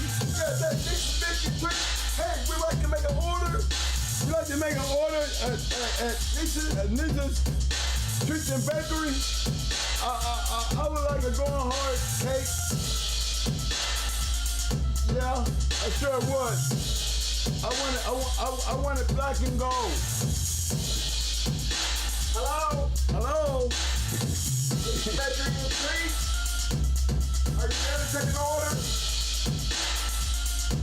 Yeah, guys, I'm gonna have them make me a cake and I'm gonna bring it on the show.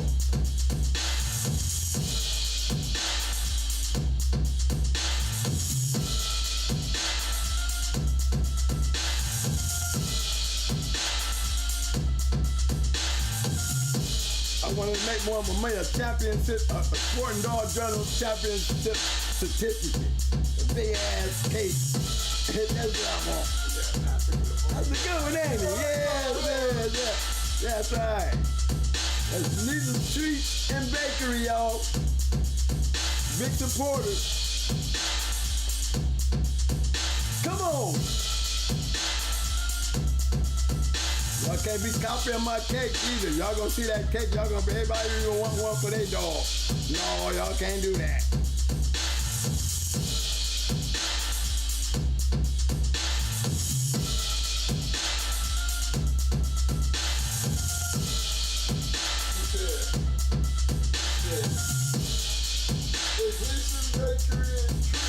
Damn, bro, get my name right.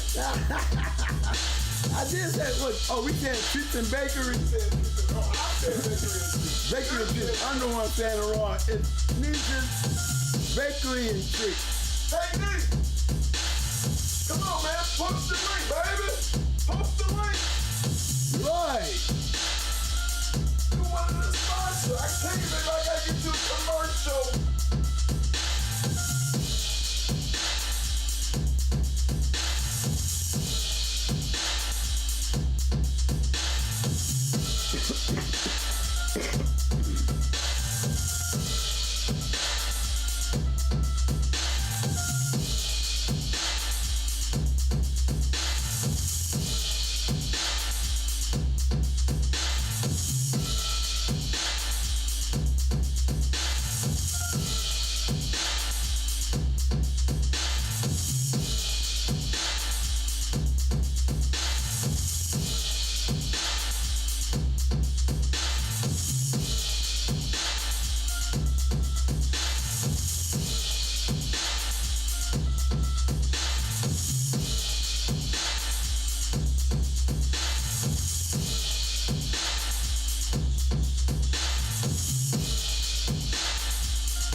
Votes, guys.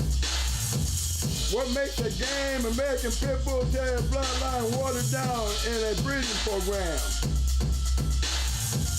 A was activity, 6%. B was inactivity, 71%, 76%.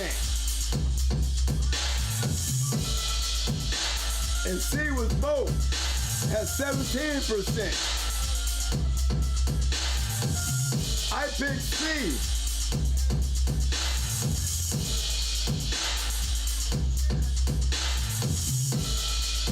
I put both. If you're inactive, that ain't good. But if you're active and you're losing, that ain't good either. Come on.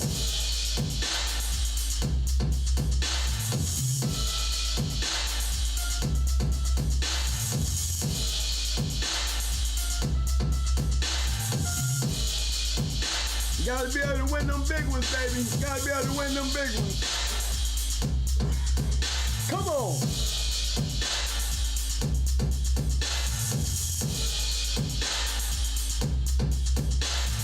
Salute Martinez Game Dog. What's up, baby? Glad to have you on the show, fam.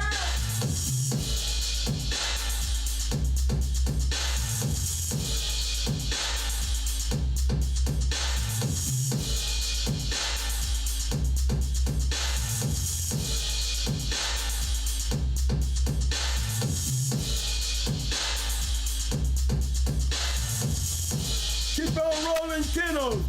Thank you for that, baby boy. I hear you.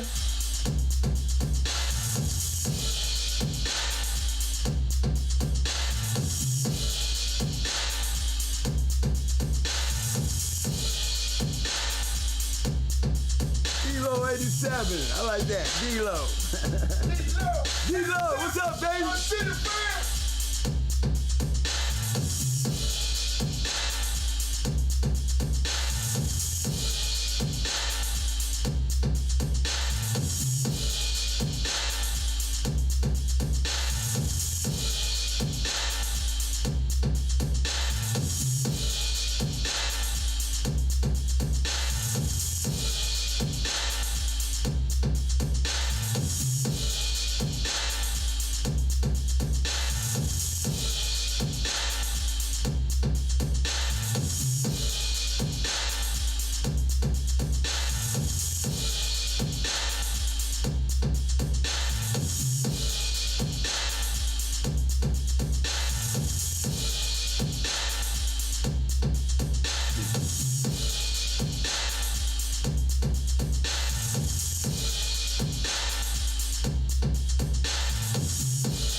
damn it! What kind of style you need with that right there? All right.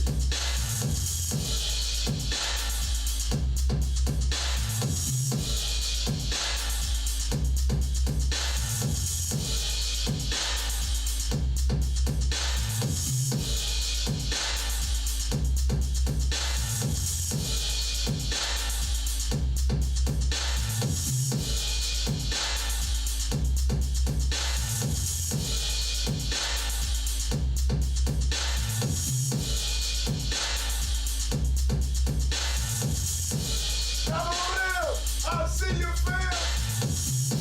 Always appreciate it, fam. Always. Salute to you, fam.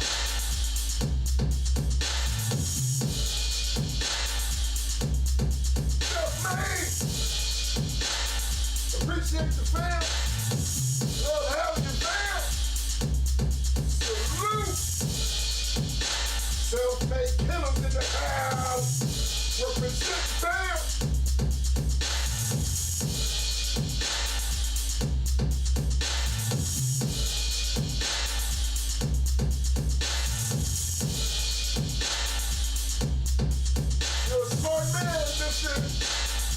Eduardo, you're right.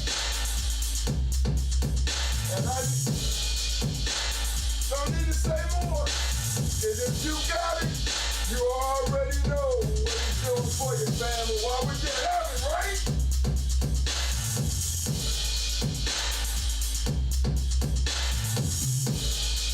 That's one thing about these dogs, man. You don't need nobody to tell you about it. Not when you got it.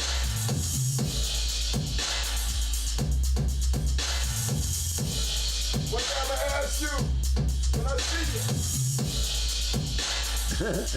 what's your style like? What's your style, What's baby? your style like? I want to hear what you gonna tell me.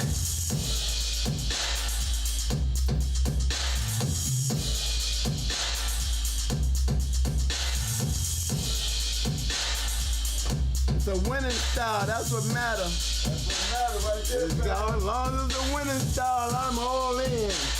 All in.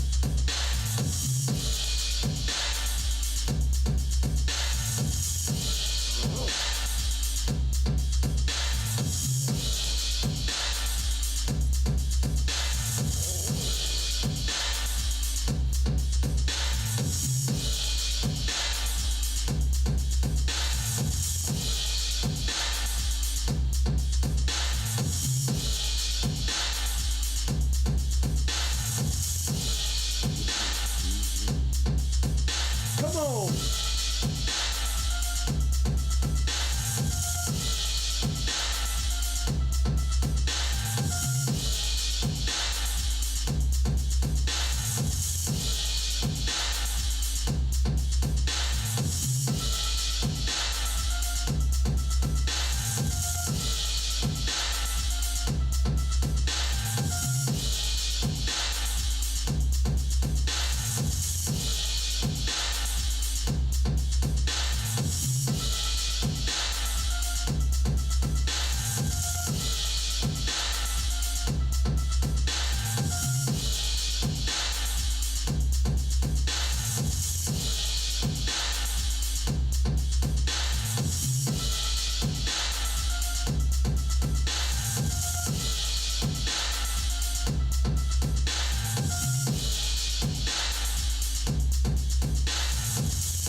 Tell them again, double M.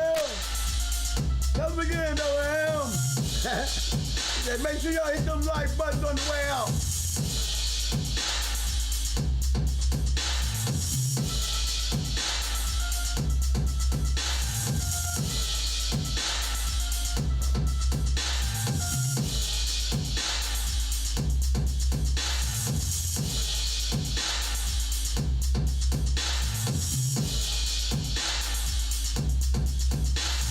Man, I know y'all got a sound system.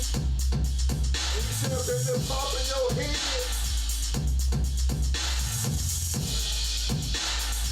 I know that bass got that bitch.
Appreciate the love, fam.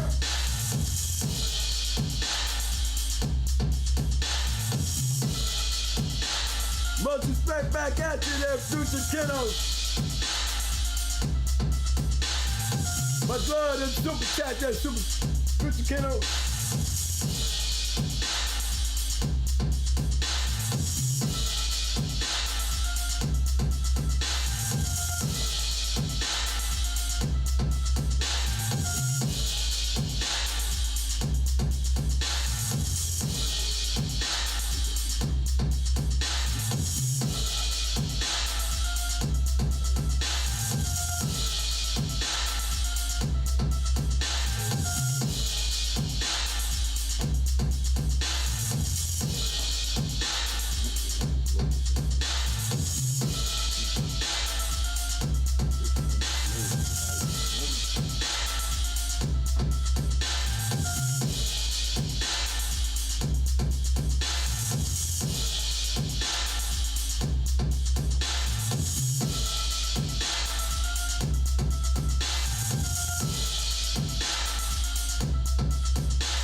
birthday cake.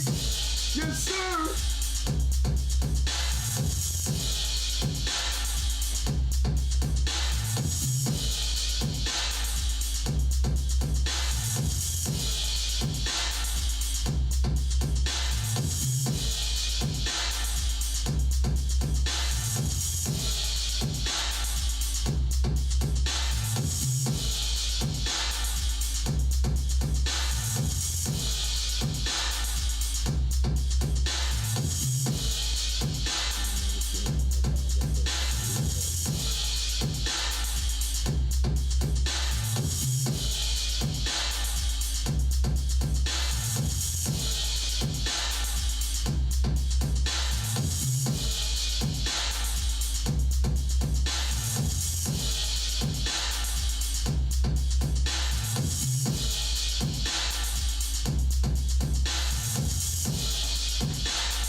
Damn, fellas, we got over 700 views tonight.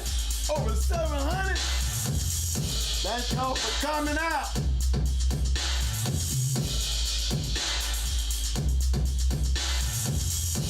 Let's get chat room, bringing up that steam. That GR.CH. Bring them all in, fellas.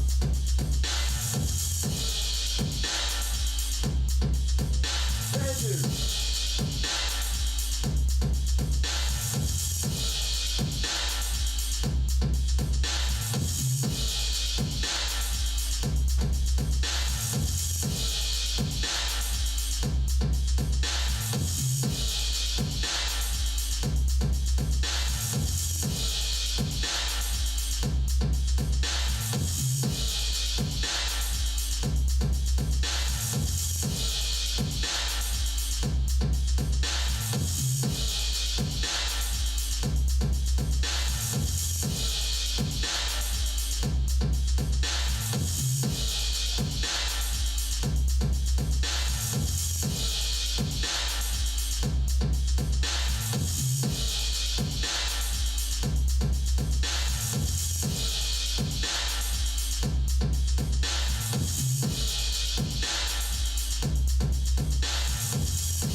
Appreciate the love, fam.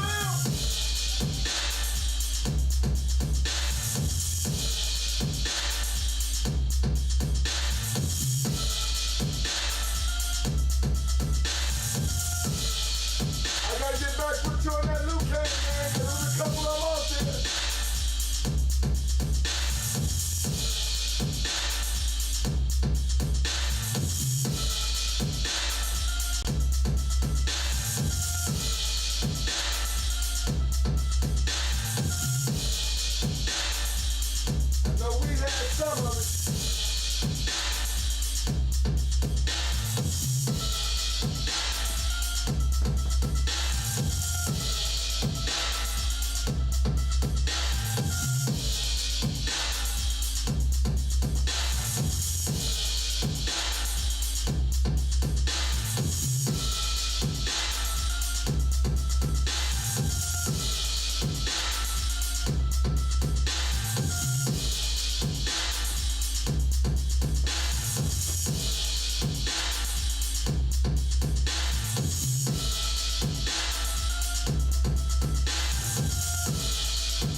To all the new viewers to the channel, don't forget to hit that subscribe button. Remember, we on every Tuesday, every Friday at 8 p.m. Talk Shit Tuesday, Hot Mic Friday. Join us. Don't forget to hit them like buttons.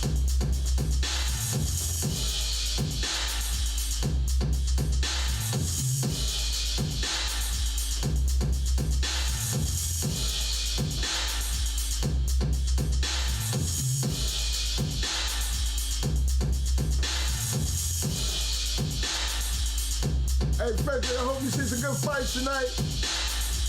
Seems like Bellator's gonna be taking over here in a minute.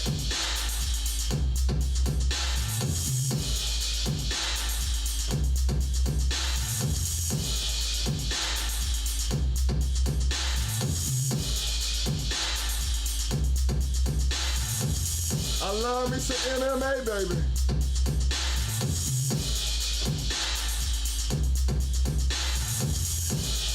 Hey, Freddy, what you think about Adesanya getting knocked out?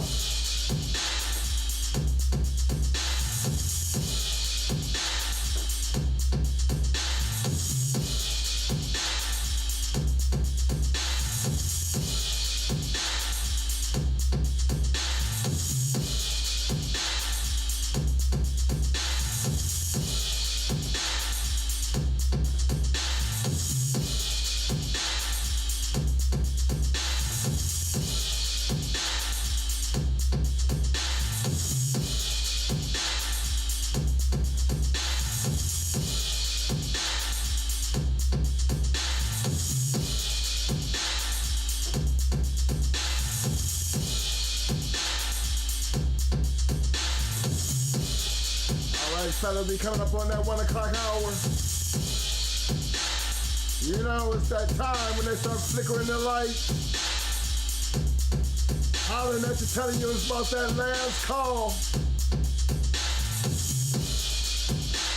I'm 2 views away from where I want to be. That's 7:30. That's that 7:30, 2 views away. That's why I'm hollering about that last call. Look here. I need to get some lights up. We got 728 views, 97 likes. I don't understand it. I'm just saying. Sometimes I believe YouTube be doing that shit, you know, but I ain't gonna put it on YouTube. I'm gonna put it on. Hit the damn like button, we gonna find out. It don't make no sense. And it's free. Come on, man.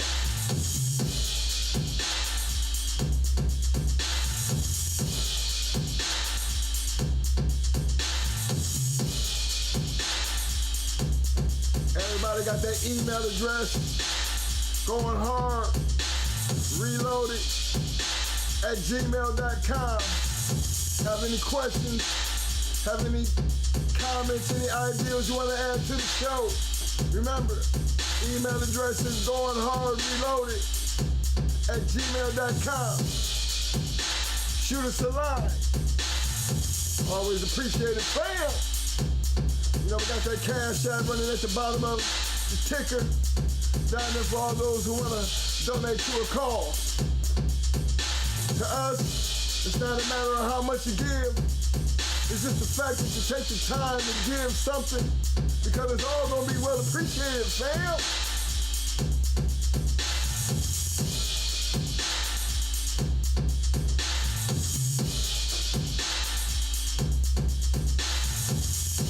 We run away from that magic number, coming up on that 1 o'clock hour. Light flickering for that last call. Help me get there, I need one more view and I'm out of here. Again, for all you new viewers, don't forget to hit that subscribe button.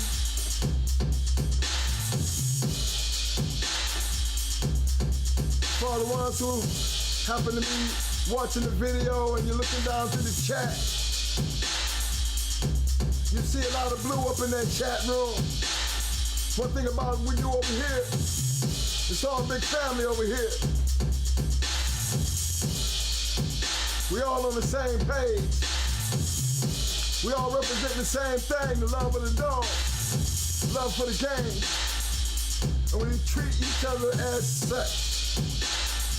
In order to get one of them big hardwares, turn yourself blue, all we ask you to do is come to the show. Participate in the chat.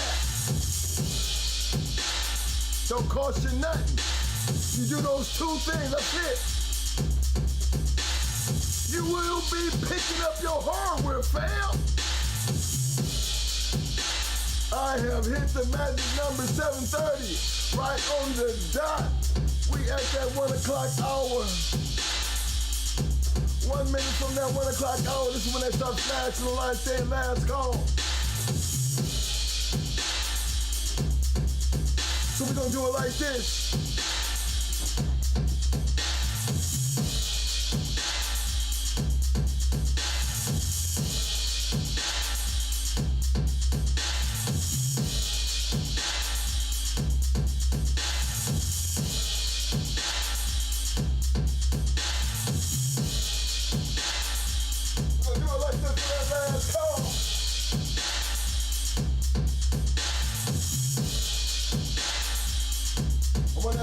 Enjoy your weekend. Stay safe.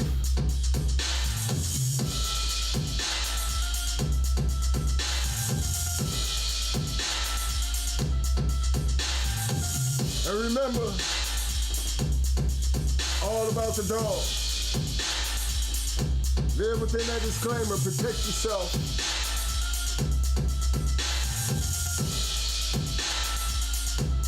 Again, don't forget to hit that like button. Yeah.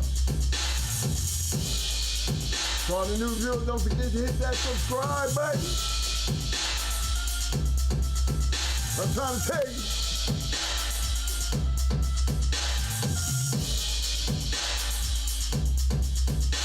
I'm trying to tell you.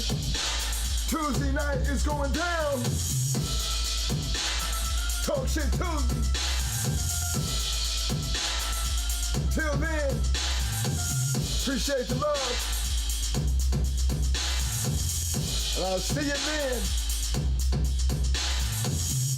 Amen.